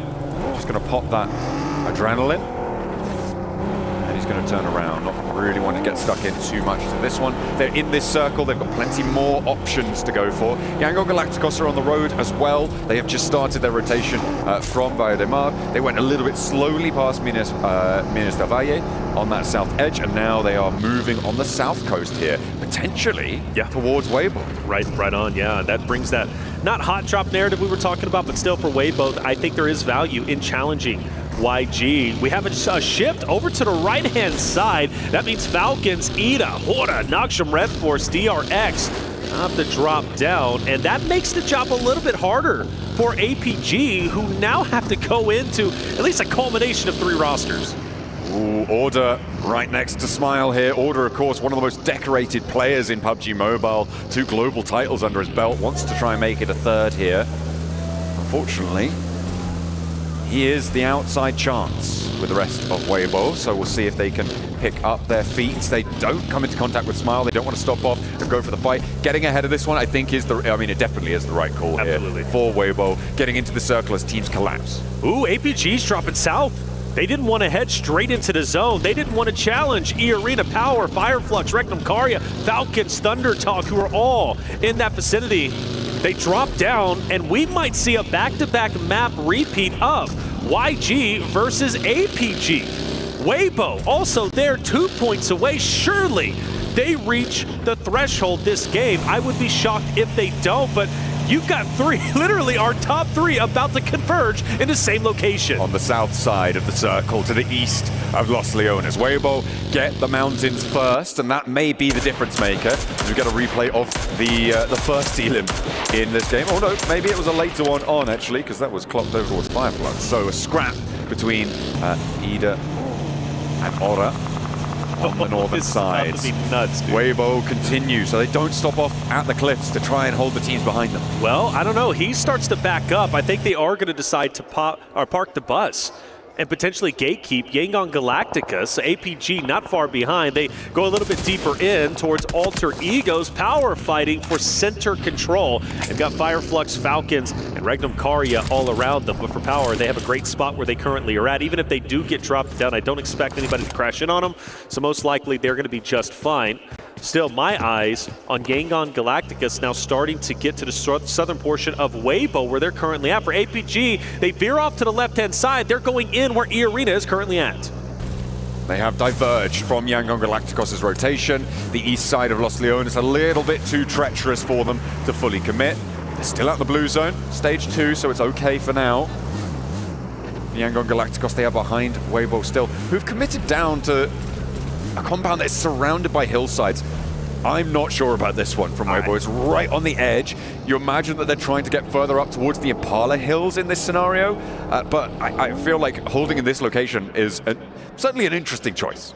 He, from Weibo, has been kind of the tip of the spear. He's been stopping right before Yangon Galacticus, and where he currently stands, if he hops out, he might be able to get some shots. Bernat has, in fact, hopped out, potentially firing on Order, firing on He, who now goes up. We have a northern shift. Weibo will continue forward. DRX most likely to crash into them on their rotate, since they're getting a little bit active themselves. APG still keeping their distance from E-Arena. And for YG, well, now getting pincered in between Weibo and potentially Alter Egos to the left.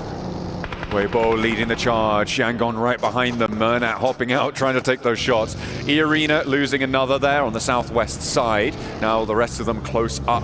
Fairly central, well, comparatively to a lot of teams here, fairly central on this circle. Weibo get a longhouse on the south side of it, and the Falcons actually have lots of control over the road that splits the center of this circle. Oh yeah, they can play spoiler without question. Team Falcons roster that could jump up potentially to top 5 off these next 2 maps if we continue to tournaments. E-Arena stuck in a bowl, and that's not good for them. Already have lost a player. The question is, will they lose more? Falcons in a very familiar spot. Remember, Falcons was in this very house trying to rotate out before they got gate kept by Yangon Galacticus, as well as a couple of other rosters just the previous day. If Regnum Karya want to make magic happen, they do need to start to rack up these points. They've got the first, so they're out of the gates, and they've got APG to guard on the western side. And what better team to do it against, right? Against a team that could potentially smash if you're hoping to get a match 6 smash here. For Regnum Karya, this is how you do it. Again, I talked about Order before being one of the most decorated players in PUBG Mobile esports. Silas, another representative of that accolade. He has got multiple global titles under his belt. He's got that PMGO title. He's got that PMGC title. And he wants the 3-peat, but they are a real underdog here. I talk about Weibo in this scenario as an outside chance. Regnum Karya, they're not even in the same town right now. They're so far outside. And they are outside, actually, ironically, of APG's current positioning, and they do split. They've got a 2-2 split. Regnum Karya could take a distinct advantage of this, because they've got 4 players who are split themselves. However, they can move in onto top and Zeal if they decide to. Regnum Karya, a team that was putting the pressure on APG once we lost Yangon Galacticus in the previous map on Erangel. Regnum Karya ended that. And in fact, they're getting dangerously close to each other. For APG, they've been hovering around rosters, but they've stayed relatively quiet up until now. Oh, Doc with the nades. We know how dangerous he is with those, but we know how dangerous he is to himself as well. If he gets overexposed, he's in a 1v2 right now. Sure, he's got top just over the way, but it looks like he's rotating back up towards the north. More nades being cooked. And Doc over the top with the overarm. Again, good. Silas may be in danger. Takes half his health bar, but not more than that. Top still negotiating the terrain around him and will bolster this position on the south point for APG. Oh, but they might get pincered. Regnum Karia swinging wildly to the left-hand side with Wild and Co. They need to watch out for those off angles, and there's Wild on your very screen with Loxy. Loxy loves the off angles, and they're going to continue to try and pressure around to put APG into this vice script. They've got to be very careful here. And let's not forget, Reefus has totally separated from his roster. He's all the way up north, and in fact, I believe he's down. So for APG, the troubles will continue. I'm starting to get worried.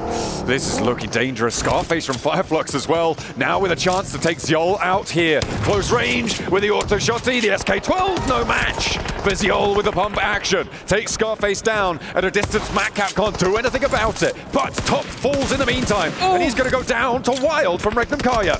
It's 2 down. See, you gotta stay up here. Regnum Karia once again looking to silence the team of APG in back-to-back games. They're so close to doing it, and Toshbik is pushing up. Doc by himself, forced to hold his ground, retreats to the hard cover. That's all he can do.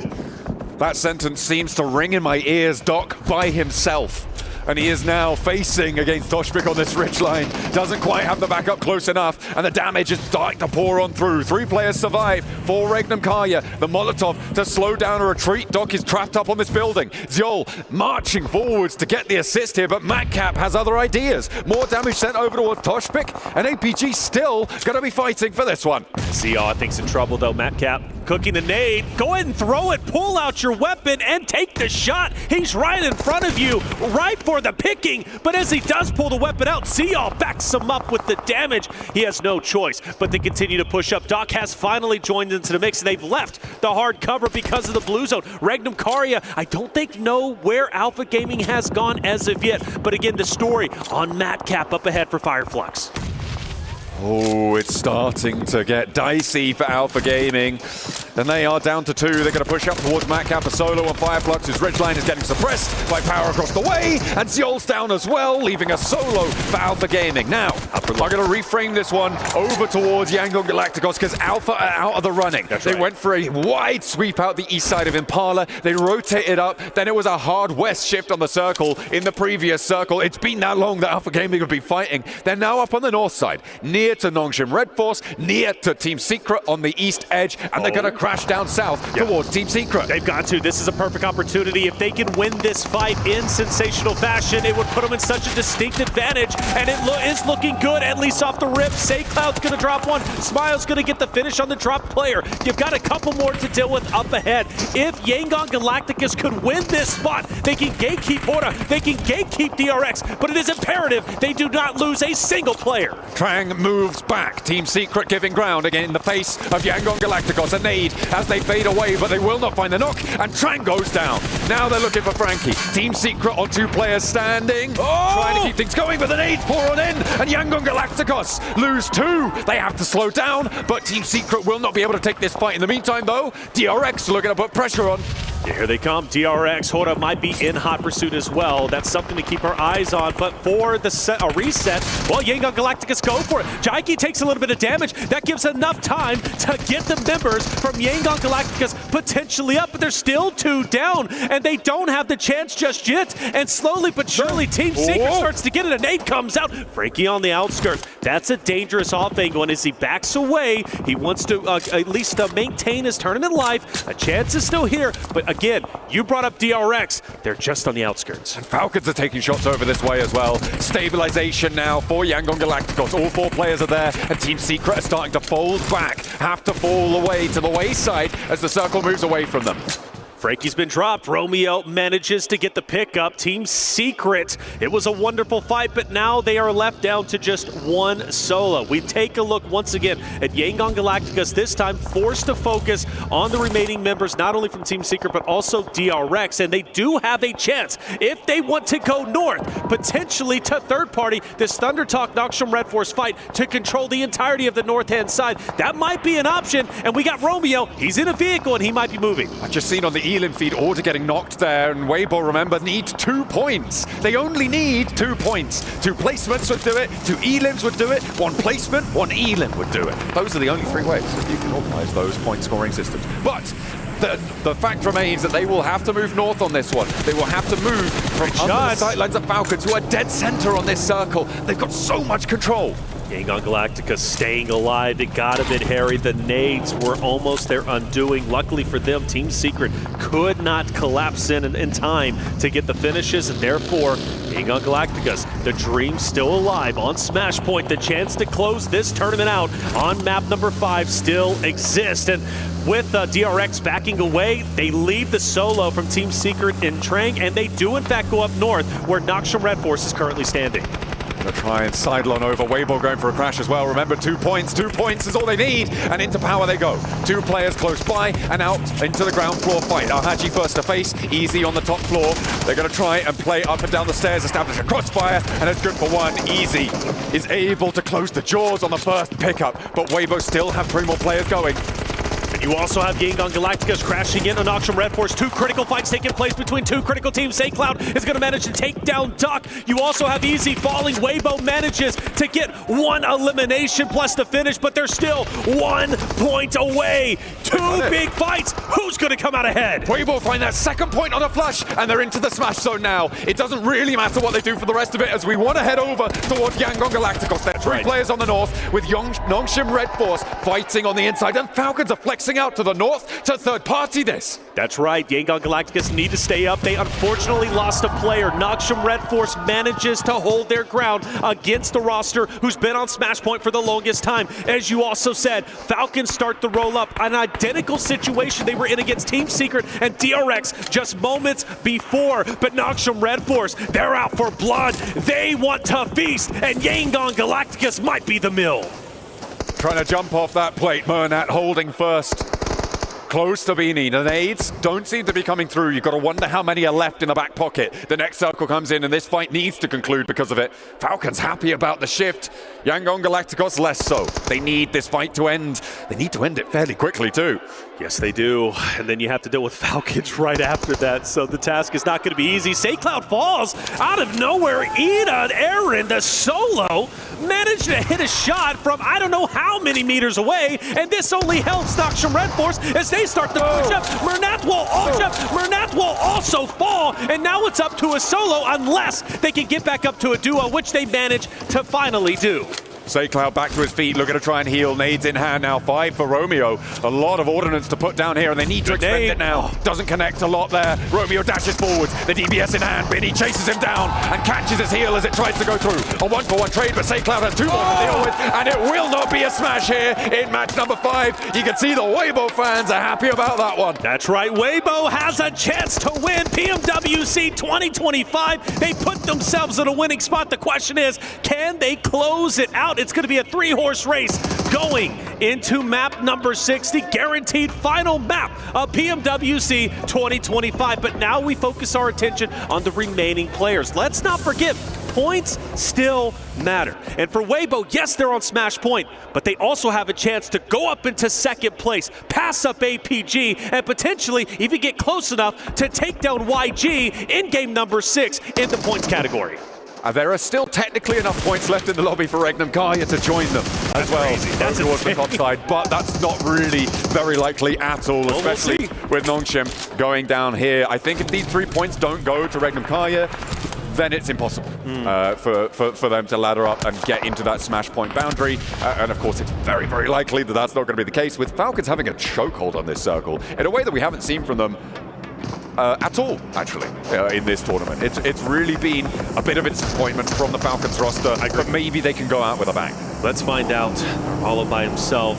We've seen him clutch up many times, but Kix is going to be watching from a distance from DRX. All eyes on Regnum Kaya, really, as far as I'm concerned. Again, the roster who might be able to get to that point threshold. It's not going to be easy, maybe not even mathematically possible, but they've got to give it a good effort. They crash in on Eren, a guy that dismantled YG from a distance. This time now he has to stand his ground in a shed against Loxy. Great nade to take him down half health, but still, Wild has the angle. You can't jump, you can't really move. You just pray and hope the utility works, and it will on Loxy. That is nasty business from Eren, and another one over the top. The fire's not going to bother him, and that's a flush. Regnum Kaya getting dismantled. The solo in the shack. Eren, the young firecracker on the roster. His rookie season last year, he had an impact. He can do this. He wants to have a little bit more here against Regnum Kaya. Tries to thread through the vehicle on the hop in, hop out, sidestep, but is eventually taken down. Meanwhile, Weibo with a chance. There it is. Weibo has a chance, but 4 Thrives are looking to take it away. They're fighting hard. They are fighting tooth and nail. IQ gets a finish onto 1. Weibo's numbers will start to dwindle away. Now 2 players, but Zook says, I'm not done just yet. He'll get a clean up on 1. Naki will also drop order, but for Weibo, they stand with a solo, and 4 Thrives are out. Rez onto 33Z, onto order as well. It will be able to come through. Alva is close by to them, so could be a little bit dangerous. Oh, there's a nade. Doesn't quite connect, so they're going to know there's a player close by. This should be a Falcons chicken dinner. Absolutely. If they don't win it, Falcons back. Well, Falcons still very close, potentially breaking up in the top 5. That is a narrative. Alva, great shots. Hold up a second. Alter Egos becoming a narrative once again. Alva has been the clutch master oftentimes, and well, now he has a chance to do just that. I mean, he is working these angles masterfully. And for order up ahead, question is, can he take down Alva? I don't know. It's going to be, of course, solo versus solo. Winner stays alive, a chance to get more placement points, and Alva is moving, but not for long. Orta gets it, a couple of shots in celebration. Weibo, no, they are going into Game 6 with the chance. They've got 7 elims, 4th place. They may have actually overtaken Alpha Gaming, depending on how many placement points they're able to earn here. So 2nd place is up for grabs, a nice little pay bump for them if they can find it. Of course, coming up into 2nd place from 3rd place goes from 150 grand to $250,000. That is 100,000. Yeah, and from what I'm hearing, 1 elim will tie Alpha Gaming. Just 1. If they can get it, my oh my, is it going to be on a Regnum Karya member, or maybe even on kicks up ahead from order? He's got options, but he's got to pick and choose properly for Regnum Karya. If he chooses to go into Toshbik, well, Wild might be able to help. Actually, no, I take that back. Wild is fully focused on Falcons up ahead, so Toshbik is going to be the one to potentially ruin the chances from Weibo to catch up to APG. For my money, the smartest play Order can make is staying quiet here. Not getting engaged. DRX are, I believe, just about in this circle.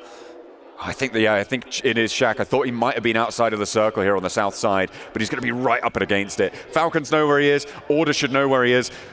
He's going to be locked into this one, especially with the circle shifting out as it does. DRX is going to have to go out first, but Order hops back into the vehicle. He's repositioning. He wants to get a little bit of a different angle on this one as Falcons start to extend their influence over this circle. Yes, they do, but one of the things that's done Falcons in previous games is getting overly aggressive. This time, I think it is going to be the off angles from the solo. Now, kicks dropping here would be wonderful for Falcons. They get him off of that side angle, and they can focus on everybody up just to the north-hand side. But I do not want to discredit the power of where Order is currently at.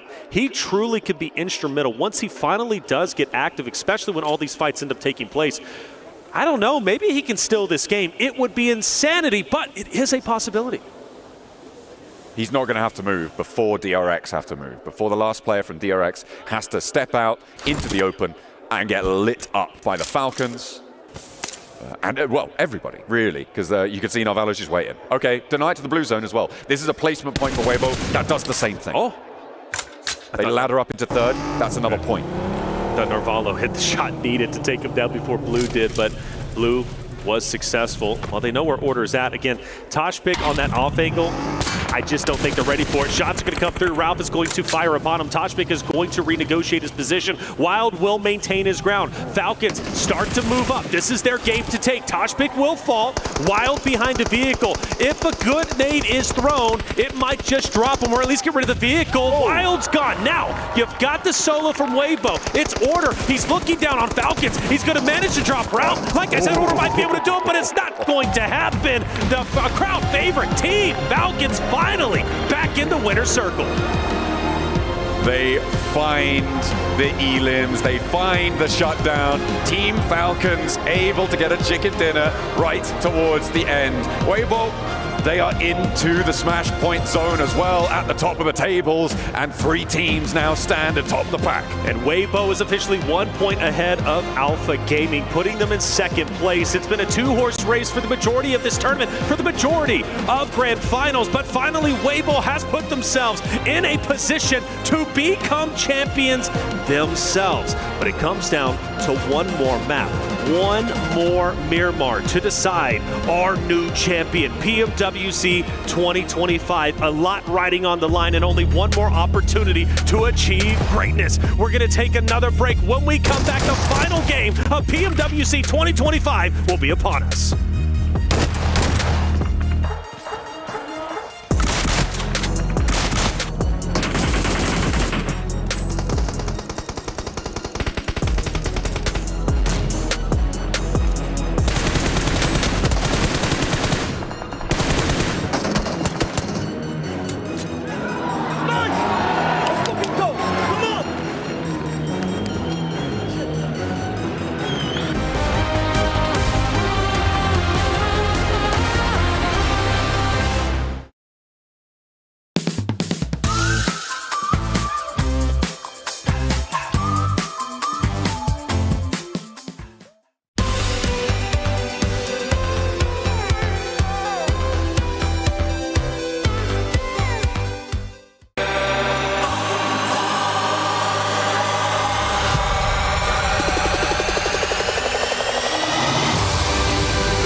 Dear PUBG Mobile fans, we are delighted to invite you to the 2025 PUBG Mobile World Cup at the ESPORTS WORLD CUP in Riyadh, KSA.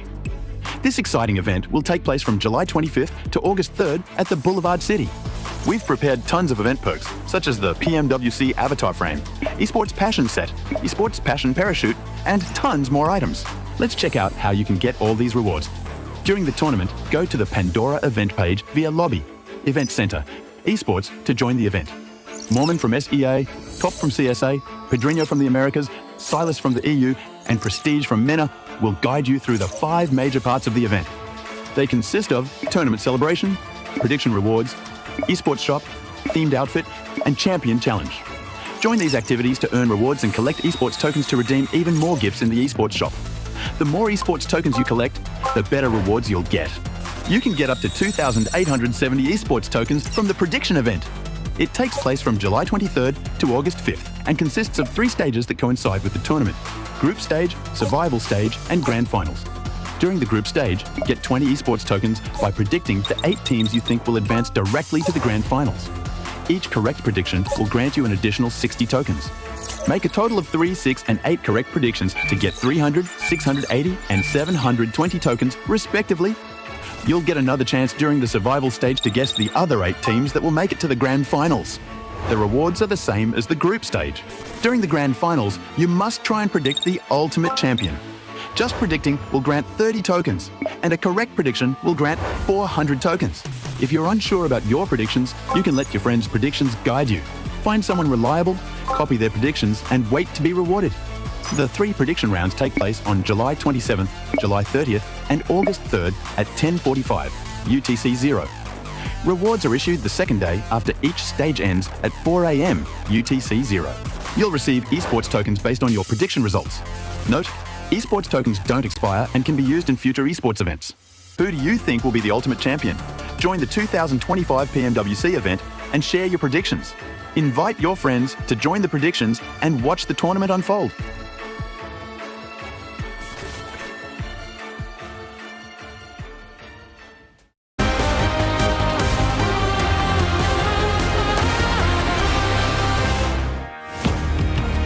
Falcons holds down the road west of Impala and is able to get themselves a very important victory to try and push themselves up the leaderboard, up for a more prize pool here at PMWC. But at the same time as well, whilst you're watching these games go on, you can also check out the EWC app, which is obviously over on their app stores, and keep up with everything that's going on here for EWC as a whole. Not only this tournament, but the other tournaments that are going on throughout all of the festivities here. Now, let's talk about Falcons, of course, here. 7, Neptura, Maxman joining me. 7, an important win for Falcons to try and push themselves into those higher prize pool brackets. Once again, a team that just really haven't done much the past 3 days. They ended up getting a win. I felt like this one was kind of gifted as well. They were having some 2-2 splits, but overall, it's Team Falcons pretty much getting themselves into more money, Neptura.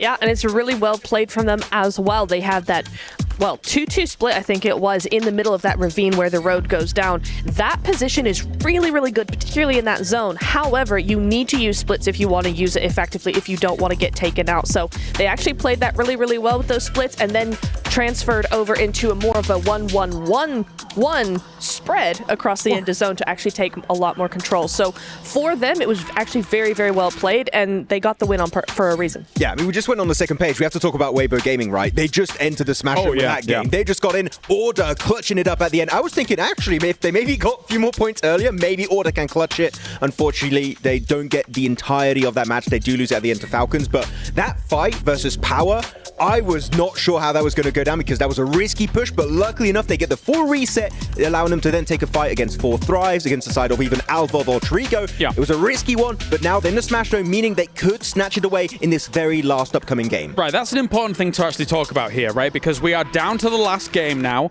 That technically, if one of these 3 teams could smash and be able to get themselves the victory here. However, if that doesn't happen, 7, the one with the most points will be the champion here at PMWC. Yeah, with the way the Yangon has been playing throughout the whole day, we got to wait and see what the overall is going to be looking like, because this team has been consistent. They just haven't been able to get the win. Remember what happened yesterday, though? This was a team that did end up getting a win with 12 eliminations, so it could happen here. And they went back to playing how they usually play. They went back to playing Edge and also hunting down teams. That is the YG I want to see going into this last game. I mean, we're getting so hype here, 7 if I joined that game. It's like, actually, they're going back to playing the Edge instead of the center. This is what rewarded you with so many wins in these finals at PMWC. They're going back to the basics that were so successful in the past. Yangon Galacticos here on Miramar, they had a really good rotate. Unfortunately, I think you mentioned it, Kalaris, a little bit earlier. Lack of scouting. Maybe they could have a little bit of a better entry point on the eastern side of the circle. Maybe go entirely up north. But here didn't quite work out. And Nongshim Red Force were able to actually put an end to the reign of dominance here of Yangon Galacticos. I actually also like their push onto Nongshim for a different reason, Max. Is because Nongshim and Thundertalk were fighting it out. And actually, Nongshim is the more dangerous team to win out of that situation. If Thundertalk had won over Nongshim, historically speaking, over the last 2 days, 3 days nearly now, we haven't seen anything else from them. So for the rest of the lobby, they're not really looking like a very dangerous team to go up against. Nongshim, on the other hand, particularly today, have been doing really, really well. So if a team like Yangon want a chance at actually winning the game, they had to take out Nongshim. So for them, going up to that north side was a great play. Well, as you can see, the rest of the teams here are getting ready for our final game, trying to figure out exactly how they're going to approach things. Let's take a look at the overalls. Let's get a lay of the land here. Oh my days. Weibo moves into second place, as well as being able to move into the Smash Zone. Alpha Gaming is hot on their heels, but that takeover is huge. And now, Yangon, 150 points. It would be poetic, Max, if we saw them get a win and win on points overall, but we will see how this goes. The dream is still alive for Yangon Galacticos. But actually, I want to take our attention to Weibo Gaming and Alpha Gaming.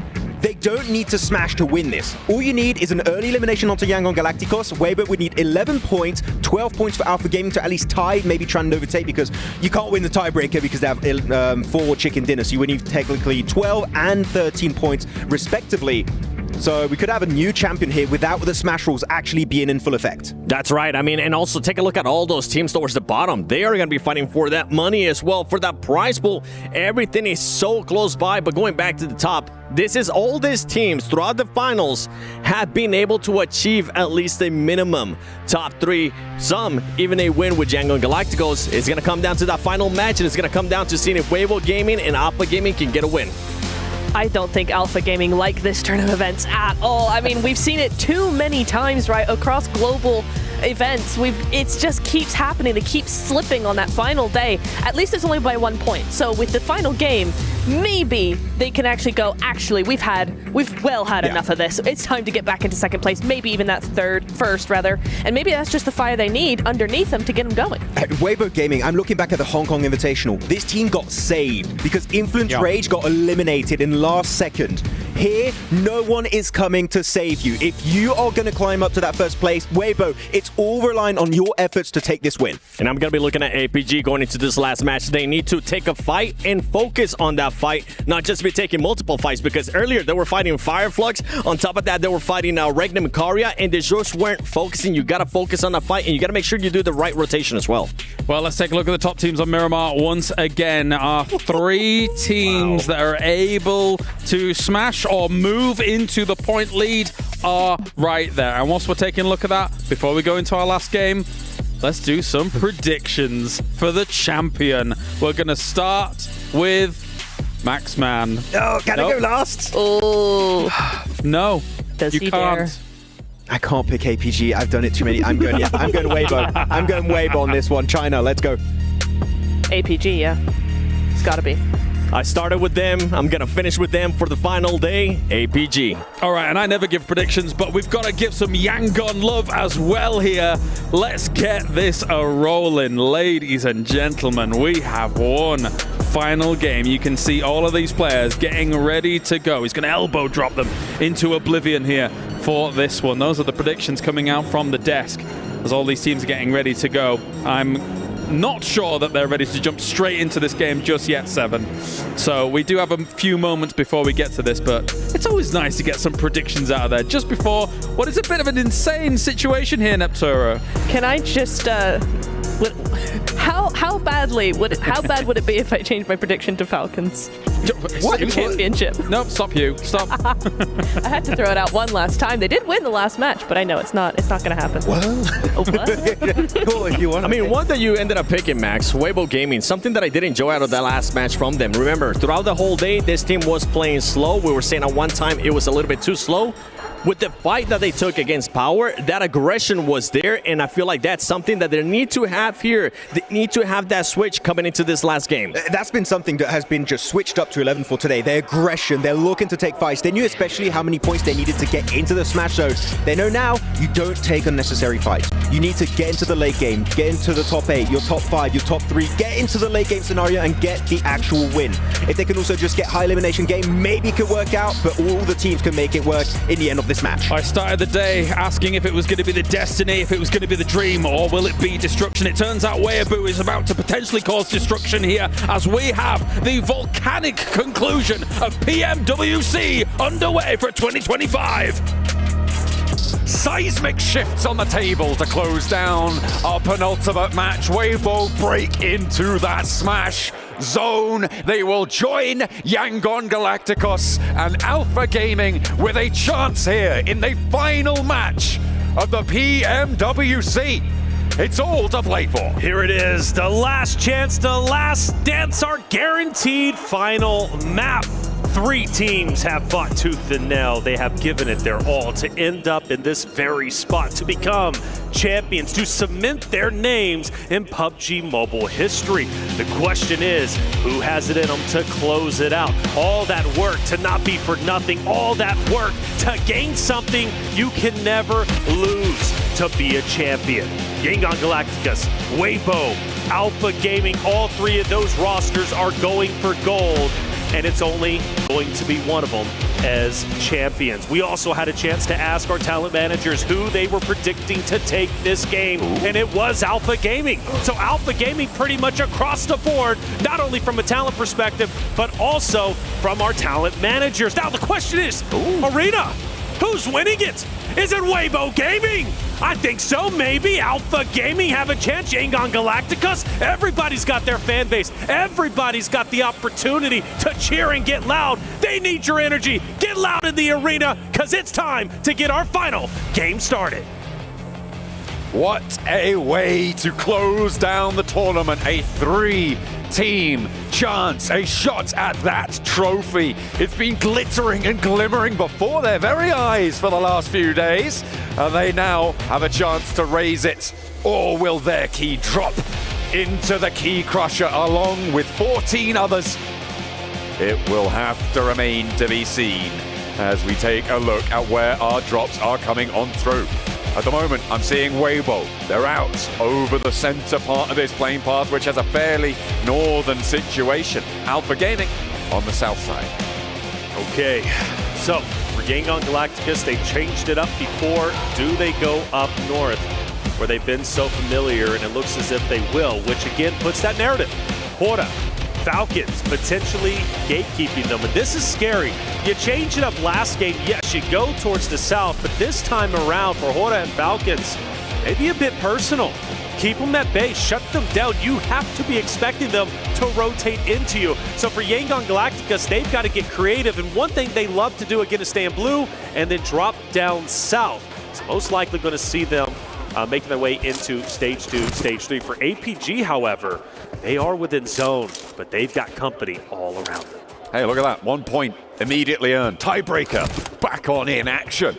I think that means that Weibo do win the tiebreaker. I believe they've got one more chicken dinner than Alpha Gaming, if I'm not mistaken, having earned the back-to-back that they've been able to find today. So they are sat on 2 chicken dinners. 139, of course, that will be the tiebreaker, unless Alpha Gaming win. But then it's a non-factor because they win via the smash ruling. Oh, there's so many interlocking rules. I love logistical, bureaucratic nightmares on points tables. It's what I live for. And just to confirm, it is Weibo with 2 wins, Alpha Gaming with 1. So something to take effect a little bit later on, but all eyes, of course, on these 3 great rosters. You know, you got one starting off relatively hot, of course, being Weibo, APG getting a first shot, but that also puts a target on their back, right? Shots are fired, teams are getting active, which might be in the back of the mind of the other rosters thinking, I want to third party this because this is our last chance to elevate ourselves up the leaderboard.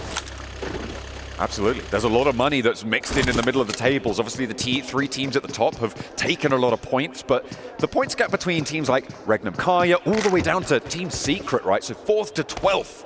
That drop-off could be there, right? And that is a pretty sizable chunk. 4th place is $120,000, and then you go down to 12th at 45. With a single game, they can change things around, earn more, drop down.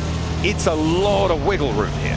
Without a doubt. And for Regnum Karya, they have been the boogeyman of, well, APG over the past couple of maps. This time around, they take down Krypton from Alter Egos. A guy that clutches up, a guy that you want to stay alive. Does it impact his standings? Well, potentially. Alter Egos could pass DRX, 4 thrives, maybe even Regnum Karya themselves. So for Regnum Karya, taking down 1 from Alter Egos, and in my opinion, the tip of the spear, albeit outside of Rosemary, that puts Regnum Karya in an even safer spot.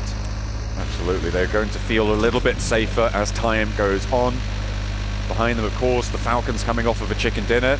You know what? I was kind of surprised that Neptura decided to predict them for the tournament win. Not because they're so far down the tables, but because they're not Team Spirit. And of course, Neptura loves Team Spirit. Favorite team. Unfortunately, they didn't even make it out of CSA. That's right.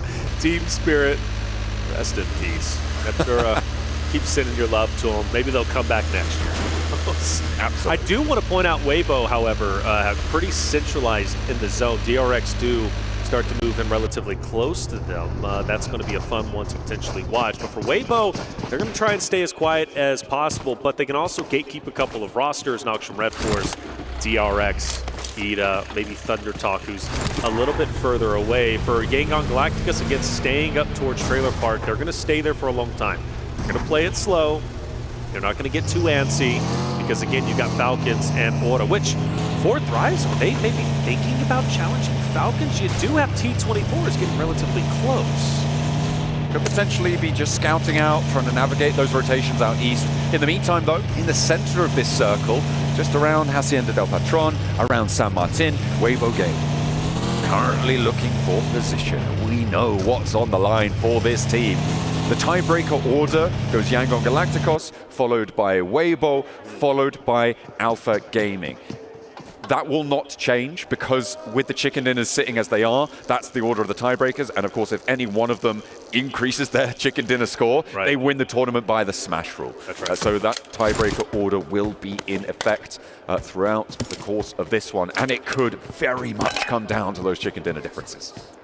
Right, so T24 still close, but not close enough to really have an effect on this Falcons rotation. And for Team Falcons, you know, we've been talking about them dropping the ball and struggling, and yes, they will not be champions today, but this final game, if it's good enough, could elevate them up in the top 5. So that still is a storyline. They're not too far away. It's not impossible for Team Falcons to get a top 5 finish, which, by the way, again, in regards to the club championship race, Falcons need a top 8 finish. They're currently in 9th place. So this is a big moment for Falcons in the overall scale of things for the club championship race to have a good performance. Adding to that tally is great. They can keep contributing to their team to be able to try and pick that one up.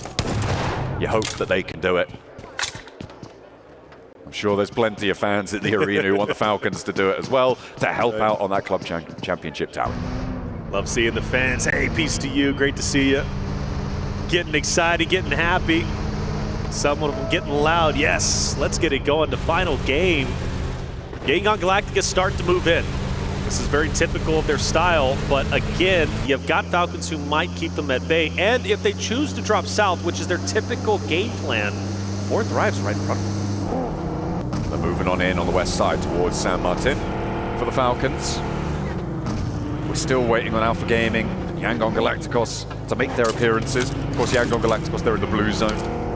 Currently, actually, fairly close to it, all things considered, for them, certainly. They're quite close to this zone. Yangon Galacticos playing out on the south side of El Pozo, and will navigate the bubbly terrain there. He bobbles his way forwards. It's difficult. I hate driving over this terrain. It's so confusing. You never know if you're going to flip your vehicle or not. From now on, when I'm driving down a bumpy road, I'm just going to bubble over the potholes. That's right. That's my strategy. Yep. John, I like it. New terminology. They decide to go up north, that's great for them. And north really has no competition if they decide to commit towards water treatment, which could be a great spot depending on how quickly they get over there. But there's a lot of terrain and a lot of distance between them and that. APG also staying south. They're going to be in blue currently, and they have a free route towards the north. Both rosters, I believe, currently waiting for this next stage to pop, and it does encompass water treatment, which again opens that up maybe for Hora, who's going to be the closest. They can overtake that. YG might be able to move up, but for APG, I mean, so tightly contested. Yes, a free route in, but they've got to go in between Fourth Rives, E-Arena, and then ultimately, of course, Nocturne Red Force, Fireflux, so many rosters, and the same thing can be said for Yangon Galacticos. This is great for Weibo. Weibo's still dead center. They're established. They don't have to move, but is Order by himself? Maybe. I mean, they are fairly split right now. The question is, how long can Weibo hold this split in the center of this circle? Falcons are going to push in on the north. Regnum Kaya from the other side as well. They're looking to try and move on in. Ora on that northern edge could get in the middle of it, get stuck in there. Thunder Talk, everybody trying to get closer towards the east side of San Martin, towards Hacienda del Patron. Alter Egos also started to move in from the northern side. Curious where Yangon Galacticos choose to go. For APG, this is going to be a tough rotate for them. I'm genuinely getting worried at this moment because going up north, there's so many teams playing Edge, Fourth Rives, Ida that they'll have to run through. Any of those fights taking place, again, this is the final game, and so many teams are very close to catching up in the top 5 or even bettering their spot. You move up one spot in the standings, that's potential thousands and thousands of dollars in difference when it comes to the prize money. A very real reason to win a third party and fire some shots safely from a distance. And for APG, I don't know. They've got to go up north, but it's still a long rotate for me. I'm putting them on alert. There's a lot of danger in this final match here of the PMWC. The grand finals continue to deliver on the excitement towards this final match as Yangon Galacticos navigate their way up the west side, over the top of San Martin, up and into the hills. It looks like Weibo are going to try and hold on the Manor House as well, and play in the center of Hacienda. Still, that split worries me, especially if the team decides to go in between them. That's going to get quite awkward, but for Weibo, still all 4 up. Not ringing the alarm bells just yet for them. Yangon Galacticos starting to move in. They're going to be just opposite of Falcons again, who are all split. Alpha on the west side. Look at this rotate. Right. They're swinging out and could potentially backfill on towards Yangon Galacticos here around the west side of San Martin. This fight feels inevitable. We could remove one of our 3 teams here and now. Yeah, well, I mean, it makes sense, right? You go back, what, several maps now, and it's been Yangon Galacticos fighting against APG. The 2 teams cannot stay away from each other. Like magnets, they're drawn, but we do see maybe a bit of an audible as they start to rotate right towards Nakshum Red Force. But the good news is for them, they avoid 4 thrives, and they now have clearance to now get in to the next zone. But as they just get here, the next zone is about to shift. The question is, where does it go? But that's not too bad. That's not too bad. But Nakshum Red Force is gatekeeping the outer edge, and APG still needs to go forward. If they go north, they go into YG. If they go south, they go into 4th Rise. If they go east, it's straight into Nakshum Red Force. And Smile is scouting, but I hope he doesn't get too carried away. He's jumped out. Oh, Doc has been spotted, I believe, out on this western side. Gonna have to be careful, and Smile gets Doc down. He's going to find that knock, and it is just time and time again that he has dropped the ball for APG. And finally, it may be the death blow dealt towards Alpha Gaming. Said I was ringing the alarm bells, and now they are sounding as loud as they possibly can. Losing Doc hurts. But for Alpha Gaming, a chance still remains with 3 players up, but you just gave an elimination to the team you're fighting against. For Hora, they start to push in for Team Secret, trying to hold on tight. They cannot, and they will be eliminated in the final game of the tournament. Hora able to stay alive with 2 players down. The reses will come through. This circle is giving Weibo a massive in on this match. The 2-2 split that they have right now should be fairly trivial to hold as it stands in this circle. The teams that surround them, that are creating this buffer zone, not super likely to want to crash right now. So they will definitely be solid to hold this 2-2 split into the next zone. Let's take a look at this replay. Doc hops out, and I mean, yeah, hit and run. Hit and run, it's disappointing. Backs away, gets away, and it is so disappointing. I know Seven is fuming right now because he's been setting this narrative, the docketing Doc going up by himself. I know doing the research coming into the global stage, that was one of the things he made sure that I remember. Doc loves to go up by himself, but one of the things they improved on is Doc started joining his roster once again, and that made them strong. But this time around, old habits refuse to die, and maybe the chances now for Alpha Gaming to win this championship have in fact gone to the grave. But again, with 3 members up, there still is a chance for them to take this, but they're going to have to work even harder. Smile's just gone down from Yangon Galacticos. There's only 3 players now for Yangon Galacticos. They tried to move through San Martin, but the Falcons extract a toll on the road from them. And now from the north side, potentially could move down towards Hacienda, a decent spot that Weibo have to abandon to hold this 2-2 split.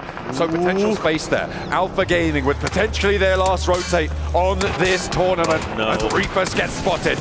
Now in the firing line. He's loading up to take these shots. And Weibo across the way, taking down more players from Alpha Gaming. Xiol, the last bastion here for the team from Mongolia.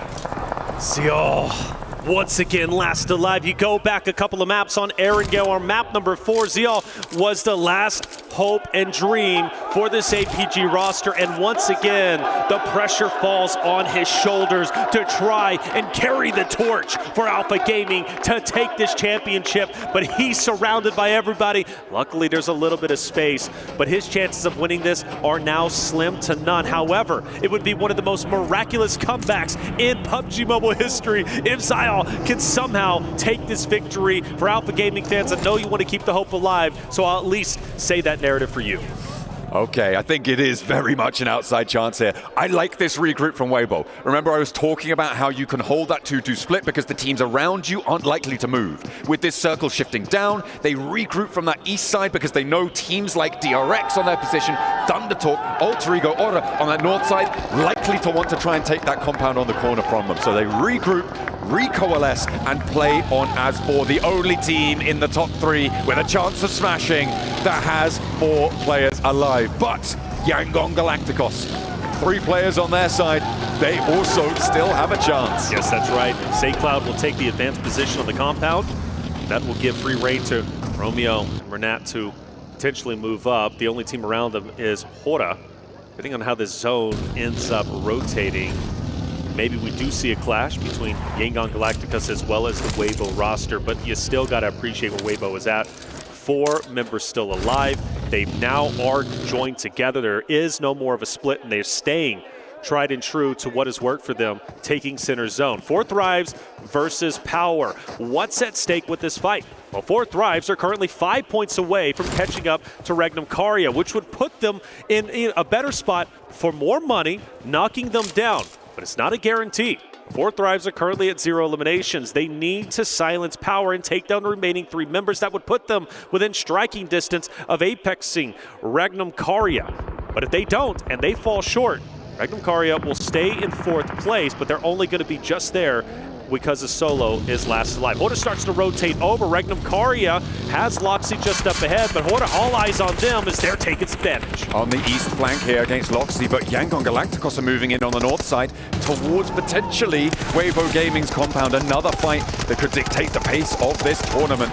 On the north edge, they could wipe each other out. Oh, Loxy does go down. Regnum Karya taken down with 112 points on the tables. 4 Thrives could definitely leapfrog that. That's it. 4 Thrives can do this. Fireflux have fought hard throughout the entirety of this tournament, but I believe everything is starting to come to an end as 2 players are last alive. DRX starts to push up. Solus taken down as well, I believe, through the smoke. No, excuse me, he gets full back up. I thought the shots connected well. He'll continue to fight hard, but Kix wants to take him down. For Fireflux, a chance maybe to pass Team Secret, get up into top 12 is here, and Solus does hit a nice shot needed, but he drops down as a nade takes him out. Scarface, the last hope and dream to move Team Secret up. A flush onto Solus there, and now Scarface looking to try and hold it for Fireflux on that south side. It's unlikely that he gets too much further into this one, and the tournament is starting to close down for teams left and right. We've dropped 3 now.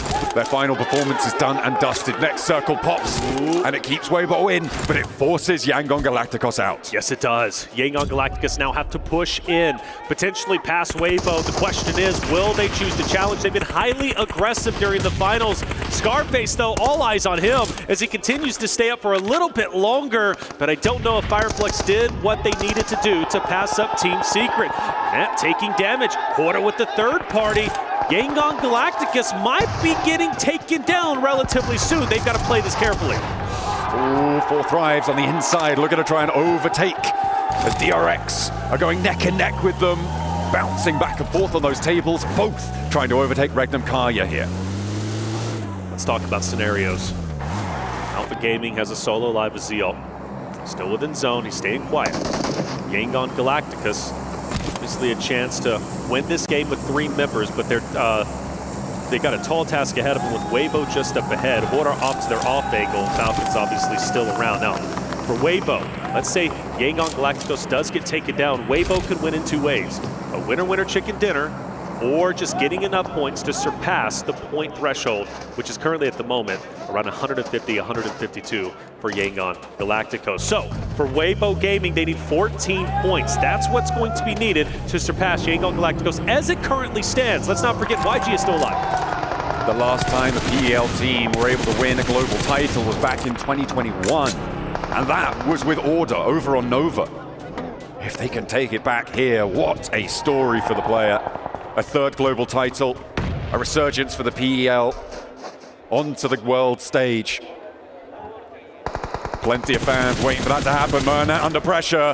But Sleepy takes a toll over him. He's trapped behind a burned out tree, but he has a sliver of HP left, and they don't quite have the angles to squeak the bullets around the edge there. The heal comes through, and Yangon Galacticos stay as 3. Still a tough spot, though. Falcons start to move closer and closer to Noxium Red Force. Maybe a fight breaking out between the two rosters there. Remember, for Falcons, top 8 for the club championship race is important. They're 5 points away, and the team in front of them is the one they are trying to surpass. They beat them, they have a very real chance to elevating themselves up into the top 8. That's going to be a close one we have to watch. Another zone shift is about to occur in just about 50 or so seconds. DRX getting taken down. 4 Thrives, another roster that is looking to elevate themselves up to top 4. The chances here, they're hitting the shots needed, but they do have a down player. 4 Thrives is putting up a wonderful fight, but DRX is fighting back as well. IQ and Co need to buck up and obviously play this well. With only a solo left, 4 Thrives' job becomes even harder. IQ has such a tall task, and he's down, and 4 Thrives did not do enough to break in to the top 5. And with that, DRX need 1 more point. The placements haven't kicked in, but they will jump up to be drawn with Regnum Karya. I'm not too sure who will win that tiebreaker, but if they get 2 more points, they will be free and clear. However, let's reframe over on this northern side of the circle. Pops very, very shortly here. Of course, 4 players alive for Weibo, 3 for Yangon Galacticos. Aura have an off angle onto the Yangon Galacticos position, and everybody has to move. It is a mad dash to the south, and Ida sits slap bang in the middle. That's right. Ida have such a great position here. Such a great opportunity with 3 players last alive. Maybe even break into top 8 themselves. A big game is needed, but the possibility is there. Remember, winner chicken dinner is 10 points. That would put them at 94. They already have 2 eliminations to their name, so a very real chance Ida can break into top 8 over everybody else. Narvalo has fallen. Narvalo has fallen. Ralph will fight once again. Narvalo fully down and out now. Falcons down to 3. Such a pivotal fight between Falcons and Noxium Red Force, and potentially the final fight for both rosters. Yangon Galacticos maybe trying to third party this as well, as the Falcons go down to 3, but Noxium Red Force seem to be bleeding as well. E-Arena across the way could try and have an impact here, with 2 players looking to heal on up. It's up to Doc to hold the corner, but Koa wins the day. Another frag around the edge, and it's going to be Noxium Red Force continuing their bleed out. Koa drops down and away from danger. Yangon Galacticos wasting time here. Not going to be allowed to approach, as TZ, the last got the high ground to find Ralph, will get 1. Redox now with a chance to hold it down for the Falcons, as Koa's fallen as well. Last player for the Falcons alive, and they cannot make it. Top 8 denied. Noxium Red Force with 2 stand too fast in their way. Noxium Red Force, not the healthiest team, but still top 8. We look over now, and Hoarder starting to crash in. Weibo are getting broken apart. Sook has moved deeper in. Yangon Galacticos are also taking damage, but they can still third party Noxium Red Force. Question is for Sook, all by himself. What's going to happen here? The placement points are kicking in now as well, so for DRX, they're looking good to overtake Regnum Karya. Sook moves fast and out into the open. A pivotal position here for Weibo Gaming right now. Yangon Galacticos could potentially take the hillsides away from Falcons, who are gone already. Noxium Red Force from E-Arena as well. That western side could get dangerous, but Zyol is still playing, by the way, as solo, and he's in the circle. St. Cloud's down. He can't get picked back up. Burnett has to move forward. Order is starting to go in to Yangon Galacticos. They're collapsing in. Weibo wants to silence the Yangon Galacticos roster right here and now, but can they get their teammate back into the fight? They need to be as healthy as possible to try and catch up in the points category. Order taking a lot of damage, sleeping from a distance, might be able to mow it down. He goes forwards, but he meets a wall of bullets sent out his way, and Weibo are throwing away their position on the northern side. They try and mad dash up towards Yangon, but it is not enough. They were 11 points behind at the start of this match. They are now 13 points behind, and the placements are starting to add up. They need a lot more than they can get with only 2 players alive. This may be the close down on the tournament. I think so, brother. 33Z. I don't know, does he have a chance to get He has crawled for the longest possible time, and 33Z is now in a vehicle, and he is going forward. Now, the narrative for Sook, I mean, Horda's got him pinned up. He's taken over this shack, and from one thing that I know, brother, from watching all these tournaments, once you have to go into the shack, it then becomes a death shack. I'm worried for Weibo Gaming. Yangon Galacticos surviving is a nightmare for Sook right now. Oh, there's 4 players from Aura. bet they've got an aid, and they are going to post it right through the window here. For PEL, their hopes may be dashed. That three-peat for Order slipping through their fingers. APG finally go down, which means that Weibo are locked in at second at a minimum. This is it. Yangon Galacticos can lock in the tournament right here and now. This is their opportunity. The only thing that stands before them is the solo from Weibo Gaming, the championship in their fingertips. Can Sook clutch it up? If he does so, he would be stealing the championship away. Hora continues to push up. Hora wants Sook dead to rights, but the nades can't connect, and Sook stays alive. It's only a matter of time. He's taking coin flip after coin flip, and the Molotov is burning at his feet. It's not connecting, though. The spread's not there, but they've got nades pouring on in.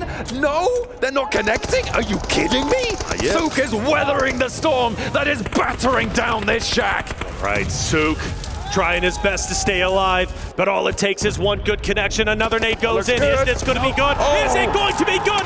Yes, it is! And Weibo will fall. APG already out, and Yangon Galacticos will take PMWC 2025 in sensational fashion. The madman from Myanmar able to take the top spot here in Riyadh. PMWC sent over to East Asia once again, and they will be happy to receive it. They go down, but they have done the work. It is over. It's done and dusted. We just need to lock it in. They're already celebrating. They know what they've done, and they need to be proud of themselves. History has been made. Yangon Galacticos, the champions. They worked hard to get here. They hug it out, and rightly so. What a relief it is to be champions, to cement your name in PUBG Mobile history. That's exactly what they did. And for the remainder of the points, we still have something up for grabs. For DRX, maybe they can pass Ragnar Karia and break in to top 4. But just like that, they get eliminated, but it comes down, of course, to the placement points. We're now down to our top 2. They should have been able to leapfrog Ragnar Karia there, jump up to 4th place. But that is a beautiful result for Yangon Galacticos. They do not need a chicken dinner. They'll take it home on the points. Weibo with a misstep, a wide flank out towards Yangon Galacticos, and that allows the Yangon Galacticos boys to hold their nerve on the hillside. They play up on the ridgeline. They keep their heads down, and they allow the mistakes to unfold around them, and that seems to be the story of the grand finals. Let everyone else make the mistakes. That's right. Play it sensible. Play it smart. With their early point lead, they were able to just play good old-fashioned PUBG Mobile. They didn't have to do anything fancy. They didn't have to go out of their way to do anything extraordinary. They left that up to the other rosters, and like you said, that led to plenty of mistakes. Yangon Galacticos dominating the tournament without question. They refused to relinquish first place. Once they grabbed it, nobody was able to overtake it. The dominating performance in PMWC 2025. The final 2 teams fight. The only thing that's up for grabs is a potential elevation to the top 10. Ida moves up. Porta starts to fire the shots. I love the off angle from Jiggle, who's going to be just up to the north. Darkin might be able to mow him down. We already know our champion, but we still need to crown a winner-winner chicken dinner. One more to be earned. That meal may be a little bit ashen, but it'll be nice nonetheless. We've also got things like MVP to consider coming on afterwards as well. Some nice prizes for plenty of players to try and chow down on to boot. Azora look to try and close the jaws here. Ida had the compound for the longest time. They were this bastion in the middle of this circle, and now Ora may be able to claim the final map here. And you can see the elation is sinking in for the boys on Yangon Galacticos. They are smiling ear to ear. They have earned it. Insane. And I want to say, Yangon Galacticos, we took note of them, right? We respected them coming into this tournament. But I don't think we put them as the favorite to take over the win, to actually be in first place, yet they took it by storm. They saw the opportunity, and they did not waste it. Darkin starts to move up. Blue most likely takes him out. If not, he's going to be very low health. Orta, Ida fighting it out. Jiggle from a distance. Another one will fall. There's Darkin finally out of the way, and Orta looks to be going towards a victory very, very soon. Rita tries to clutch up. Can't do it. Orta will take our final game of the tournament. But of course, the narrative has to go to Yangon Galacticos, the winners of PMWC 2025. Well done, boys. Riyadh bows their heads in awe of Yangon Galacticos, for Smile, for Murnat, for Romeo, for Say Cloud. This is their moment. They have done it. That trophy sits in the middle of the stage. It's only a moment before they'll be able to ascend and lift it in the face of everybody who would take it away from them. Those keys crushed, and only one will be locked into that trophy. 16 keys started for this championship in the grand finals. 15 are going to be crushed. Yangon Galacticos, the only one to maintain their position, to maintain and save their key from destruction. An amazing performance. Again, a team that worked so hard throughout every single stage. Yangon Galacticos earning their spot, refusing to relinquish first place all the way to the very end. As they take towards the Crusher, you can see they will be dropping those keys. They will be picking up their own to rise above the rest, to be the one. It is Yangon Galacticos. Ladies and gentlemen, we have found our champions. Sorry, I'm stepping on your flag. The team, they persevered, they climbed the mountain, they survived the gauntlet that was Smash Sunday. Incredible. Congratulations, gentlemen. Emotions are, of course, running high. We could all see from your faces, you knew midway through that game that you managed to secure the win. But for now, let's start things slow. Let's start things easy, okay? First and foremost, I would like to invite our key master, Dominic. He's going to come out and present you with your Esports World Cup key. There you have it. Look at that. And so you know what you have to do now, don't you, gentlemen? We have to send your opponents down from the grand finals, okay? We are going to crush these keys. Say, Cloud, would you like to start us off? Why don't you turn the key and start those engines? Right, the engines are started. You'll feel it underneath the bit. Hold up. Okay. Hold up. Okay, Marnet, you can. Marnet, you can flick that switch. Push forward. There we go. Reveal that iris. We've opened it up. Look at those teeth. They are menacing. Okay. Master Smile, would you like to wave? Hold on. I'm going to give you a count. In 3, in 2, 1. Send them down.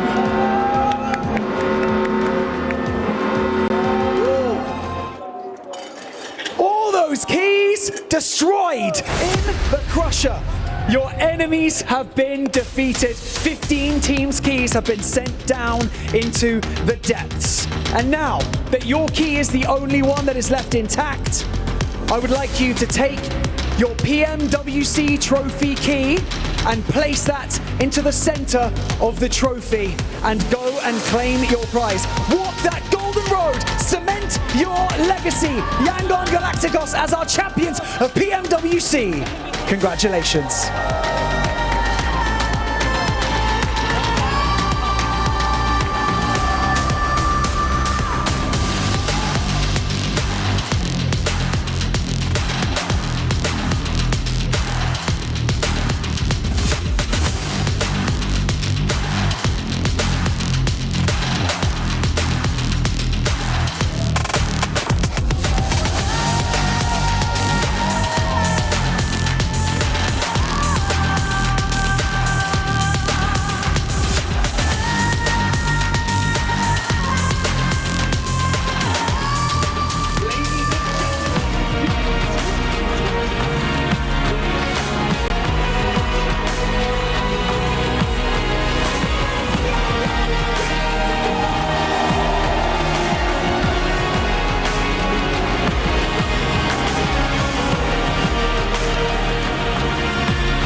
Gentlemen, that must have felt good. We're going to get Coach Marco over as well so that he can do some translating for us. But wow, what a day.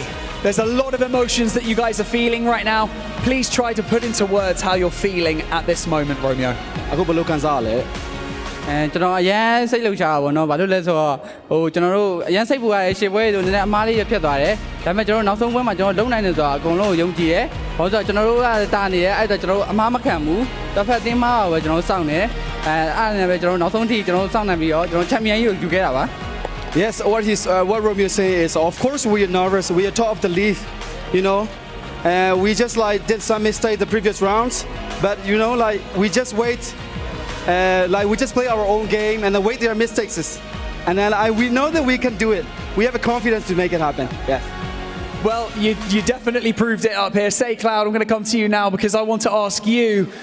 We've heard some information that the teams that you would like to place in the base of your trophy, the crushed keys, are Alpha Gaming, Alter Ego, Erez, and Weibo Gaming. Can you tell us why you decided to choose those teams? မင်းဘာလို့အဲ့လိုအတင်းနေဘလို့ရွေးခဲ့လဲပေါ့ဟိုဟာမင်းတို့ငါတို့ခက်ခဲတဲ့အတွက်လား Eva Gaming ကတော့ကျွန်တော်တို့ဘာလို့ဆိုတော့ဒီ day 1 day 2ထိနောက်ဆုံးထိကျွန်တော်တို့လိုက်ပြီးတော့ pressure ပေးတဲ့အတင်းပေါ့နော် Alter Ego ကတော့ဒါစီမှာဘယ်လိုပြောမလဲ PNS အောင်နှစ်တင်စတိုက်ရထားတဲ့အတင်းဆိုတော့ respect So what he say oh sorry keep going Weibo ကတော့တည့်ရတိုင်းပါပဲအခုနောက်ဆုံးချိန်ထိသူတို့ကဘာလဲဆိုတာရရတဲ့အတွက် so yeah So actually, of course, like APG is a very good team, and then they gave us good pressure previous game before. Of course, Alter Ego, we respect Alter Ego because they are top level team. Of course, also Weibo Gaming. Everyone know Weibo Gaming. They are top of the league all the time. So we respect everything. Thank you. That's good, showing your respect. Thank you so much. I'm going to come around here. Master Smile, we had a few opportunities to speak throughout the week, and you had some great performances, of course. You know, the crowd's been brilliant, haven't they? And you've got so many fans, you know, supporting you guys online, from home, family as well. Is there anything that you would like to say to them? Thank you so much, everyone. That's so kind of you. Thank you so much. Would you like to say anything as well, Mane? I feel like I'm leaving you out. What would you like to say? အခုလို champion ရသွားတဲ့အတွက်ကျွန်တော်ရန်လဲပျော်တယ်ရန်လဲစိတ်လို့ရှာတယ်ကျွန်တော်ဒီညီကိုရင်းနဲ့ champion ရတဲ့အတွက်ရန်ပြီးဂုဏ်ယူတယ်ပြီးတော့ကျွန်တော်တို့အားပေးနေတဲ့ fan တွေကိုလည်းအကျန်းကျေးဇူးတင်တယ်နောက်ပြီးတော့မောင်ပြီးကြရောနောက်လည်းဆက်ပြီးအားပေးကြပါအောင်လို့အားလုံးပြောချင်ပါတယ်ကျွန်တော်မြန်မာနိုင်ငံကိုစောင့်နိုင်တဲ့အတွက်ရန်ကိုဂုဏ်ယူပါတယ် So what he's saying is like, of course, yes, he nervous, but he very happy at the same time. And then because he make it happen with these players, he's so proud of that. Of course, proud of our country, of course. So he want to say something to the fans who watching online. That's keep cheering for us. Thank you for the cheerings. For the next game, we were waiting. We're coming for the next game too. Next time again. I love that. That's good. Thinking into the future already. Well, congratulations. Stay right here. I will be right back because what would a tournament be without some standout performances that we have had? Be careful. Walk your way over here because we have our Sony MVP of the PMWC here standing next to me. It is Doc from Alpha Gaming, everybody. Congratulations, Doc. You are absolutely phenomenal. Okay, I'm going to head back over here because for one final time, Gidea Esports Arena, make some noise for your 2025 PMWC champions at the Esports World Cup. It is Yangon Galacticos!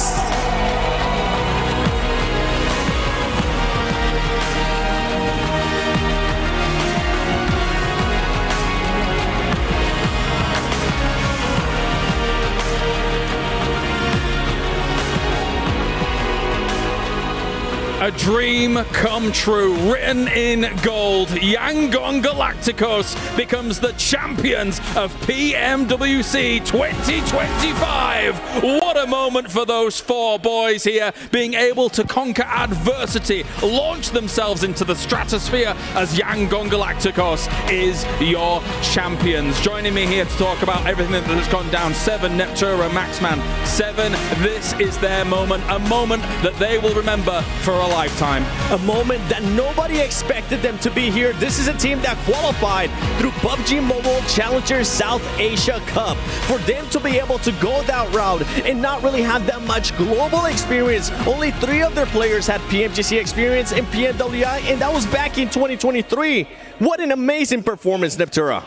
Fantastic coming in from them. It's so nice to see some fresh faces in here, faces we've not seen in a while, coming in onto the international stage and absolutely dominating. Taking down giants here at PMWC, outliving Alpha 7, taking down Weibo Gaming, Alpha Gaming at the very end here, at this very last match.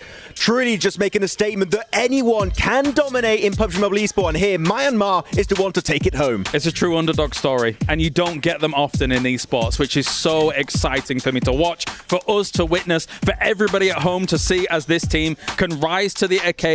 And as you say, Max, the fact that anybody can do it, if they persevere, if they're able to put it on the ground, get win after win against all of these teams. And here is your confirmation here. Number 1, 157 points at the very end 7. They take PMWC.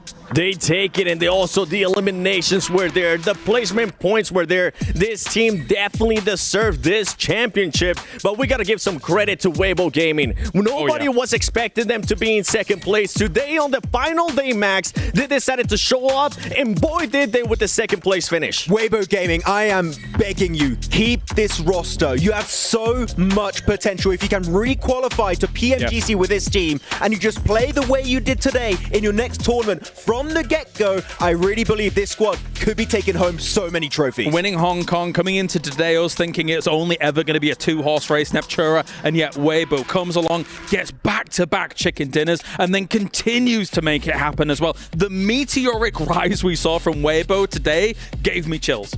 Absolutely, same here. I mean, it's so nice to see. Even when they weren't winning, they were getting those second places. They were getting those top 5 performances with a decent amount of elims as well, right? So I wholeheartedly echo what you were saying, Max. Keep this roster, keep it together, re-qualify, and we're going to see. This is definitely not the last we've seen of them.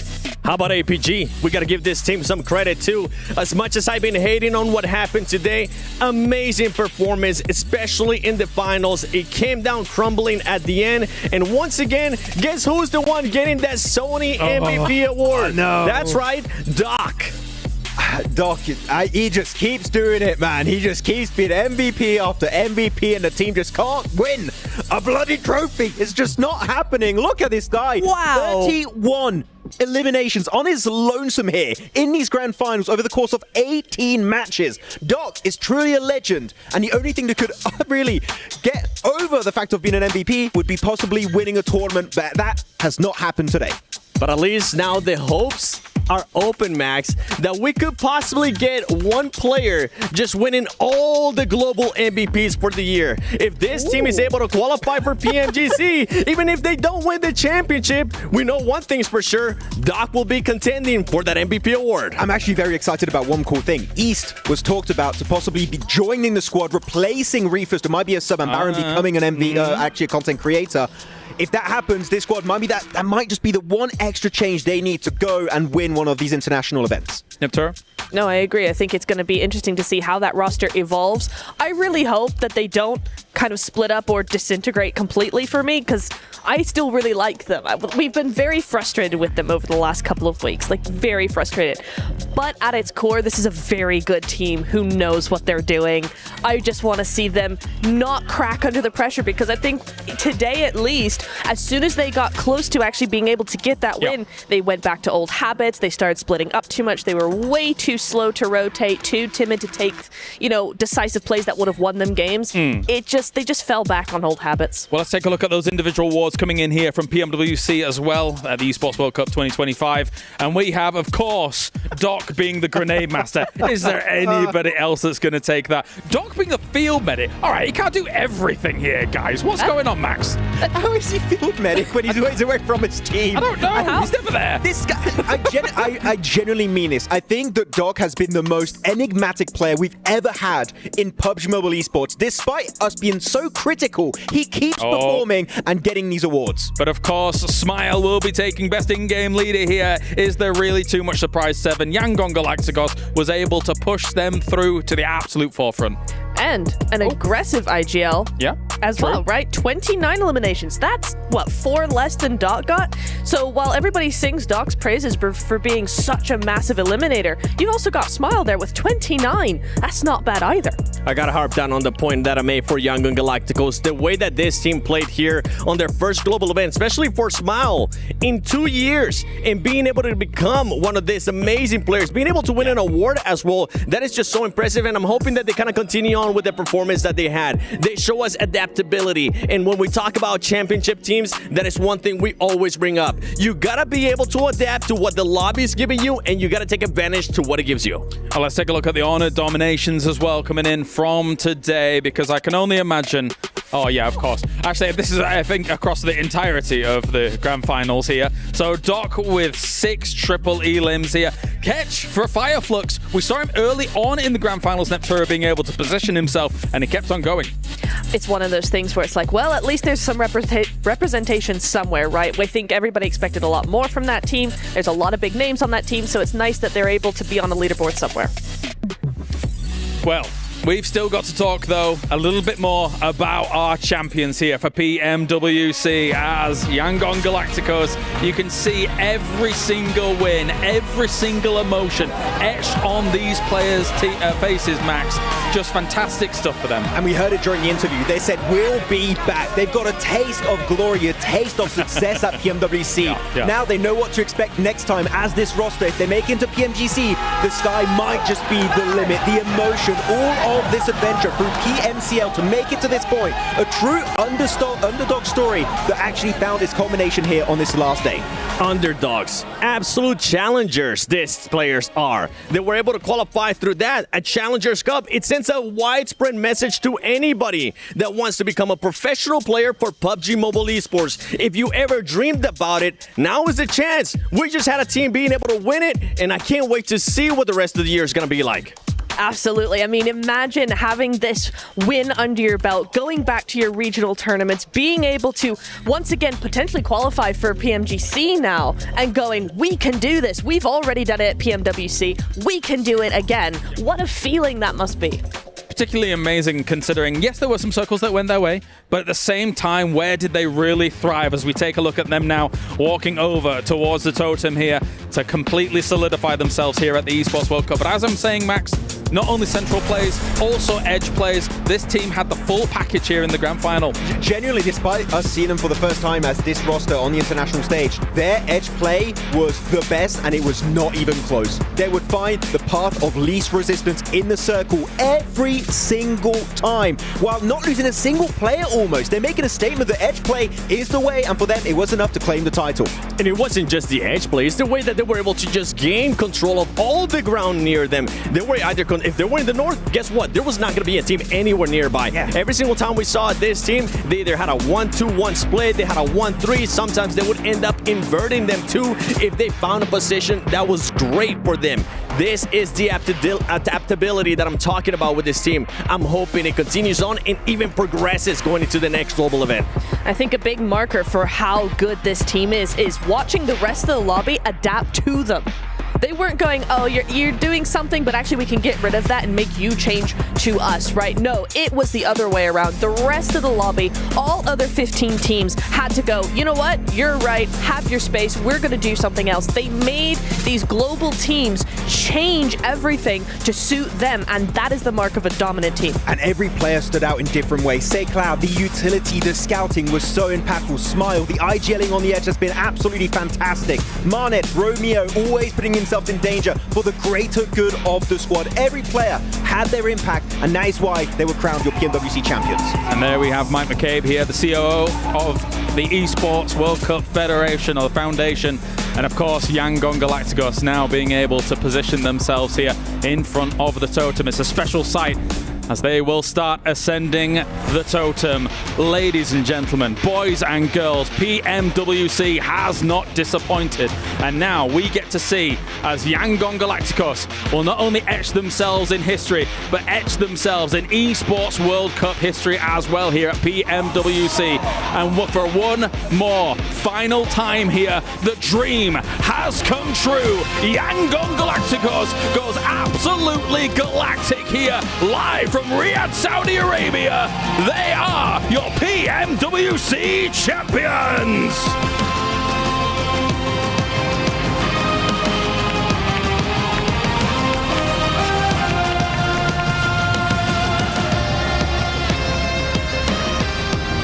Magnificent scenes here from them, of course, to be able to put themselves in the history books. 7, what a performance. What a performance indeed. Going from group stages, we thought that this squad was just going to be a surprise team. Amazing stuff. Congratulations, your PMWC champions, Yangon Galacticos.